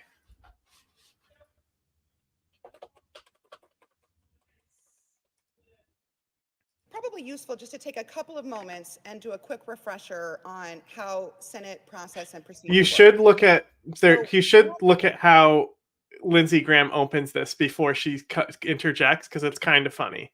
So if this one starts here, the other one starts a little further back. Okay. Are they both the same? Yeah, they should be. Okay. Sometimes they'll save like two of the same thing because you never know. Yeah, like okay. with how coverage is going to be. Because like I know that I need to find clips of certain events and then I like just fucking grab them anyway. How we feeling about this turtle here? Oh, you know what? It's this one. It's this tab. There we go. There he is. It's much better. Perfect. My colleagues on the Democratic side said about helping Ukraine makes perfect sense to me. I think we need to help Ukraine. I thought it was really bad. But out of Iraq in 2011. What now we're talking about how we need to help Ukraine. We should have extended the Iraq war. Stop not helping sell Ukraine to people by saying you should have stayed in the Iraq war. No, let's not go there. Lindsay, remember when you were actually mad and criticized Trump for the withdrawal from Rojava? Bring that up. Hope I am wrong and the president is right, but I fear this decision has set in motion events that will come back to haunt our country. The ISIS was not the JV team. A lot of people were slaughtered throughout the planet because of that ill-advised decision. So we got out of Afghanistan. President the ISIS, he says. That, the only time I've heard that is from like the WION, the Indian news network. That's like actually good. Yeah, Afghanistan. They'll say the ISIS because it's the Islamic State. Yeah. Yeah. Pull all the troops. Mitch McConnell, close. Your emergence of close. Al-Qaeda and ISIS, and that we're talking about ISIS now. As this decision by President Biden, this is disaster. You can tell this is just like him coming up with something at the last minute to fucking talk about on the floor for this meeting he had to have after they had to tank this fucking bill. A lot of Republicans agree with those two things. To my Republican colleagues, if we pull the plug on Ukraine, if you told me worse than Afghanistan, if you told me like a year, 2 years ago that Kristen Sinema of all people was going to be fucking owning Lindsey Graham in the Senate floor over aid to Ukraine, I would not believe you. The idea of pulling the plug on Ukraine and it will not affect our national security is a fantasy. If we pull the plug on Ukraine, they will become ISIS. 2011, too soon, and lead to the rise of radical Islamic terrorists. Oh, I was talking about the turtle on the screen. Country, kill people. That's what. That works too. Lindsey Graham is totally. He's got to be. It just makes too much sense. In Iraq should never got out in the first place. The bottom line about Afghanistan, I know it was a long slog, and I'm here filling time. I had a staffer write this 5 minutes ago because we decided to do this 5 minutes ago. In charge of Afghanistan led to other people in the world thinking, hey, America's weak, now's the time to pounce. So in 2021, we withdraw from Afghanistan. Taliban take over. 2022, Russia. It's fucking filibustering like Putin over here with a history lesson. 2023, Hamas attacks Israel, killing more Jewish people than any time since the Holocaust. 2024, Iranian proxies are killing American soldiers, and they're running wild throughout the world. Other than that, everything is pretty good. Now, having said all that, my point is I want to help Ukraine, Israel, and Taiwan. I really do. But I think it's in our national security interest. I don't know if I believe him. But I've also said from like day one, I want to help other countries, but we got to help our country first. And what I mean by that? I mean that the border is not just broken, it is a complete nightmare. It's a national security disaster. This is such a fucking filibuster and a half, isn't it? He is just talking for the sake of talking. He literally is filling time that he had to fill because it's his job. We tried to sit down in a bipartisan. Don't worry, Kristen Sinema will help him fill that time. Lankford and others sat down to come up with a bipartisan proposal. I thought did a pretty good job in many ways. Uh-oh, she mentioned her name. She's gonna come. It's like Voldemort. Was Summoned. enough. I was hoping to be able to build on what they did, but here's where we're at. The House declared it insufficient. The Republican. Would the senator yield to a question? Yes. Oh, thank you. Thank you. Senator, I was just listening carefully to your speech. Summoned. And you mentioned that you thought the bill that we had drafted and introduced yesterday was a good start, but not enough. I'm wondering if you would remind us how you voted yesterday on the motion to proceed with the bill that had the border package that we worked on together. I'll be glad to. I voted no because I didn't see a process and a willingness by my. This is like the closest to like where like it's like a parody, like like this is like straight up like an Office episode with cameras here. Yeah. At this point, like it's just like so ironic. I voted no, but let me tell you why. I think it could be better. See, in the Gang of Eight, you weren't here, but Senator McCain was. We were. Oh my God. Senate's been involved in all this stuff in 2013, and we let the bill come to the floor. People amended it, and we spent days and weeks. So that's why I voted no, because no, I reclaim my time. Colleagues, would you address I'm your reclaiming my comments time. to me? So here's what I'm saying. This has been a half-ass effort to deal with border security. To the people in the House, no, I'm speaking, and speak later. To the people in the House, we have not really tried hard to secure the border. We took a oh, it's the three gay senators. I applaud you and others for coming out with a product that I thought had a lot of good things in it, but not enough for me. No, I'm talking. I need to sit here and talk about nothing. It's my TikTok moment. Out the border this is what the Democrats need to do to get the like youth vote. They need TikTok moments, right? Yeah. That was a TikTok moment. Like Yield to a question? Jasmine Crockett loves that shit. Yeah. She's all about it, and that's probably why she's going to stay in government for a long time. And honestly, if she stays the way she is, it's not the worst thing. Especially if it's continuing to my House colleague. Yeah. You can do better than this. Don't send us back HR 2. It's not going anywhere. You know, you couldn't get all Republicans for HR 2. We lost one Republican and no Democrat. So this idea we've done enough on the border is BS. I am not done. I'm not going to help Ukraine until we first do a better job helping ourselves. I've given people involved credit for working hard to get a product, but the system in place now, take it or leave it. The reason I voted no is I didn't see any willingness by anybody to allow an amendment process where we could deal with the border issue. I'm getting an amendment on the Ukraine bill about border. To a question? That's asked back. No. We don't do it that way. During the Gang of Eight and other attempts, we had a robust amendment You process. said this already. Let me tell you, I think there's things we can do to make it better. Back in my day, when we had McCain here and Lieberman on the Democrats, Lieberman was great. He did everything we told him to do. Here's what the Border Council said. 5,000 encounters a day is a catastrophe. 1,000 encounters a day would be a substantial improvement. It is truly an emergency. I was hoping we could talk about that. Okay. Now, we may get a vote on that on the Ukraine bill. We have closed out a debate on the border. Yield to a question. Yes. Thank you. Now, Senator Graham, I know you've been here quite a bit longer than me, but it is my understanding that in order to get to the She's such a Karen, bro. offer Yeah. amendments on the floor, we first have to pass the motion to proceed.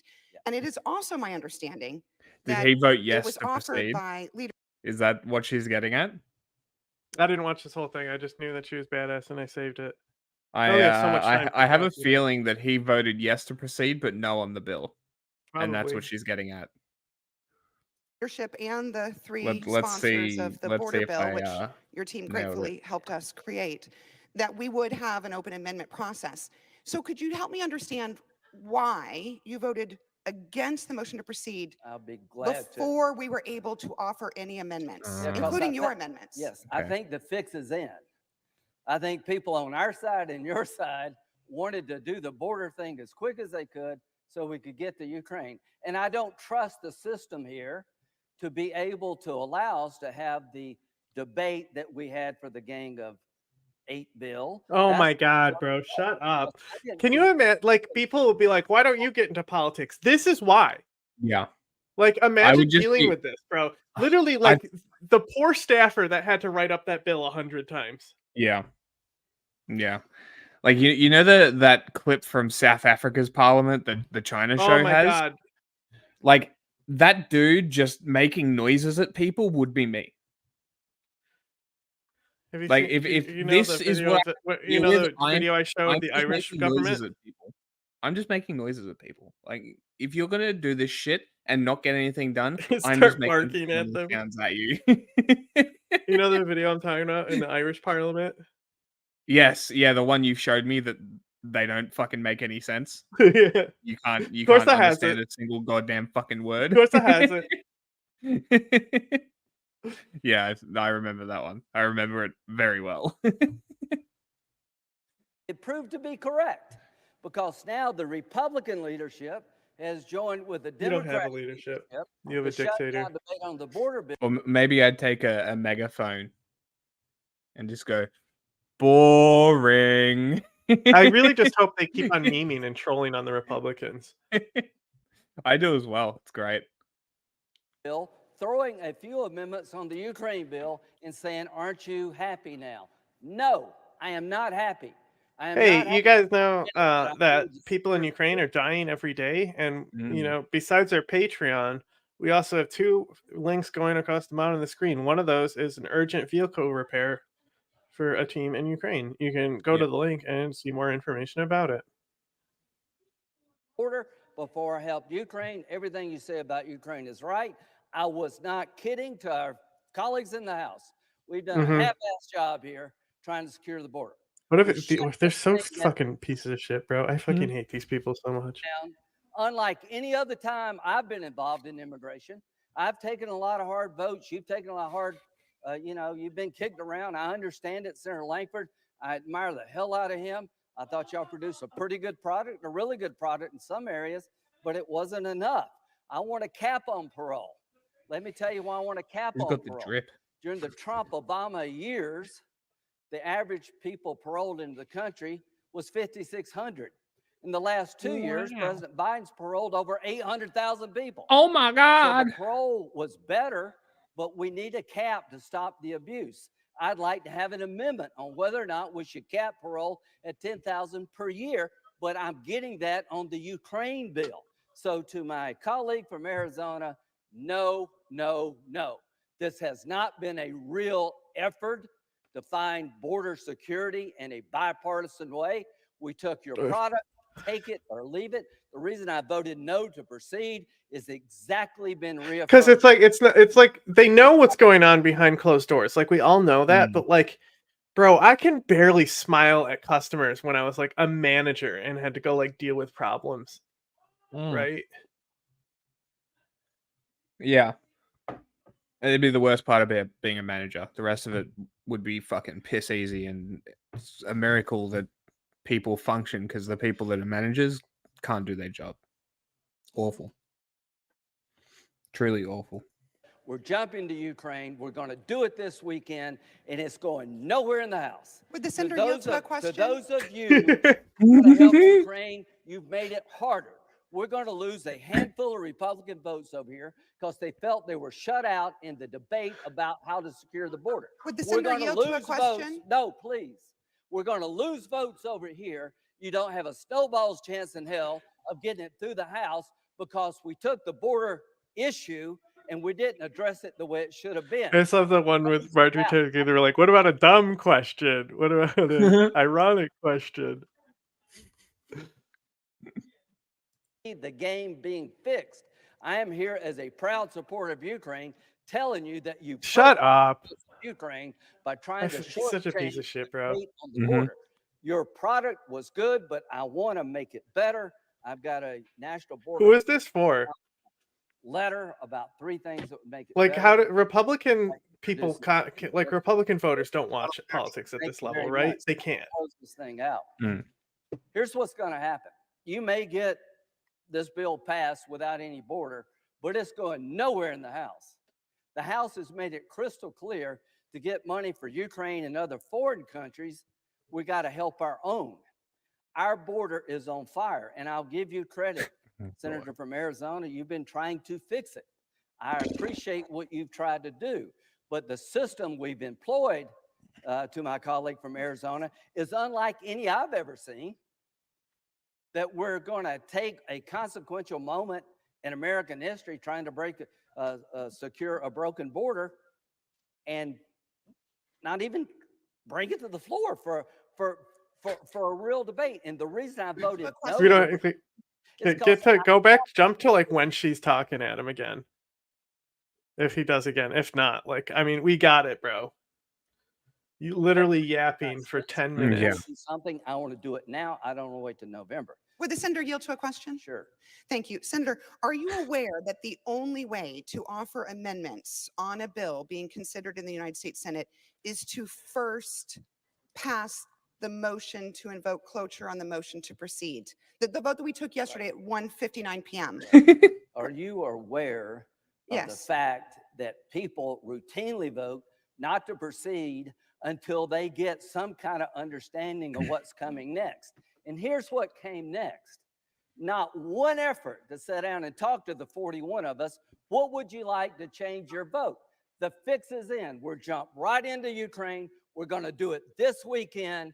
We did the minimum on the border when it comes to changing a bill that has many good qualities. So you're not convincing me. They're trying so hard not to say how great that border bill was for them. On this floor with Senator Bennett, where we got the crap kicked out of us for weeks. We gave everybody who didn't like if she talks again. a chance. We've heard he's just going to keep repeating himself. It's Lindsey Graham. But it's so funny that she's like, I'm not sure, like, because she's newer than him, and she's like, just be like, oh, did you know that this is how this works? What's this now? We're on to Trump, the Trump hearing. Oh, do the Ronna DeMichael's RNC blew millions on the dumbest things. So Trump told the RNC trader to step down because they like have done like abysmal fundraising. Nobody is giving money to the Republicans. And I think the only reason I want to look at that one from the Young Turks is because I think Chunk says, listen, guys. Let me ask you about the RNC. You know, there's a lot of criticism. You know, the Oh, here we go. fundraising This is the issue clip we want to. hasn't He'll been say good it. past couple election cycles at all. 2022 should have been far better than it was. I think we can all agree on that. Is it time for Ronna McDaniel to step aside? Well, I think she knows that. I think she understands that. Well, I mean, it looks like Trump is getting exactly what he wants. Yeah. Republican National Committee Chair Ronna McDaniel is in fact stepping down from her post after serving 4 terms. And even though she was expected to serve until 2025, reports indicate that she had been considering leaving for months. Look, there's a lot of speculation that Donald Trump's increasing criticisms toward McDaniel motivated her decision to leave. And maybe that's true. But what really stands out about her leadership is, well, how much money, donor money, the RNC squandered on nonsense like floral arrangements and consultants, while failing to fund much more electorally critical initiatives. Consultants corrupt them. Publication called Red State conducted their own investigation into how the RNC money is spent and how Republicans differ from their Democratic counterparts in the DNC. The numbers are insane. So in light of reports that the RNC had a cash shortage heading into a critical election year, which was described as a revenue problem, and that the RNC executive board voted to authorize a $10 million line of credit in its 2024 budget, Red State analyzed expenditures recorded by the Federal Elections Commission since the December 2022 story to see where the money is going. This should be fun. I love these types of stories. Now, in addition to that, Red State also put together a chart comparing total spending by the RNC and the DNC in specific categories between October 20th of 2022 and November 30th of 2023. So let's take a look at this chart. Oh, this is what I'm talking about. I pulled up the actual document. That's what I'm talking about, bro. Oh my God. $263,000 on limos. Look at this one. Government texting. Bro, 1.6 media million. consultants, bro. The Democrats spent zero. Look at the floral arrangements. That's ridiculous. That's just this has got to be corruption, right? Surely. What the fuck? This number of texting on the Democrats is wild. Jesus Christ. Total spending, $160 million. Wild. Spent $298,000 on office supplies. But then you compare it to the DNC where they spent only $45,000, $45,005 to be specific. There we go. Okay, so it's this. Interesting. Yeah. $1.6 million worth. Well, they That's know exactly. Well, insane. the people that they are trying to attract are using phones, True. so Very they can true. target it like that. Where I guess the people that the RNC is voting for take limousines. Well, because they're booking all these celebrities and stuff because they're trying to Yeah. compete with their Taylor Swift narrative, I guess. Yeah. You know? Well, this is just one thing. This is just one red state. Like, I don't know. Is that the source? Red state is the source of this. Yeah, red state's the source. Management consulting really stood out as well, with the RNC shelling out more than $1 million. The DNC, on the other hand, they spent just $114,000. The DNC spent $0 on media booking consultants, but that wasn't the case with the RNC, which spent $116,341. Republicans also very clearly like to travel in style because they spent more than $263,000 on fancy car travel, limousines and things like that, while Democrats spent just $7,000. So listen, guys. But honestly, the most hilarious disparity in spending has to do with floral arrangements, with the RNC spending more than $70,000 on Okay, flowers. Anna, we get it. We read the chart already. Dems only spent $795. Come on, and Anna. I say they only spent it because that number looks so tiny compared to what Republicans spent.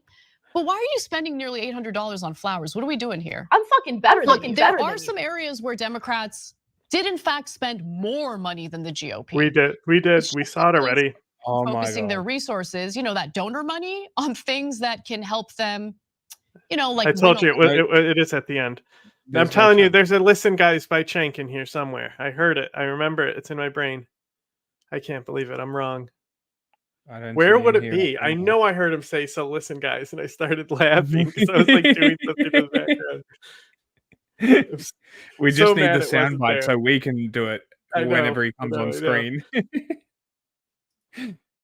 Now this all this eligibility stuff we can jump into. Some of it is just audio from because you can't record video inside the Supreme Court. Okay. So Yeah, I grabbed Brett Kavanaugh, which is the sex pest on the hearing. Yeah. And then Ketanji Brown Jackson on talking to Trump's attorney. Make sure I Okay. It's just audio. understand this how one, you're yeah. using Griffin's case again. Section 3 refers to insurrection and raises questions about who decides what processes are to be used. That's ratified in 1868. The next year, Chief Justice Chase opines that states do not have the authority, that only Congress has the authority to enforce. There's two other young Turks in the stream files. Okay. It could be either one of those. Anyway. Evidence, as you say, of the original public meaning, at least some evidence. It's a precedent. We got to speed through these because we're fucking. Yeah, well, this guy isn't going to be that important. Yeah. This is just Kavanaugh. Kavanaugh. Not binding. Well, I'm actually very curious about this, but it's... Your point then is it's reinforced because Congress itself relies on that precedent in the Enforcement Act of 1870 and forms the backdrop against which Congress does legislate. And then as Justice Boring. Alito, the historical Kavanaugh's boring. 155 years has been that's the way it's gone. There haven't been state attempts to enforce disqualification under Section 3 against federal officers in the years since. So whether that's a Federalist 37 liquidation argument, it all reinforces what happened back in 1868, 1869, and 1870. Right. You want to, which is what? I don't know. Add to Chat, can you tell? Can you tell us? Do you know? Who cares? that, alter that? No, I think that's exactly Okay. right. And the last part you mentioned, Your Honor, is crucial to our argument that Congress relied on Griffin's case. It provided the backdrop against which they legislated. There's the Colorado Secretary of State. I think that will be short and just a summary of this hearing. Okay. Trump has some interesting ramblings where you can barely hear him, but he says it was an insurrection. And I just saved this because Midas Touch made it. It's so obvious how they took him out of context. It's so easy to like put Trump in any context you want because he's always rambling, right? Yeah. But he's clearly saying, like, he was trying to say the insurrection was them against me, led by Nancy Pelosi. But they're like, he said it was an insurrection. See, he said it himself out of his own words. So I was like, I don't think. I mean, I like the guy's a whack job, but I don't think that's what he said, guys. But they, as I always say, they're literally just Occupy Democrats for the DNC. Yeah. During this morning and early afternoon, as the justices heard these arguments, this is the lawyer representing Colorado answering some of the questions. How is Section 3 a qualification? Under the reasoning of the Colorado Supreme Court, No, just on its face. A candidate must meet all the criteria for eligibility, and I don't perceive any distinction between meeting the eligibility criteria and not being disqualified. I just don't see any meaningful difference between those two things. True. That was Shannon Stevenson. For more, let's bring in Colorado Secretary of State Jenna Griswold. Jenna, talk to us about what you heard today and what you make of these arguments that seem to suggest the justices will rule not in favor of the Colorado Supreme Court. Interesting. Well, first off, thank you for having me. And I think we just have to wait to see what the justice's decision is. A lot of times you can't actually glean what the decision exactly will be from oral arguments. But I will say it's so striking being here at the United States Supreme Court in the shadow of the United States Capitol, where Congress people ran for their lives and our Constitution came under assault. And why it's so striking is Trump continued to lie about his role in It's the Illuminati. the insurrection. I hope the justices see through his lies and underline that it is within state authority to keep off oath-breaking insurrectionists from our ballot. I also hope that the United States Supreme Court confirms whether or not an insurrectionist can serve a second term as president. That's an interesting Secretary Griswold, the Supreme Court justices really seem to have a lot of concerns about the power of somebody in your office and in the offices of all 50 states to keep a national candidate off of a ballot and the potential that it could be misapplied, politically driven. Yeah, whatever, we get it. Move on. What do you think about that? Time. Speeding through them. That's that story. That's down. All right, It's next really one. something the justices brought up. And to be very clear, I did not make this decision. This decision was made by a trial court and then a Colorado Supreme Court's review. Iran. Go to Iran. No. You want to hear what she has to say? Yeah, I kind of want to hear why. It's just going to be audio. Paula Reed, we were I know, but I kind of want to hear the arguments why it isn't. listening to this entire argument together, and what she was talking about is great context there with I can summarize what it is. Ketanji Brown Jackson, the newest member of the Supreme Court, because they never even really got to the question, or they never got to the question of the insurrection itself until right at the end of those first set of arguments with Trump's attorney. We have that moment. I just want to remind everyone what she was asking the Trump attorney and what Trump's attorney said about that. Oh, thank God, they're going to have the exact clip of it. What we said in our opening brief was President Trump did not engage in any act that can plausibly be characterized as insurrection. All right, so why would this not be what is your argument that it's not? Your reply brief says... Interesting. So it's her asking him why. I was hoping this is what it was going to be. So I'm happy. Yeah. That it wasn't because I think... And Trump didn't like what he had to say. And that's why after he tries to rebuff what this guy said. Really? Yeah. He throws his lawyer under the bus. What a moron. That's one of many reasons, but for an insurrection, there needs to be an organized, concerted effort to overthrow the government of the United States through violence. And this So riot your point is that a occurred, chaotic effort to overthrow the government is not an insurrection? no, we didn't concede that it's an effort to overthrow the government either, Justice Jackson, right? None of these criteria were met. This was a riot. It was not an insurrection. The events were shameful, criminal, violent, all of those things, but it did not qualify as insurrection as that term is used in Section 3. That's notable because this is the first time. I honestly think they didn't tell Trump that if you do an insurrection, you'll be banned from running. Like, do you think Trump got to that part in this plan of his? No, I do not. No, I do not. I don't think he thinks at all. Well, all he was doing was listening to Giuliani at this time. So I mean, we heard what he had to say. You know, like Iran. Iran. The Biden spokesman line about airstrikes was the Sam Cedar one, where I said that Sam Cedar says some wrong shit. Not atrocious by any means, but yeah.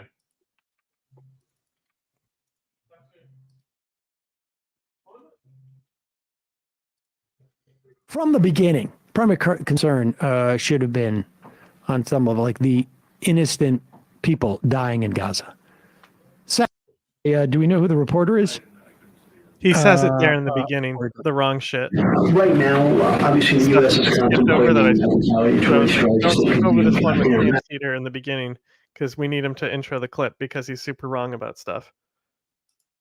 Yeah, right. Assault on Gaza, not igniting a regional war or war in that area has been a prime concern, and supposedly the primary concern of the Biden administration, which, of course, the easiest way to inhibit a regional war at this instance would be to force Israel to disengage. I don't know. Okay. I think they're all just delusional. The amazing thing is that they're now in this incredible denial that even though they just hit, 85 targets in Iraq and Syria, they have hit targets in Yemen. God knows what other attacks we've been involved in. And we have almost half a dozen U.S. servicemen die so far in this. Here is... two of those were drowning. National Security spokesman John Kirby. Pretending that somehow this is not a regional war, but sort of messes up by making it clear that, yes, this is all connected. Literally, if you wanted to say, no, it's not, though. No, it's not, though. Just because somebody got tricked into saying something that it's all connected doesn't make it connected. Iran says it's not connected. Hamas says it's not connected. The only people who try to connect anything is the Houthis saying this is happening because of Palestine. No, it's not. Shut up. Well, one thing's happening over there. It's all within the IRGC network. We could say that, but guess what? It always is. It always is. Yeah, secretly, the Iraq War, before ISIS came, that's all it was. What you don't do is what Kirby does right here. He's being asked a question by, do we know who the reporter is? A reporter, good. Right now, obviously, the U.S. is contemplating retaliatory strikes that could be in Iraq or in or around Iran or other countries. U.S. and British planes have hit targets in Yemen. U.S. forces have come under attack in multiple countries in recent weeks. All of these are part of the same larger conflict. At what point would the administration consider this to be at least a small regional war? Yeah. I absolutely don't agree with your description of the same larger conflict. Pause it right there. He does not agree with saying this is part of the same larger conflict. Now, recall what the reporter said. Go back a little bit. Recall what the reporter said. The reporter said, oh, I'm just talking about Sam Cedar's people can't go back a little bit. They can only go back to the beginning. That's not how Sam Cedar's playback works. So I love when he's like, go back a little bit. They can't jump back 10 seconds. I don't know what type of system they have, but maybe around Iran, Iraq, maybe Syria. We're about to strike. You worried about this being part of a regional conflict? What's the premise of that conversation? Of that? Well, he didn't say explicitly. You could assume certain things, but that would be an assumption on your part. And the fact is, Kirby does not assume that you do. In fact, when you assume things, you make an ass out of you. He's just making noises right now into the microphone and like twirling it around because he has nothing to fucking say. Yeah. Isn't this the worst? Not great. He literally said, "Go back and play it again." Never happened. They couldn't do it. Their system is gone. So he's gonna just stall on this for like more minutes, saying like, "That's all he wanted to." That was the gotcha. The guy said one thing. He said a sentence before even answering the question. Are you kidding me, Sam? A U.S. drone strike in Iraq has killed a high-ranking militia leader with connections to the attack on the U.S. base that killed 3 service members in Jordan. Florida Congressman Mike Waltz joins us now. Congressman, good morning to you. What do you think now, about multiple people said that this guy against Iran was behind the attacks. Well, I'm glad to see the strike happen. I wish this strike had happened some time ago, somewhere in between the dozens and dozens of attacks on our forces. But again, it is still coming from a flawed approach. Yeah, like he also like developed his system out of radio, so they probably have like routines that they're used to like doing their system in. I couldn't tell you, man. They might actually be using like tape for all I know. And commanders who resource these militias, they train them, they operate alongside with them, they guide them, they advise them. Those are the ones that we have to be taking down, including Soleimani's successor, Khani, is the. Let's do it.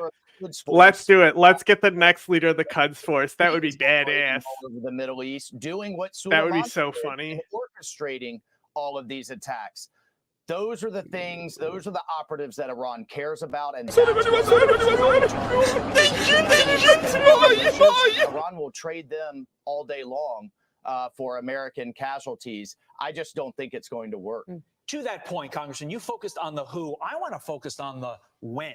If we know who these people are, whether they're the individuals you're speaking about or the individuals we killed, why don't we go after them before they kill Americans? Well, ostensibly, this commander was plotting even more attacks on the United States. But yeah, they literally said they aren't. We should have done this. They literally said, "Please leave us alone." What's funny is like literally multiple. All the outlets are reporting that this guy was behind attacks, right? Okay. And so we went from thinking that a Syrian branch that uses the name Hezbollah, right? They were actually the ones behind the attack, and it wasn't so much Kataib Hezbollah. And now it's like, oh no, this guy who is the leader of Kataib Hezbollah actually was behind the attacks. Which one, bro? Yeah. Make up your mind. Are you going to bomb them both?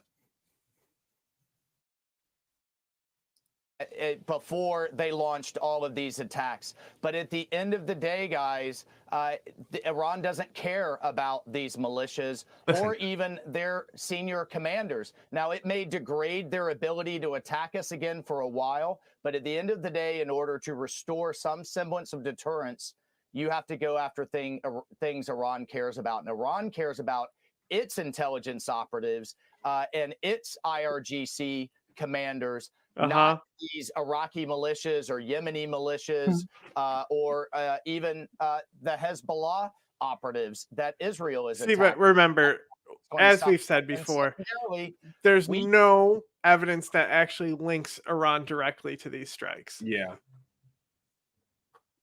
And I think the Trump clip at the top, we should follow this up by playing the first few minutes of that clip where he reveals everything on how our foreign policy with Iran works. Stunning that he let this mask slip on television.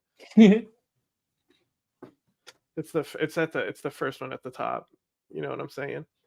Trump makes major revelation over Iran's revenge. Yeah. It's only like the first like 3 minutes. He tells everything. I remember seeing that title. Yeah, it's at the top. It's underneath the Hershey candy. Got it.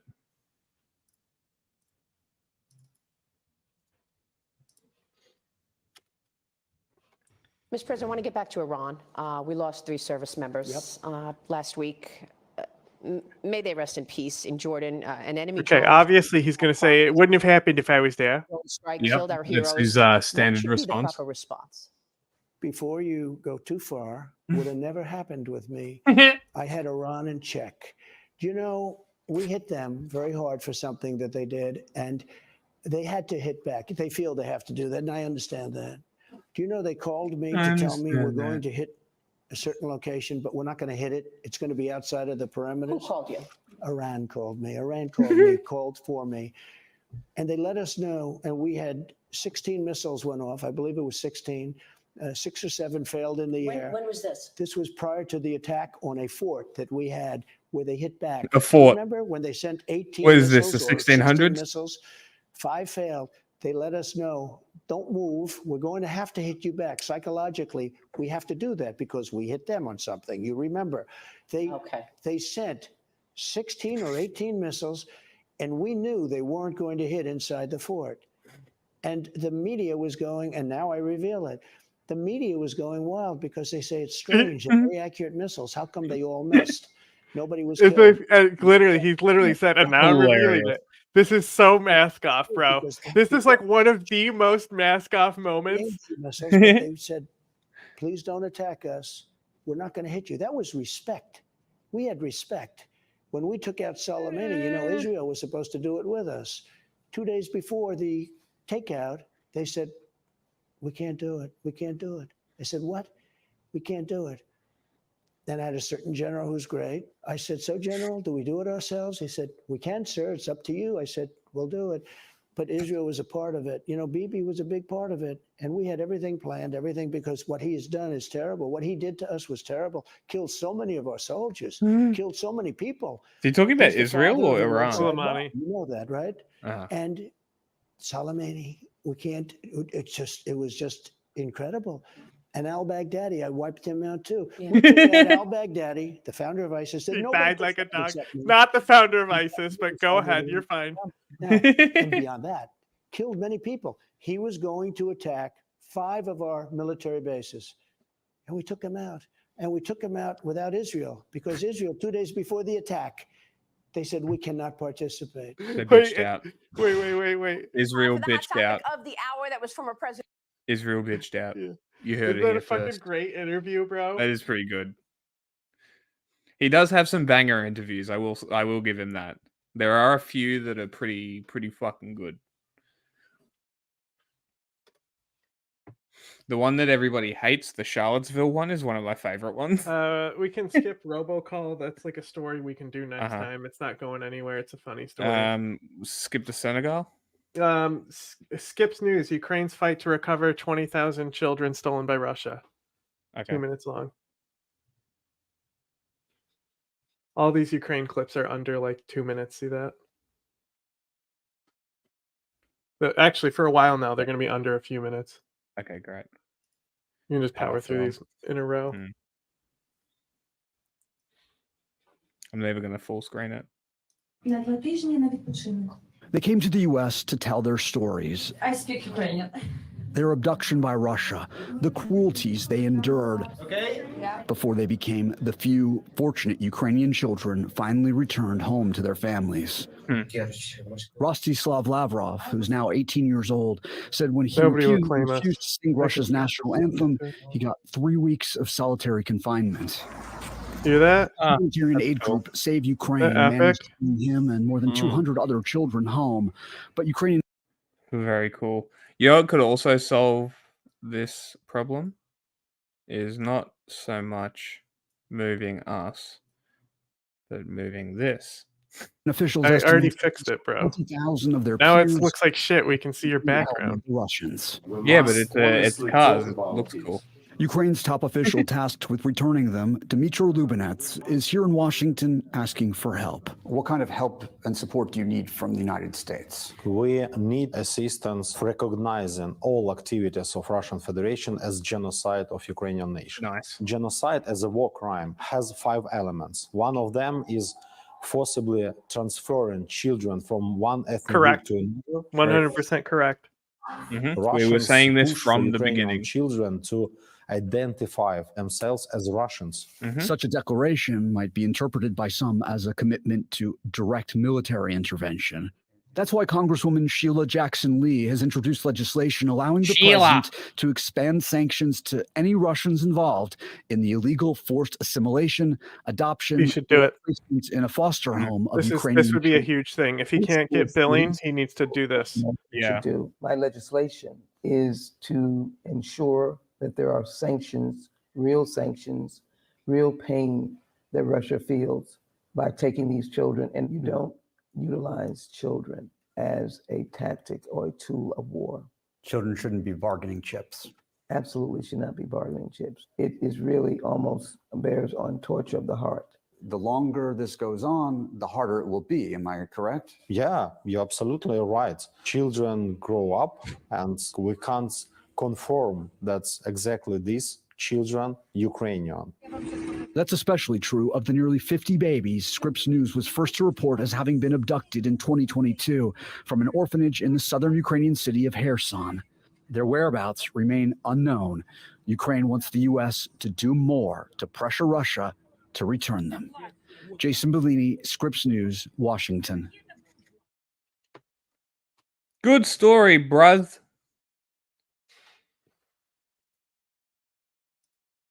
That's Good probably news the package. oldest story on the slate that I still had. That one's 6 days old. Another Russian rocket attack. This one on the frontline village of Selidove in Donetsk overnight.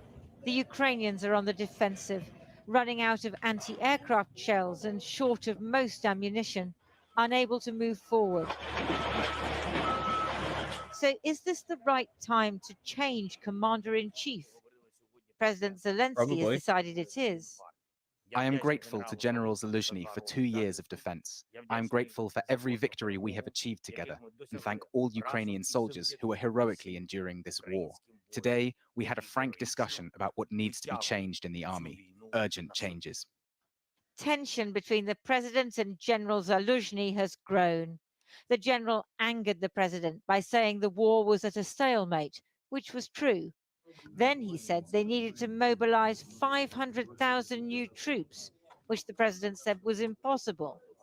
But maybe most importantly, Zaluzhny, who often attends soldiers' funerals, had been building up his own popular base. Interesting. The two men had become What an rivals. interesting thing to do. General Zaluzhny is especially popular amongst the rank and file, struggling to hold the line in the face of greater Russian firepower, not least because they agree with him about the need for rapid... This is a thing you have to do, though. One of the main reasons why you cycle your generals. And like that's why they sidelined Petraeus, right? They never let generals become president.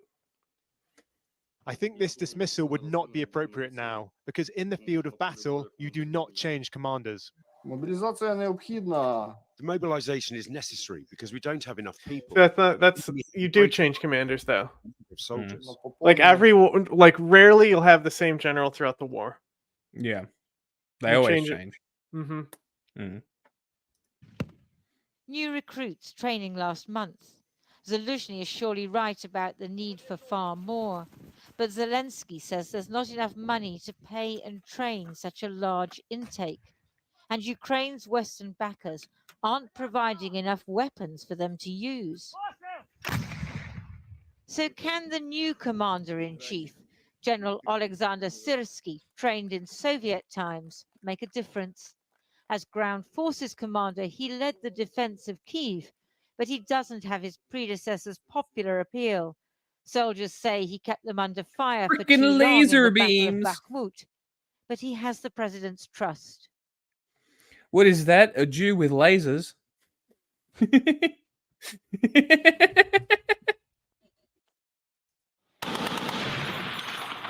Earlier this week, President Was that too Zelensky much? visited troops near the front That's line.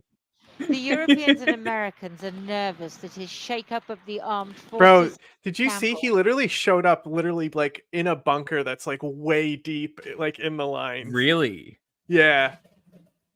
He really doesn't give a fuck, does he? He wants to be out there. You got to do it. Look, he doesn't. He has so many limited resources. Morale is Yes. like the most important best weapon, one. especially in Yeah. a winter like this, dude. Yeah. Yeah.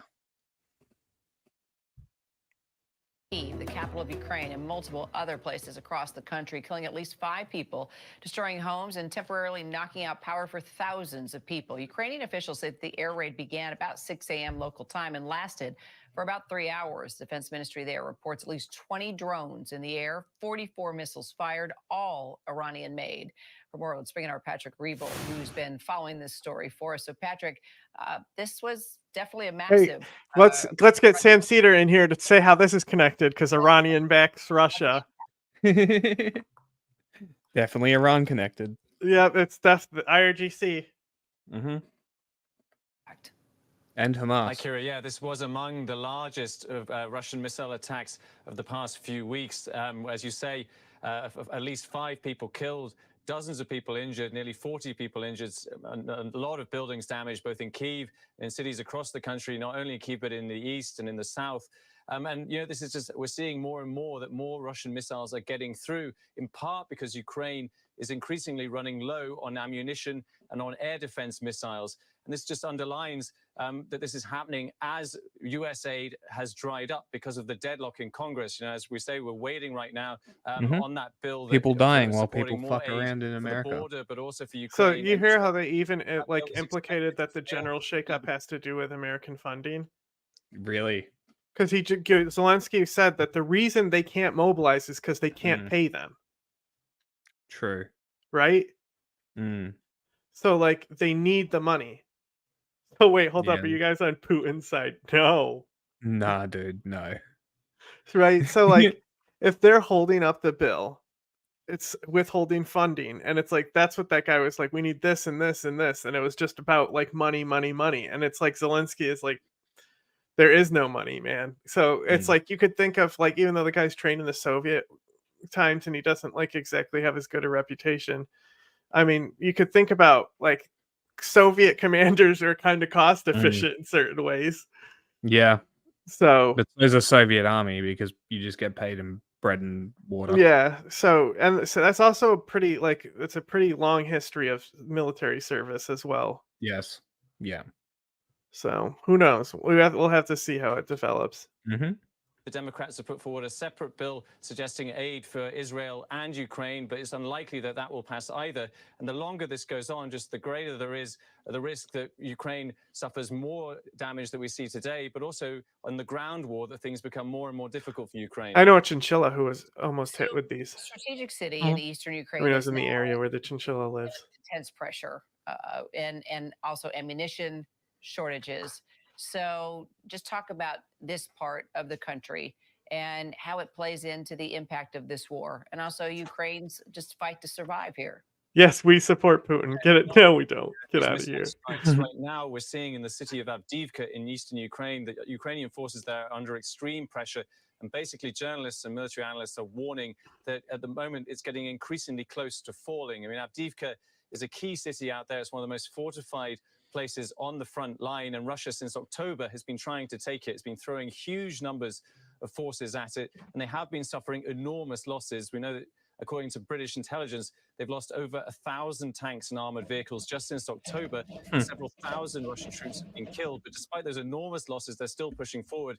And in just the past few days, we've seen them make some notable advances, in particular in the north and south of the city. And Look how fucking young they all are.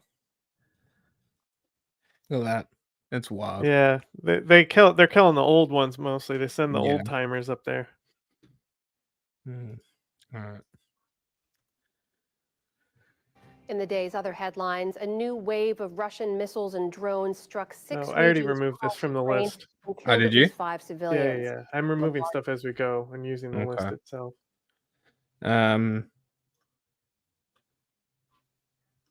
All right. Do you want China? We'll do 2 China videos.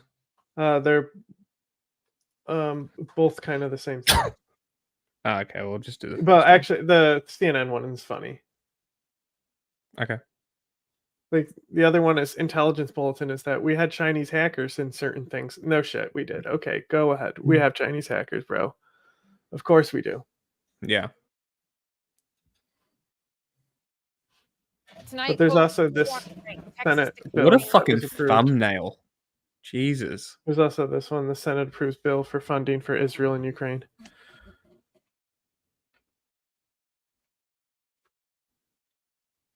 That one's there too. Did you just add it? I put it underneath the China stuff because that's where you were last. I haven't refreshed it. That's all. It might not be available in your region because, like, how might that be what one it is. Yeah, that might be what it is.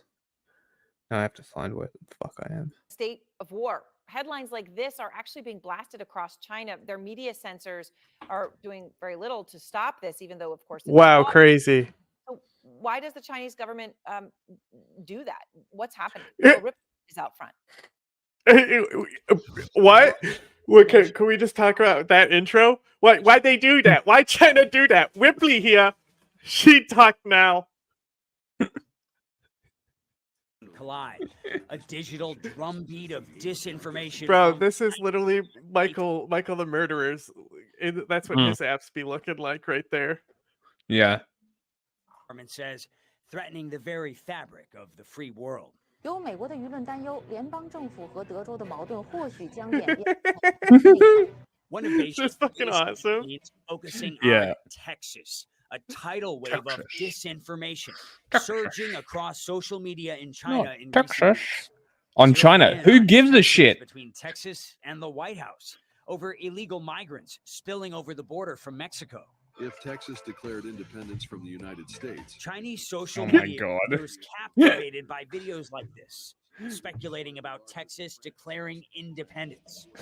Online chatter of a looming U.S. civil war. This getting hundreds of is thousands of likes, shares. no Awesome. different to Awesome. Kyle Kalinski's Twitter reporting. That's what this is. That's exactly what this is. So do a better job. Where did you put the Twitter soundbite? Huh? Where'd you put the Twitter soundbite? I don't know. The sound bites don't work anyway. They're broken today. Can't win every time. It's not there. Wherever it is, it makes sense. It's gone. Mostly untouched by Beijing's army of online censors. I don't give a fuck because Twitter's not a real place. Yeah, And some not of them an didn't like. isolated incident, the State Department says, releasing its first ever report on what it calls the People's Republic of China's information manipulation. What is this report called? Pieces of the puzzle, and you. What was that report called? PRC information manipulation. But what was this? I'll just type it in. That's the title I'll of just it. type Yeah. that in. Yeah. See if that comes up.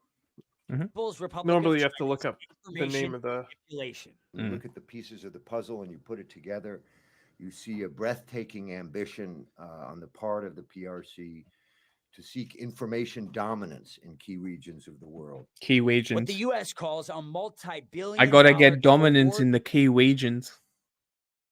You can't not have dominance. coordinated Okay. campaign I just of I clicked a bunch of links. I downloaded a random PDF. We'll see if that's the one. Chinese government exploiting divisions within the United States. China's foreign ministry firing back, accusing the U.S. of hypocrisy for being Of course the they did. nation to What? weapon global News? information.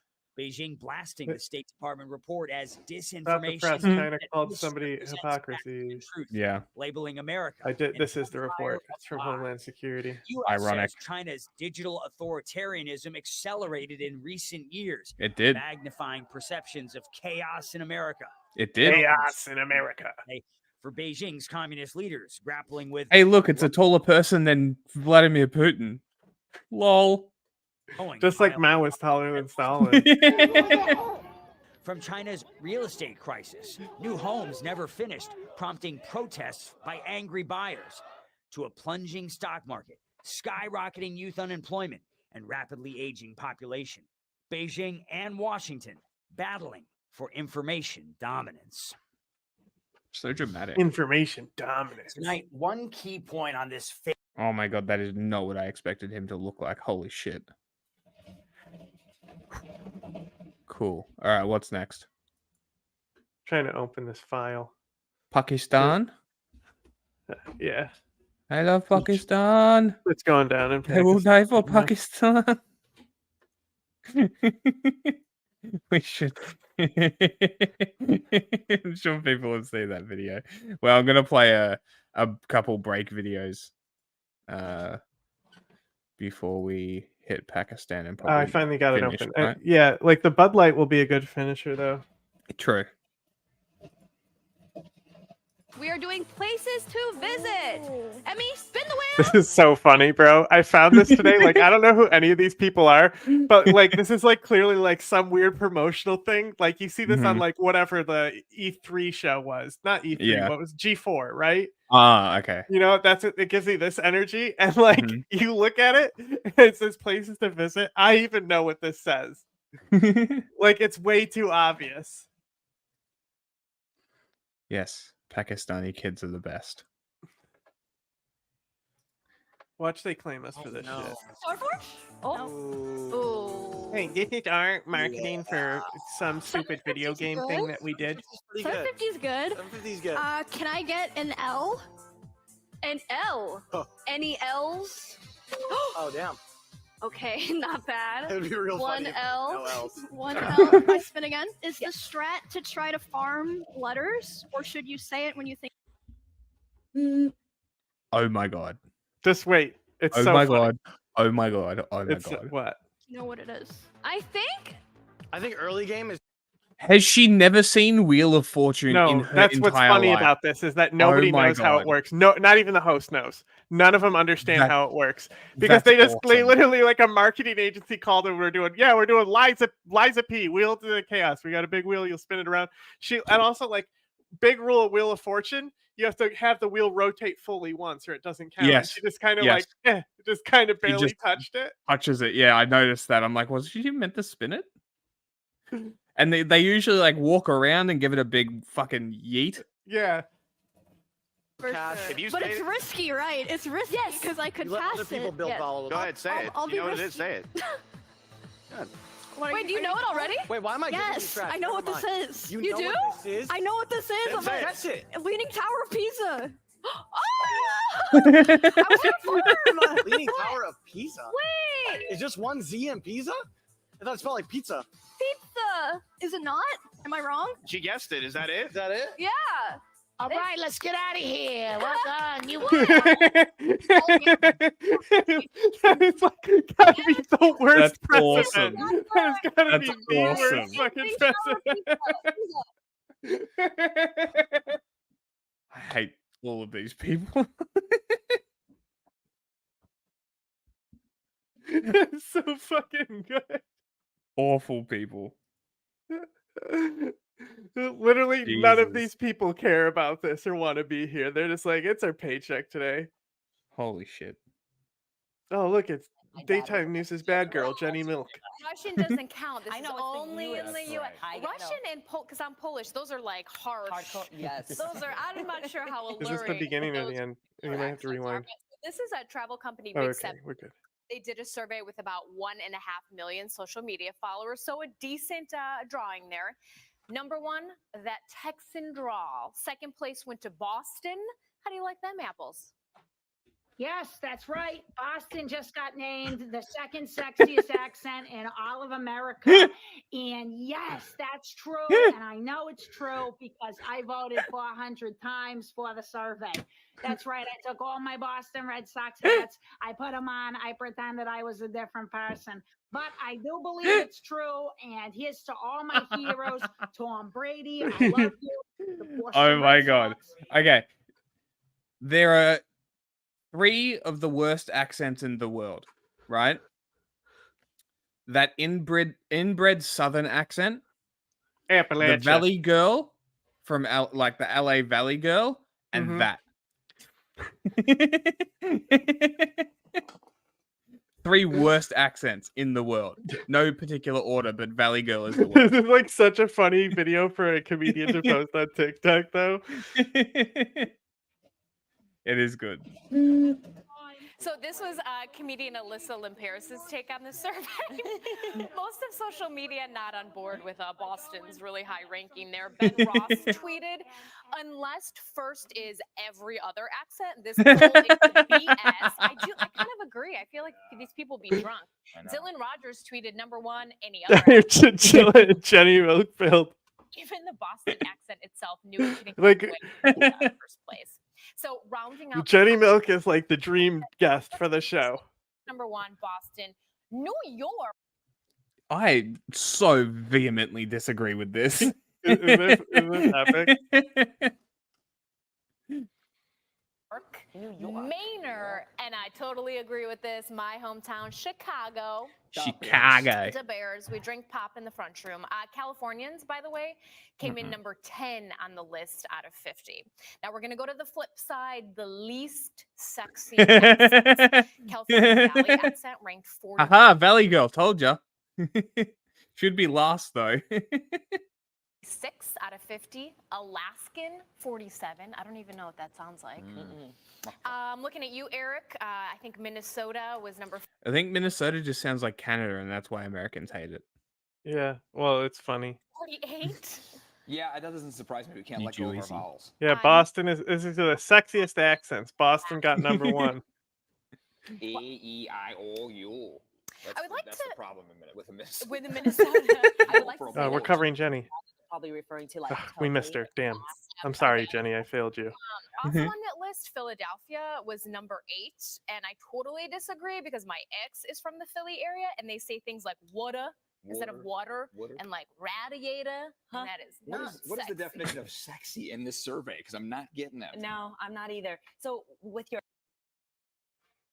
Whoa, did you just not let Jenny Milk finish her video? Uh-huh. Now we're on death and destruction Okay, because we should we should like definitely giving people hang on whiplash. before you start this one, because like there is like, I mean, I'm not trying to get like clapped for gore and stuff, so we're gonna cover more of the screen on this one. I am just looking. There might be a little bit. Yes.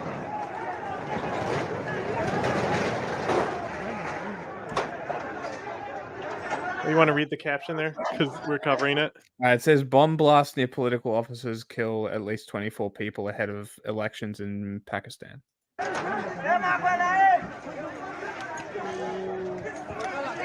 Oh, that's a body on fire. Don't point it out. Nobody knows. No, I mean it's definitely not. It's just a bike. Well, they normally been doing these bombs on bikes a lot. He's alive. That's fine. Yeah, he's just sleepy. No, he's killed a lot of people. I think And top stories on the NBC News. There it was. Let's not keep that on screen. 2 blasts killed 28 in Balochistan. 28 was it? Mm-hmm. BLA? Huh? BLA? Who knows? But there's No also idea. this is an important election. Pakistan's an important country, whether people want to like it or not, Yeah. whether you deny it or not. So this is still important. Pakistanis are heading to the polls to elect a new parliament. 44 parties are competing Yeah. for a share The of the last name is 266. 4 parties. The last Jeez. name is Butt. Bro, 44 parties. That's a lot of parties. What last name is Butt? With a further 70 seats reserved for women and minorities. She was in the military. Dude, She'd there's be a- Major Butt. Private butt. Seaman Butt. If no party wins an outright majority, then the one with the biggest share of assembly seats gets to form the new coalition. Interesting. The next administration has a long to-do list. They need to repair the economy, fix crumbling infrastructure, improve ties with the Taliban That won't happen. in Afghanistan. But in reality, The run-up to the election has been dominated by the exclusion of Imran Khan. But He's the country's most popular opposition figure, but he's in prison for a number of charges. How's he able to run? Dude got shot and like lived, which is like, I think he deserves credit for that. Yeah. Secrets. The two main parties in the race are the PMLN from three-time former Premier Nawaz Sharif and his Back to Jenny. Yes. rival, Yeah. Bilal Zardari. Sure, it's like, yeah, like basically we know what's going to happen because of polls, but Pakistan is still an important country, and I think it's important for people to learn at least the basics, because it's one of the most complex fucking countries there is when it comes to government and what's going on there. But it's super important. Yeah. Weird. Okay. Been outbreaks of violence in the northwest and southwest of Pakistan. On Wednesday, at least 30 people were killed in a pair of bombings in southwestern Balochistan. A pair of And them. even on polling day, 5 police officers were killed in the northwest of the country. There have also been Womp womp. All right. More.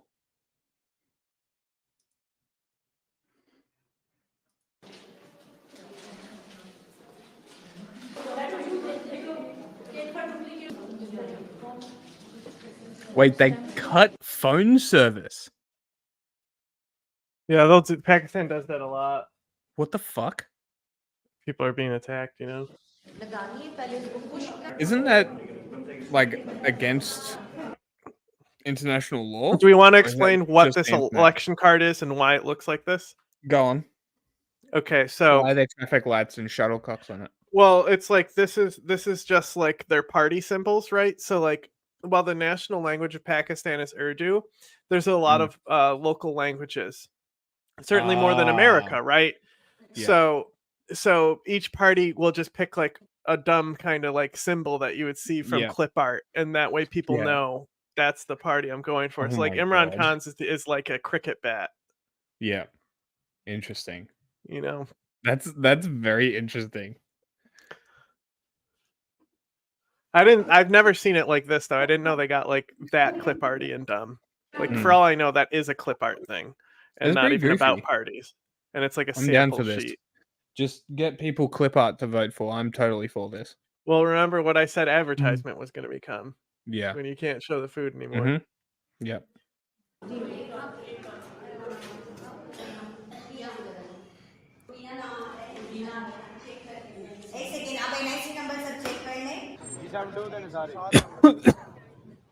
And also, though, there's a Bloomberg one here that's just say who's going to win this election.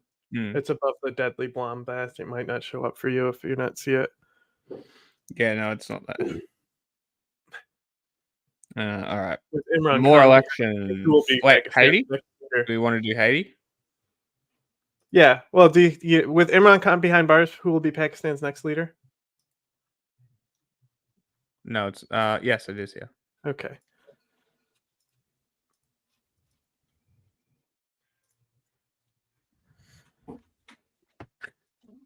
Okay, this is a man who's speaking my language here, because like, I just think that it's great that he basically was like, "Fuck you," and like they basically both said they won the election and nobody conceded, and like if Ghani actually had the votes, he wouldn't be like, yeah, you're also going to be president. We're going to call you President this, and I'll be President 1, you'll be President 2, you know? Like, that would be pretty funny. Abdullah wasn't going to fucking play the money game like Ghani does. That's why Abdullah didn't win. Army wielding outsized influence, there is nothing ordinary about the country's democracy or its upcoming election. Imran Khan, the former cricket star and prime minister, stands barred from contesting the election after being convicted in multiple cases. But he remains popular, ranking high in Gallup polls despite being behind bars and fighting more than 170 court cases levied against him. I love it. It's Party just like America Pakistan with Tehreek Trump. Insaf is They also carry suffering around his mugshot. including the banning of the recognizable cricket bat symbol on ballot papers and his members restricted from contesting as a unified political party. So, who does that leave as frontrunner in the election? This man is a leading candidate. Boo! From power 3 times and only recently returned from self imposed exile. Convicted of corruption, the courts have cleared the way for him to run again, suggesting he is back in the army leadership's favor. The other main candidate is Bilawal Bhutto Zardari, the I son don't of know a anything about him. Oh, leader. boo! Bilawal was the foreign minister in the last coalition I government. that's it's like I guess that's the best you would get is like a Bhutto To not successor. write off Imran Khan's party just yet. His allies continue to seek support online and abroad. Soaring living costs and high unemployment are also galvanizing support for them. And so the coming vote is shaping up to be a test of It's complicated. I have a lot of friends who are of certain tribes and stuff like that, and so there's complicated. I know, like their families tried to kill her family and stuff. It gets complicated, Sounds complicated. Okay. Haiti. We'll only do one of each of these next ones. And then we'll go into our finisher. I boo all the Pakistan leaders. There's one that I hate more than the others,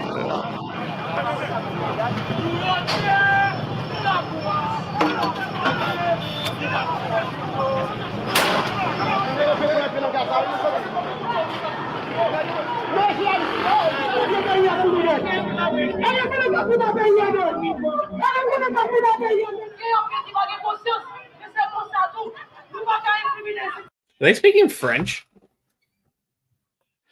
Yeah, Haiti was a French colony. Huh. There you go. I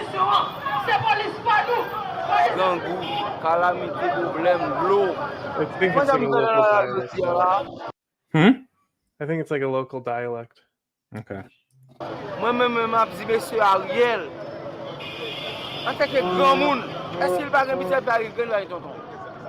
Ariel, toi, sans honte, on nous liberté, nous fonctionner. See this guy right here? This guy? Not a fan. He's definitely the worst. Anything in Pakistan that's not him is better. But like, really, there's no winning. Like, there's never going to be a good fucking leader. Yeah. Bhutto was okay. That's the best they got, especially after fucking Zeal Hawk. Like, he was so terrible, and also like he fucking hated their family too. Like they were rivals for a while too.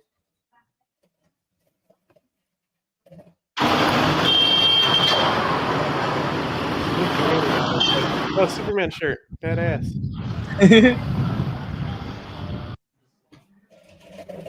Why is Pakistan so fucked compared to India? Because of Zeal Hawk. Everything, it's all because of him, really. That's what it comes down to. The dude destroyed their constitution. Said it's like, what, the constitution doesn't matter. It's like piece of paper I can tear up. It also gets into, like, they tried to like sanction him and stuff to like oust him from like the political landscape, and then the Soviets invaded Afghanistan, so America gave him everything he ever needed to be the like powerful dictator and destroy the nation. And like now all the religious minorities are persecuted in Pakistan. Like it's awful. Like there's not a lot that can be done when your country gets that fucked up, because the institutions want to stay in power. So that's why like every Pakistani president has to go on exile or like goes to prison for like, that's how they leave, is they get arrested because they're so criminal that they can get enough charges, and the corrupt system is good enough to keep them down. Yeah. I agree with this too. This is why I said you don't want your generals getting power. Just look at Eisenhower, man.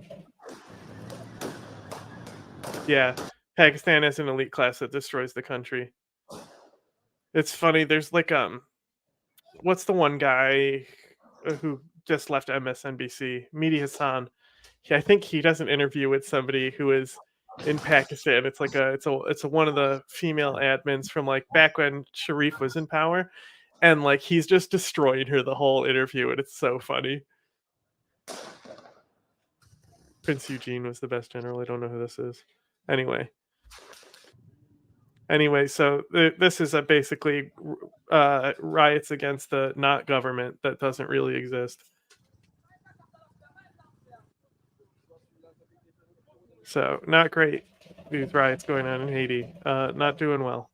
Yeah, Haiti's looking pretty nuts. Should be a Kenya mission going there soon.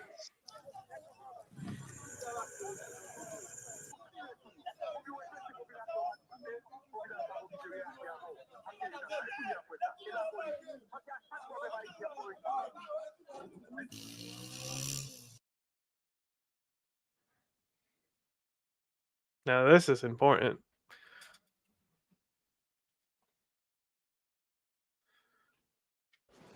Also, Eugene was hella gay. Well, that makes him the perfect enemy for the Ottomans. You know, they cancel each other out that way. On the, it's like it's like negative numbers. Not saying being gay is negative, but you know how negative numbers kind of cancel each other out when you put them against each other. Postpone a presidential election from February 25th to December 15th. Wow. Macky Sall's mandate. That's triggered widespread public outcry and potentially. You hear that? How long they're delaying those elections? Stable democracy. I missed the time. So he said they're delaying elections till December. What the fuck? Yeah, they were supposed to be now. Oh my god, yeah, fair enough. Right away, fellas. Why, therefore, did Sall announce a delay? He said it was because of a dispute over the election's candidate list and alleged corruption within it. He's talking about the Ottomans. The nation hours before official campaigning was due to begin, he said these, quote, troubled conditions could seriously undermine the credibility of the ballot by sowing the seeds of pre- and post-electoral disputes. But Senegal's recent history has already just point to the US like everybody else. Carried out violently. You thank Trump for that one. They've been triggered by concerns that this is true as well. Constitutional limit of 2 terms in office. Them army would be unstoppable. Demonstrations have also taken place over the alleged political sidelining of opposition leader Ousmane Sonko. Sall has said, both before and after the announcement of a postponement, that he is not running for a 3rd term. However, some opposition and civil society groups accuse Sall of orchestrating an institutional coup to extend his tenure. A number of presidential candidates have submitted legal challenges, raising the prospect of a protracted court battle. And there have been protests in the streets, prompting police to fire tear gas and make arrests. However, there is some opposition support. Indeed, it was the Senegalese Democratic Party whose candidate was excluded from the final candidate list over dual. Looks like a stormtrooper tear gas gun the guy's got. You know, yeah, it's like the stormtrooper thing. Yeah, it's funny. It looks a lot like the Middle East looks or looked before it got bombed to shit. I mean, it's like right. The greater Middle East is right there. You know, Senegal is a tiny country though. Yes. It's literally like just a river, you know? Yeah. People by surprise. That includes Senegalese citizens. Like that reminds me of the main street. Is it Iraq? Of the capital of I think is it Iraq? You see pictures where there's Humvees rolling down. Yeah, I think it also like look at it like, and also again, when people think Africa, they don't think of like, look at that, bro. That is like that is a developed city, you know? Yeah. Like it might be dirt, there's no grass, but it doesn't mean it's not developed. It's literally it's the desert. Yeah, reason, so they're not gonna. Yeah. But look at how clean it is, though. Yeah, and it's because the population is still low, so they don't like get their streets dirtied up like other countries do. It's a common thing in a lot of African countries that have like this type of development, but with low pop. But this is all gonna like they have the their money. up and coming population though. So like Africa, as long as they don't get fucked by climate change, which they will, there's like so much potential in these countries. Yeah. This announcement still took people by surprise. That includes Senegalese citizens like Pape Sene. If Macky Sall had said from the beginning that it might be possible to consider postponing the elections, people could have anticipated it. But to decide like this overnight, it can only lead to confusion. You can't decide like this overnight.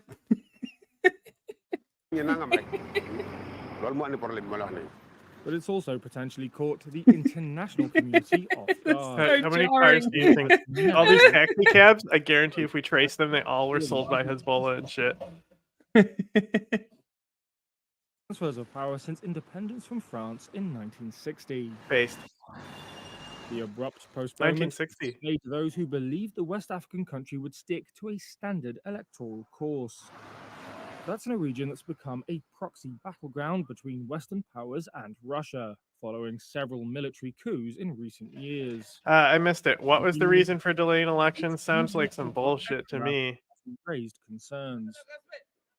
An analysis by Barclays warned that a postponement could open the door for subsequent postponements and allow the president to do many things. Many things, like what?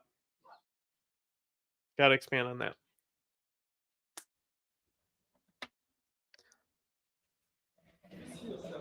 Around a dozen opposition candidates have joined forces to fight the postponement of Senegal's presidential election. That's according to one of the candidates, Anta Babacar. There's only one date, February 25th, 2024. We're not negotiating. We're not discussing. I like her already. We're not postponing. It's one date, and we're sticking to it. On Monday, Senegal's parliament voted to push the election back to December, extending President Macky Sall's mandate. That prompted international alarm and a domestic backlash.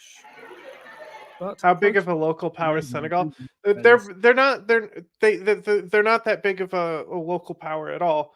But I think the key here is that all these coups that have happened, they've happened in former French colonies. All three of the ones that just left ECOWAS, right? All three of them used to be French. So Senegal following along, being one of those French countries and delaying election, it's not good for Africa. No, it's not good for the African Union. Like, I think that these countries did have good grievances when they say that ECOWAS is basically just the Nigerian council that works for Western interest. I think those are fine criticisms to make, but I'm very worried about specifically the former French countries. But Senegal is tiny. It's like it's literally like just two rivers in like another country. And dispersed by riot police. Babacar said she and fellow opposition leaders had asked their supporters to But, you know, they do. Oh, no, I'm thinking of Gambia. Gambia is the river. Senegal is the one that Gambia is in. We are preparing. We are cooking. So Senegal's a little bit more powerful just because they're a coastal nation. Yeah. It's going to happen, and it might happen in the most hurtful way. And the south is like jungle. The north is all desert. Just like it's bordering with Mauritania. To shred again in this country. Sall said the postponement was necessary because a dispute over the candidate list and alleged corruption. Yep, correct. This is the correct take. France does ruin everything. Undermine the credibility of the election. But Babacar and other opposition and civil society representatives see the move as an unprecedented attack on Senegal's democratic tradition. There's only one color, Senegal. We have one vote. She and others have now put their political... I like her. She's badass. To end Sall's tenure. And then I look her up and she's like a murderer and shit. Yes.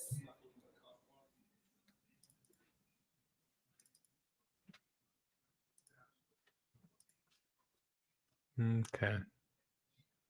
Okay, so there's a Young Turks Netanyahu one, right? Okay. We're down to two. It's one of two that's got the Listen guys in it, right? Okay. So there's a few Israel stuff there, but that one we definitely want to check out. It's So just listen, ceasefire guys. stuff. Yeah. It's basically Israel told Hamas no to the ceasefire after it's literally just the same shit. They all were working towards something that was supposed to happen, and then somebody at the last second said, nah. So we now have Senegal's Senegal's GDP is way up. Up. Yeah. So from where like it's rising. So like it's got good green arrows here. on the table. We're way forward. We're looking at it intensely, as is, I know, the government of Israel, and there's a lot of work to be done, but interesting. It used to be part of the Mali Federation. Mali is like one of the countries that are forming this new federation. Well, that's what the guy that we interviewed in our episode that's coming out later is that Mali is just full of gold and was like one of the richest countries in Africa for a while. So, yeah, it makes sense. Doing that work and hopefully being able to resume the release of hostages that was interrupted so many months ago. I appreciate Secretary of State Anthony Blinken trying to be optimistic about a deal between Hamas and the Israeli government. And I'm about to give you the details on the latest round of negotiations, but if he seemed a little deflated. Nice. They have a tourism. One of their economic fields is tourism. That's fucking great to have. That is good. Because like it's first mining and construction, which are obviously construction with the contracts going out. But tourism is above fishing and agriculture. So they are benefiting with those seaside resorts and shit, getting that shit in there. Has in fact responded to Israel's most of its foreign exchange from fish, proposal, phosphates, ground nuts, and tourism.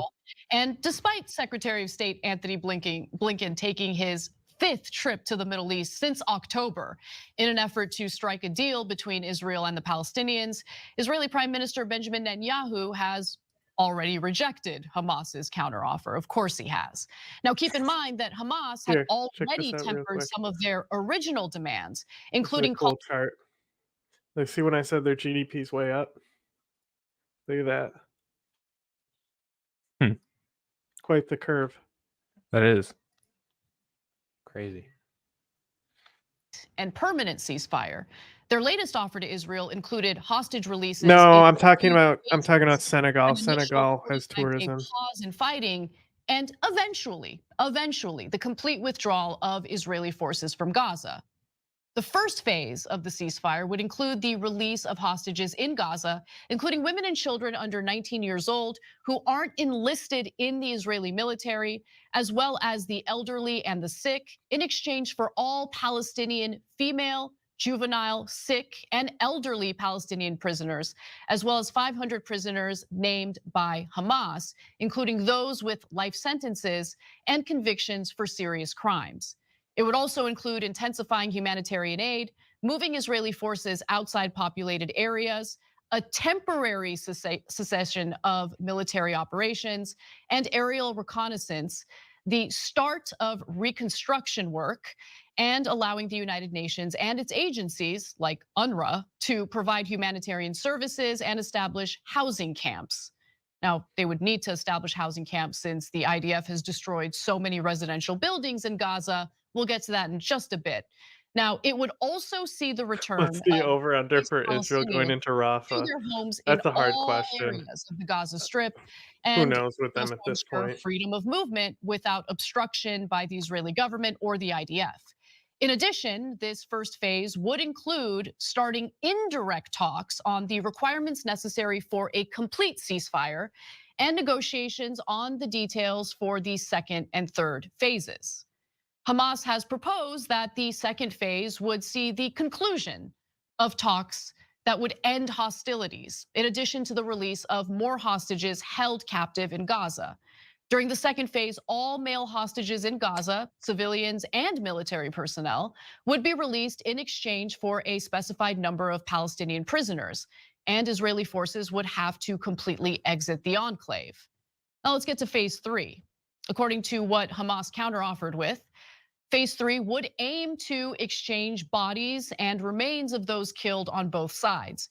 It also stipulates that all crossings from the Gaza Strip be opened for trade to resume, and so people can move without obstacles. Israel would commit to provide Gaza with its electricity and water needs. So, I mean, even under what Hamas counteroffered, Israel would still have an insane amount of control over the Gaza Strip. I mean, think about it. They would have control over critical things like water and electricity, which has been the case. Now, while initial responses from Blinken and Qatar were reportedly positive, President Joe Biden gave a strained update yesterday during a presser. Let's watch. There is some movement, and I don't want to, well, maybe choose my words. There's some movement. There's been a response from there's been a response from the opposition, but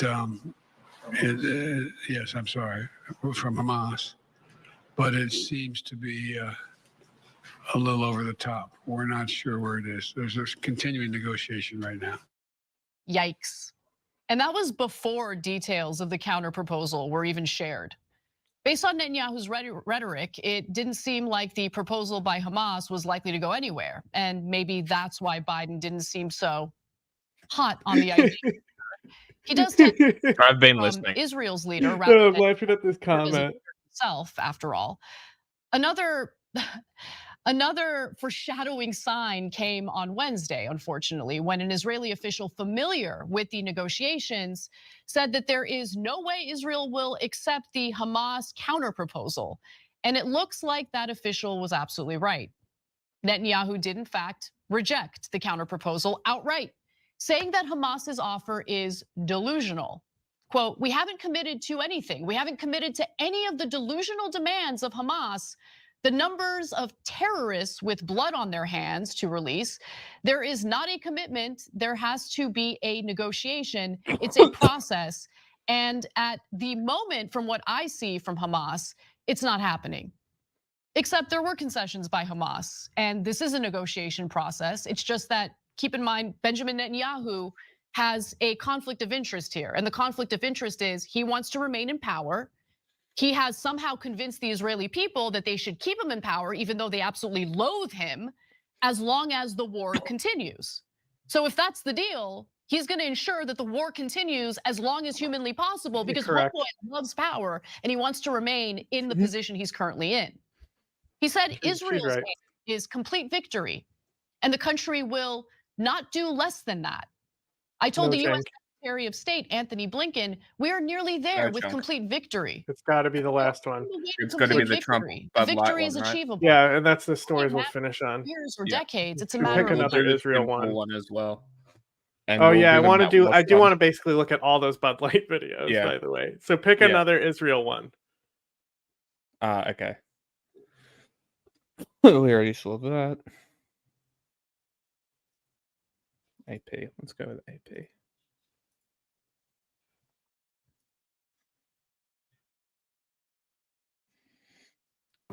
It's very good to be with Mr. Gans, Mr. Eisenkot, to Nerd.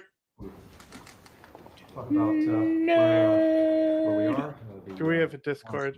I mean, we'll get there eventually. I don't even like the app because it keeps on booting. I like deleted it from my computer and still can't fully remove it. It's like a fucking. If we wanted to do a Discord, I could probably get someone to mod it for us. Yeah, I mean, we could do one. It's just we haven't had the reason to make one yet. I'll look into it. I'll see if I can find someone who can run it because I can't be bothered, and John hates it. So we'll see what we can do. But I have the app and I use it regularly, so I can set up that channel and we can have regular updates and stuff to that. So if enough people want that, I can do that, and we can add that to a tier. Probably the $1 tier, I guess. Open it up at the base tier. Might as well. Or you I do think that's how Discord most for people do free, it. and the Discord just drives people. Sure. You like Okay, we join the could do that. Discord and then you do it for free. And Well, then there's the a only private issue with channel or that is something. then you have to deal with like people who are like maybe not there for legitimate reasons. You know what I mean? Which is why you put it at the dollar tier, I think. Who cares? Nobody Doesn't matter. cares. We'll figure it out. Anyway, Israel. More Sorry, interesting, people right? See them return home to their families, the work that's being done. To that end, I want a chance as well to share with my colleagues what I've been hearing around the region. It's just like, imagine, like, they know everything that they're doing is worthless. Like, how do you get up and go to your work every day knowing everything you're about to do that day is going to be fucking completely worthless and nothing's going to change? About many of the important issues that affect Israel, and to hear from them as they see the way. This dude is definitely not going to get elected for shit. He definitely has to be a cabinet admin. Boring. Thrilling. Awesome. Okay, next. So thrilling. Was that the AP? Yeah. All right. Grandpa's feeling a This is the little real frisky. story. Let me This has got to say be the something solo for you guys one. as clear and concise as possible. Was this the most cringe thing to happen last year? Possibly, yeah.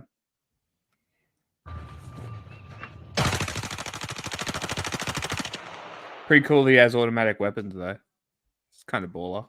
He borrowed them from Yeah. his friendo. Bud Light and No There's chunk. no chunk in there. No chunk. Mystery. Mm. Anyway, let's see what she has to say about this because it's probably funny. Terrific day. Oh, Kid Rock. How is he feeling today now that Daddy Trump has come out in support of Anheuser-Busch, the company behind Bud Light? And that did in fact happen. Trump gave his 2 cents on the whole Dylan Mulvaney Bud Light scandal that occurred last year, saying the I following. can't believe I just hallucinated Chunk saying that today. I must have not have saved when it happened. I'm now gonna search my history to figure out when that happened because I need it to happen. I need the okay guys. Light They're- ad was a mistake of Their ethics channel proportions. TYT or the And Young for- Turks. Yeah. Huh? Wait, what? It's the Young Turks. Okay. Yeah. That's fine. Oh, you, For that you're watching very this one, big yeah? price, for that, a very big price was paid. But Anheuser-Busch is not a woke company. But I can give you plenty that are. So he shared a list of so-called woke companies. And building a list Guns and on might just lame. release it for the world to How dare see. you. Why not? The radical left does it viciously to well-run conservative companies and people. Do we? Very nasty, but it's the way they play the game. Now, in his Truth Social post, Trump also continued by defending Anheuser-Busch and in all the very good things that they do. They're such a wonderful company. So he writes, Anheuser-Busch spends $700 million a year with our great farmers, employs 65,000 Americans, of which 1,500 are veterans, and is a founding corporate partner of Folds of Honor, which provides scholarships for families of fallen servicemen and women. They've raised over $30 million and given 44,000 scholarships. That sounds like something Anheuser-Busch wrote in a press release and handed over to Donald Trump to repeat in a Truth Social post. And oh, would you look at that? It turns out that maybe Donald Trump's change of heart toward Bud Light and Anheuser-Busch has to do with the fact that they're kind of holding a fundraiser for him, kind of. So let's get to those details. That's funny. So a top Republican lobbyist for Anheuser-Busch, Jeff Miller, is set to host a fundraiser for Trump next month. Miller was a close confidant of Kevin McCarthy, who built his Washington business during the Trump presidency. And Anheuser-Busch paid $260,000 to Miller's firm back in 2023. According to lobbying disclosure filings, the firm upped its quarterly fee by $20,000 in the second quarter of 2023, around the time of the backlash. And Miller Strategies posted the announcement of the event on X yesterday with a plethora of hosts. So this is what the posts look like. So it gives you a sense of not just how many hosts there are, but how much it costs to attend this fundraiser. That's too many people. Yeah. And notable names on the list include Mike Johnson, Ted Cruz, Tim Scott, Marjorie Taylor Greene, JD Vance, Nancy Mace, Trump Jr. Both Scotts. You get the picture. You get the picture. Mm-hmm. Anyway, I give you that background because, man, Trump can be bought real easy. Yeah, it's probably not going to cost that much money. Look, again, it's crazy that some of them still want to maintain this boycott after all that time. By the way, Kid Rock didn't. He was filmed, drinking Bud Light not long ago. Sure. And I really do think the only thing more pathetic than keeping up a boycott like this based on the company doing nothing a year ago is giving up on it after making a video like you saw of Kid Rock. It is so utterly pathetic. Again, I was trying to think of if Pop-Tart gave a promotional box of Pop-Tart to an awful right-winger, would I boycott them for a year? There's nothing that would make you boycott Pop-Tarts. Well, I'm trying to come up, but then I realized that's not actually $1 would make me boycott Pop-Tarts. They are the most disgusting thing I've ever tasted. Gross. a good analogy, because Dylan Mulvaney, and I will never stop reminding you, didn't do anything.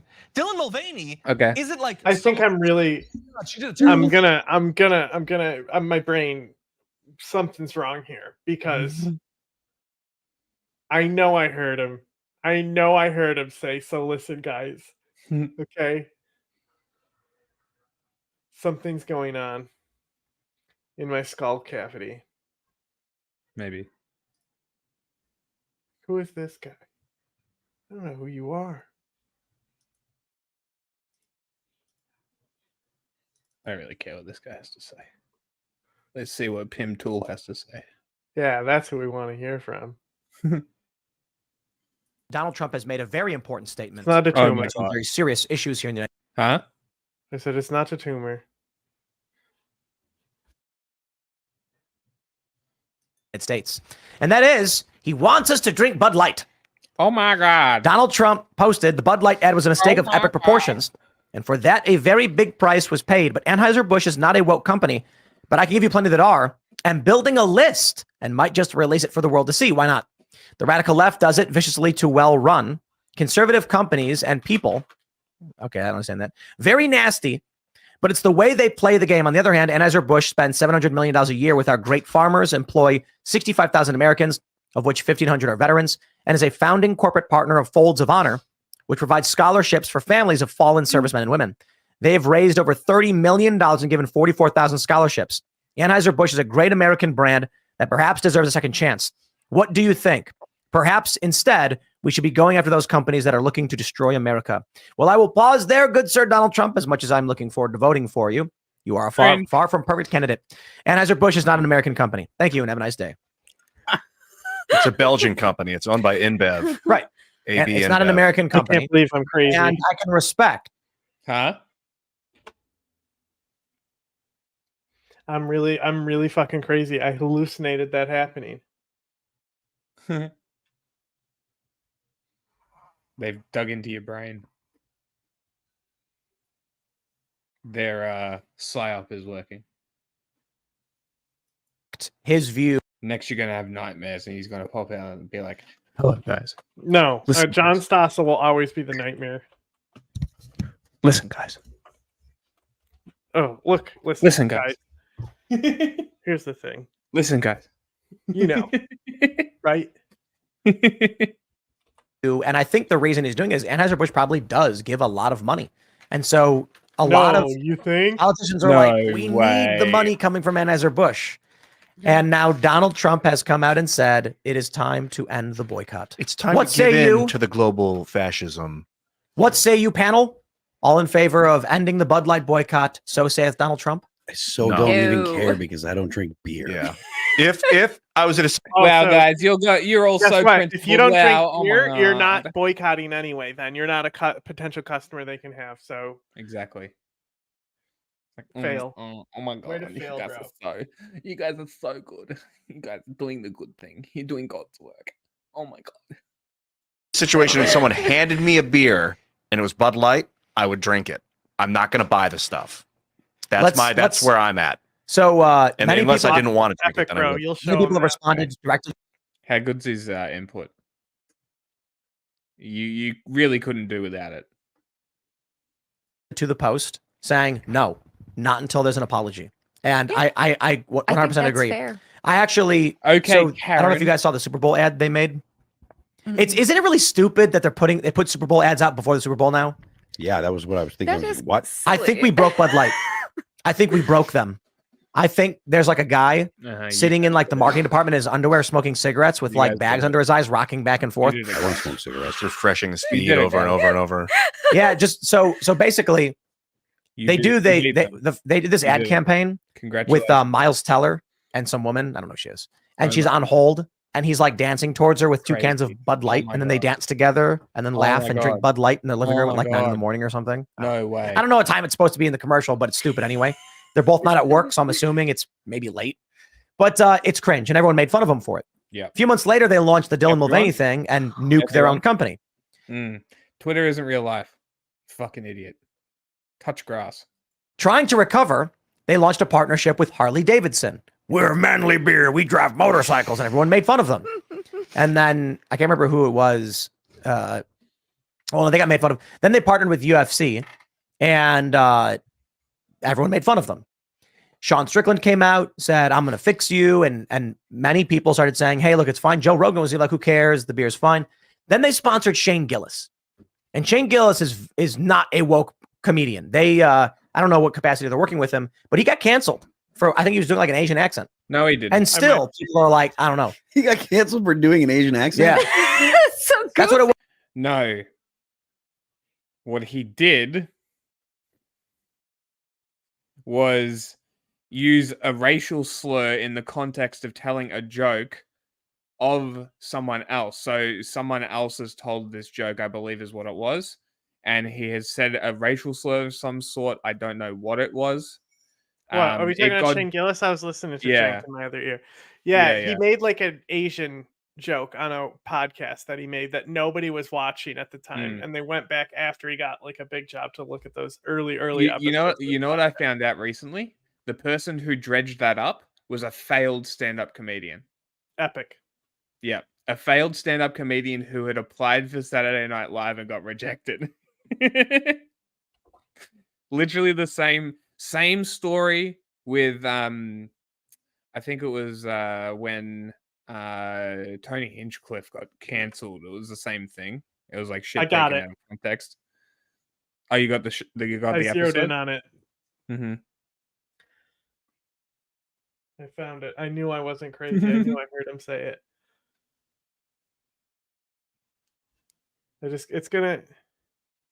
It's slow, so we'll just look at her for a minute because it's not even like right? It was an Asian accent on a podcast. Like that's he was on Saturday Night Live, and then someone found an old video of him doing it. This is why it's so clearly like just it's about an attack vector because like the guys in South Park have been doing Asian accent. What the fuck is this guy? Who cares? Anyway, you ready? Mm-hmm.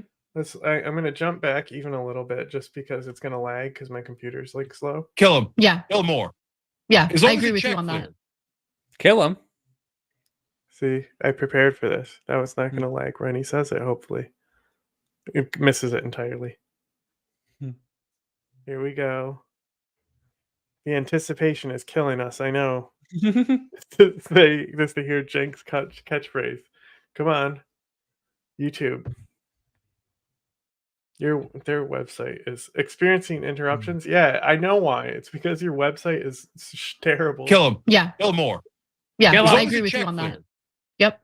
Right? He's right, though. So and it's not just the Israeli lobbies. We've talked about a million times, defense contractors, etc. Have a lot of stake in this as well. So look, guys, the reason it failed, and remember, 250 yes votes, 180. Wasn't quite the listen, but Dude, I close do enough. both. I go, look, guys, listen, guys. Okay, look, guys. Accents for the entire time that they've had Shitty Walk, you know? That's right. Or City Walk. You know, and so Bud Light made a commercial now for the Super Bowl, and it's the Bud Light Genie, and it's like someone just put a bunch of random words in an AI, and it spat out. It's AI generated commercial. I think they were just like, I don't know, ChatGPT, write a commercial for us, and they're like, okay, guy opens a fridge and he grabs a Bud Light, then a genie pops out. He wishes for heavy metal hair. A woman wishes for wealthy clothing. Another guy wishes for one big arm. Then they wish to be at a party. Then Post Malone is there. Then a T-Rex comes in. Post Malone takes credit for it. Then they wish everybody has Bud Light. And the genie tries dancing. And then they're like, the Bud Light Genie. And then it's over. Oh, God, that sounds horrible, it sounds so bizarre. I don't know who we broke them. I like Post Malone. He's cool. But I'm like, we broke them. Like, they don't know what to do at all. And they're like, Post Malone, dinosaurs, genies. You mean Post Malone is like a long-term spokesperson for Bud Light, Tim. You mean a company trying to sell a product that constantly changes products, that tries to sell advertising on said products, is making marketing campaigns about said products over and over and over again, like a marketing agency should, maybe about once a month? Huh? You fucking idiots. Radical. Are you stupid? All right. Jesus. And then that's a good sound. Post Malone, dinosaurs, genies, and then soundbite that shit. Look, I only have so much space. I don't know where we'll be using that one. Look, I marked it for you. Okay. I use the marker system that I continually forget about. Donald Trump, the Trump card. Bud Light somehow got Donald Trump to post, please drink Bud Light. I hope he at least got paid for this then. Like maybe he knows somebody, company, or yeah. Remember when Mohammed bin Salman said that and laughed at him, and then Trump used him as a billboard? Very funny. I wonder if I type in Trump uses MBS as billboard, if that video will come up.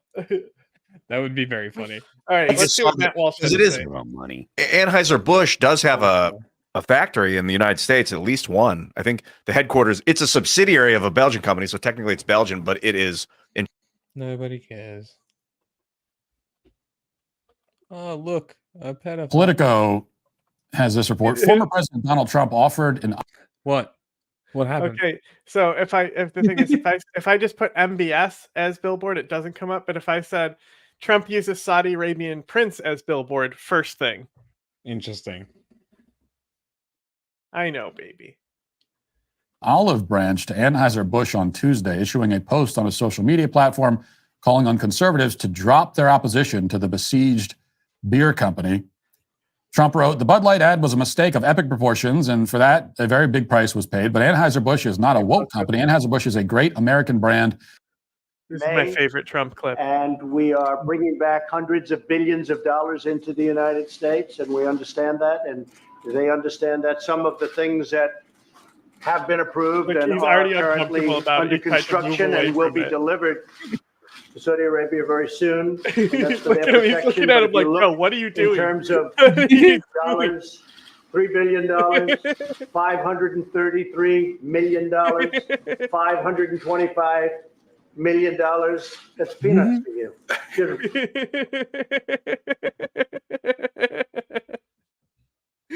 He literally was like expecting MBS to be his billboard monkey. And MBS is like moving away from it like it's toxic. Like he's gonna get fucking sarin on him from the solution on it. Between the political movement the former president leads and the mega corporation since April 2023. Trump's message also comes as a top Republican lobbyist for the company is set to host a fundraiser for the former president next month, with some tickets going at $10,000 each. Jeff Miller, a close confidant of former Speaker Kevin McCarthy, who built his Washington business during the Trump years, announced on X and Twitter look at on this. Tuesday Matt that Walsh he would be did that hosting. much more work than Tim Pool. Tim Pool was like, I got a theory. They paid Trump. And then they're like, boy, I hope he did. And Tim Pool's like, I watched the Super Bowl ad. Here's what happened. And I'm going to repeat it again right after that and say that it's bad. I'm going to describe the plot to the Super Bowl ad at least 3 times. At least Then he's say it's being like, bad. look, this is like, I hope they're like, Trump is corrupt and he's gay now. I didn't know what to do after they told me that Donald Trump's gay. I thought, now I have to be gay. It's the the Boondocks. I showed you clips from that show. There's like, Riley likes this rapper who turns out to be gay, and he goes, "Oh, does that mean I'm gay if I'm his biggest fan?"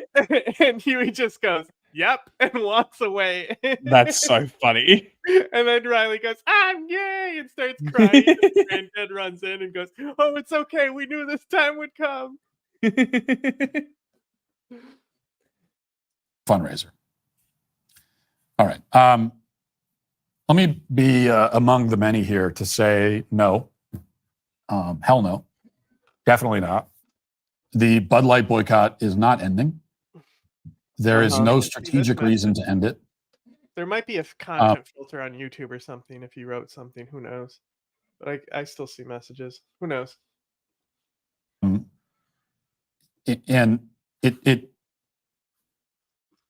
Trump never even gave any strategic argument for ending it. What's the strategic? Like, how does this help strategically? Because there's Matt, you just read it. They're funding a rally, right? Did he read that? Nice I don't think so. I was just assuming he had the source up for the rally that they're funding. I mean, Anna showed it. You saw the list of names on there. You know how much money that rally is going to be? Mm-hmm. She gave a price tag. No way. Anna out reporting these two. Who would have guessed? I mean, everyone, really. All I said was Saudi funded the 9/11. That's true. We have an entire. It is true. We do have a whole episode. Yeah, we have an entire Let Them Eat Cake about all the stuff inside 9/11 and all this stuff. And even further than that, we were just talking about Bhutto. Talk about how one of the guys who was implicated in the plot to assassinate her was like a fall guy for those Pakistani generals who negotiated with Mullah Omar and basically made the Afghan war inevitable. There's a lot of stuff in there, and it's all like it's not like it's literally stuff we have documents and facts behind. It's none of that like literally like we'd go, we're not engineers, so we can't tell you what this missile looks like if it hits a tower, anything like that. All we have is paper.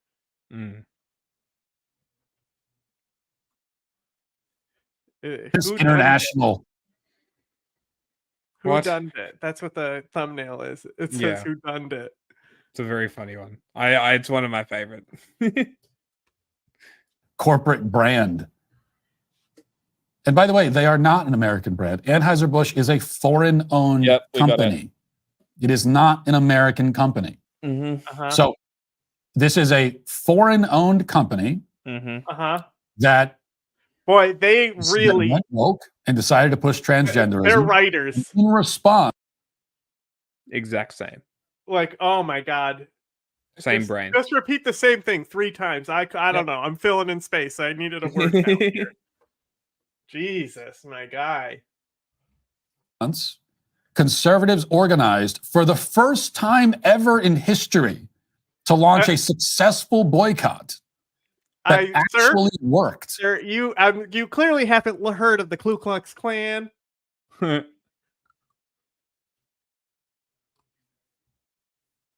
And now the argument is that we should back off of it just to be nice? Just to be nice to this international... They're so personally offended by this. Like, bro, it's a fucking product. Grow the fuck up. Yeah, they like to cry. Like, I mean, they have nothing else to report on. What are they going to report on? They're going to report on how Trump purposely killed the fucking border budget deal? Like, honestly, what do they have to report on? You wonder why they have to report on nonsense all the time. They literally can't tell the truth of what the Republican Party is doing. They literally cannot tell actual stories because that would reveal that Trump is a piece of shit. Someone's going to find 40 dead golden retrievers in Matt Wolf's basement. Mega corporation? Because we feel bad for them? That's the argument. And no. Now, does that mean that the boycott never ends? Well, sort of yes and no. I think that a lot of what we're dealing with, as I've said all along. How does he waffle on for 8 minutes about this when he said all he could possibly say already? Fuck this video. Anna literally has better reporting. I thought for sure this is going to be hilarious, right? That's not the right one. I wanted this one. How can this not be hilarious? Them being told by Trump to drink Bud Light so they become gay? It is. Hell yeah. New AI to dress women on the internet. Okay. I'm kind of worried about scrolling down some of these. Oh, this is Amarath. Yeah, this is fine, probably. Yeah, this is fine. So they zip up her shirt, stuff like that. Okay. So people are mad about this. So this is there's a Twitter thread with 300K likes from a woman who says that whether it's a man undressing or dressing a woman with AI, it's about men dominance over women. You don't know what consent is? Perfect take. Literally, that was the perfect take. Yes. You could not get better than that take. That's we're not talking about those are the exact words. It's about the power dynamic of that it's being used by conservative men to show dominance over people. We don't need to talk about consent or any of this stuff. That's the argument right there. Anything else, you just go down a train where somebody's going to want to argue about feminism and shit like that. Yeah. Keep it simple. If you want to hear more, we cover it in the news this week. It's in the LTech playlist. So yeah, but it's very interesting, and that is the wrong take, and that's exactly the take that I expected. Because people don't think that, it's still taking someone's picture, altering it, and then sending it back to them and being like, hey, you look better like this. It's fucking harassment. It's nothing but. That's all it could ever be. But the AI also allows the tool to be used in mass with people with no skills to make these things. Before you could just like we joked about, what about the guy who says this is what you would look like as Chinese and black? Yeah. Right. But I think he actually uses Photoshop. Not many people can pull off what he's doing. This is true. But the your head's too sexy. It would remove your whole head. It's too sexy. It's fucking the person who shared it on Twitter too, right? The person that I saw it through was Jack Posobiec. So he has 2.5 million followers, and he unleashed this sped-proof AI to his 2.5 million speds. So, yeah, great, awesome, great. But also, awesome. like Jack was saying in this news segment in LTech this week, it's still them just projecting their fetish. This is their porn. Mm-hmm. I genuinely believe that too. That was my take. That wasn't news. That was just me being I put this in here for this reason, right? I'm this is very new. There was only one article at the time from the Daily Caller, funnily enough, but it was. This was on the the guys who used to work for Machinima, the weekly weird news guys. Mm-hmm. I think they did report on this. Oh, of course they did. They of course they did. Tech News Daily or whatever it's called. Yeah. I got it before even they did. That's pretty epic. Baloney. You're asking baloney here, and we can't use sound bites today. Girls consent to this? Let's hear what this cockroach man This man has literal cockroaches climbing on him, right? Let's hear what he has to say about women. He's a bit on the internet. People are going to Photoshop the picture. No, I haven't.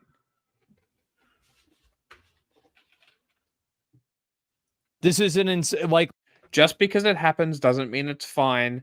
Photoshopping is different. Photoshopping is altering an image to make it your own work. This is AI. This is not that.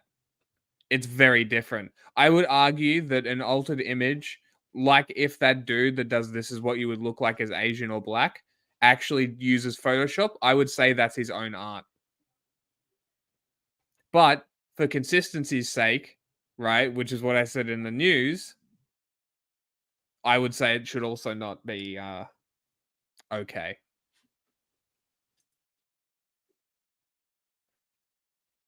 Is this epic? Great. Just rotten cups and juice and food all ridiculous over. thing to say. The idea that an AI photoshopping clothes onto a person needs to be going into the consent conversation is fucking insane. And of course, to an extent, it is. The editing is so bad on the audio. audio. But I would argue that you consent to it by posting it on the internet. No. Don't post things on the internet that you don't This want is so people to stupid. do. This is so much. This is exactly the same Awful take as fucking don't take. take nudes if you don't want them to get revenge porn. Exactly. Same take. That's exactly what it is. No. Any image posted on your social medias is your photo. Yeah, the social media company is already stealing that shit. Yeah. It's your image. Oh yeah, It's the your fucking blood likeness. wall, bro. So they like showed his bed, and there's like all this like black stuff all over the wall. They're like, "What is that?" And he said, "It's literally my blood wall," because he would get bloody noses and just wipe it on the wall and stuff. Dude That's literally had revolting. cockroaches crawling on him on stream. I'm not kidding. That's gross. Like, he's a millionaire. Like, just hire somebody to clean your fucking house, bro. That's insane. I hate these people. I really do. Streamers are possibly the worst form of like Twitch streamers. Like these Not kind us. of people. No, I'm not saying that because mean, we're just doing this for other reasons. But people like this that just like Hassan, right? People like that. Right? No skills, just sit in front of a computer screen and read articles all day. I mean, basically. Hassan does that shit all by himself, basically. I think there is That a is true. degree of like impressiveness there, but being able to do that by himself is lacking so many other key critical skills that he should be doing. But the fact that people watch people like this is just like disgusting. Gross. Why? I don't get it. I just don't understand the parasocial relationship thing, I think. I've never understood it. Here, I got it. Now that you've been introduced to the lair monster here, here's a good follow-up video behind this.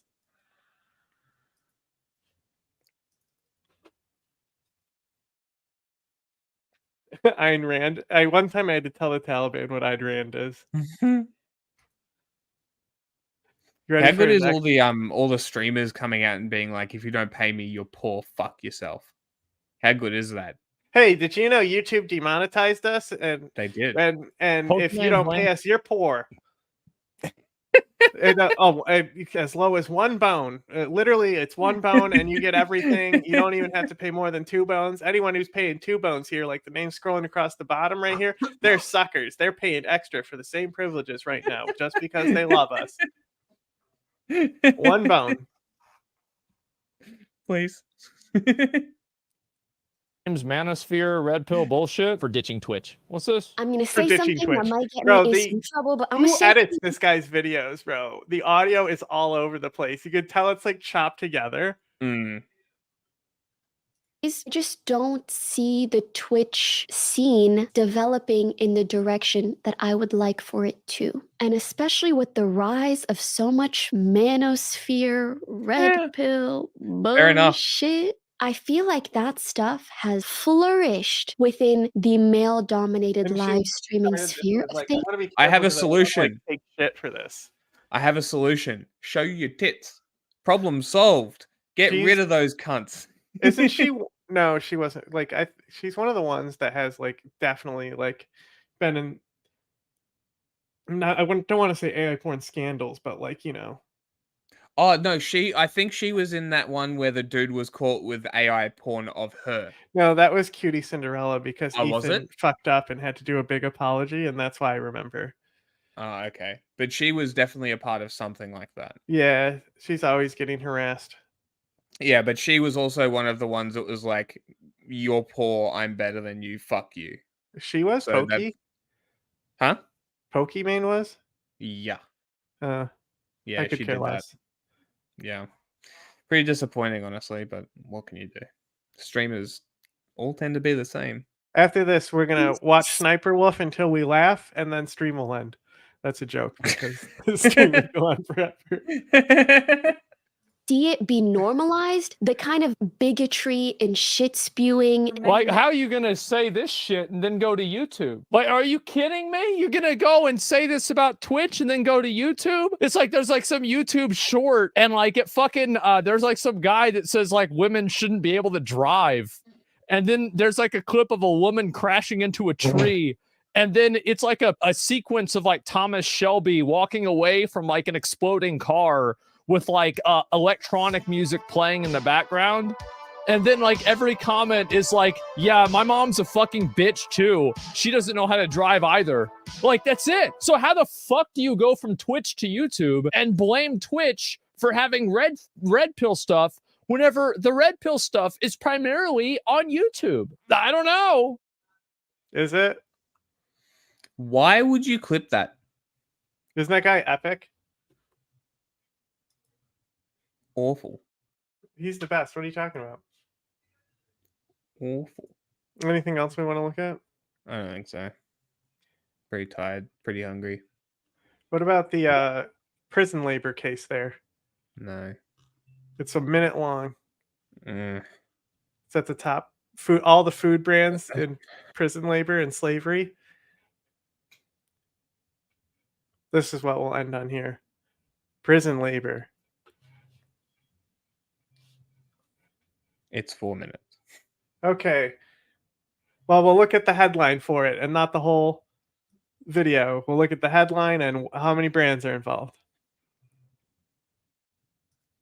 1 second. Google seals subtitled. Tyson Foods.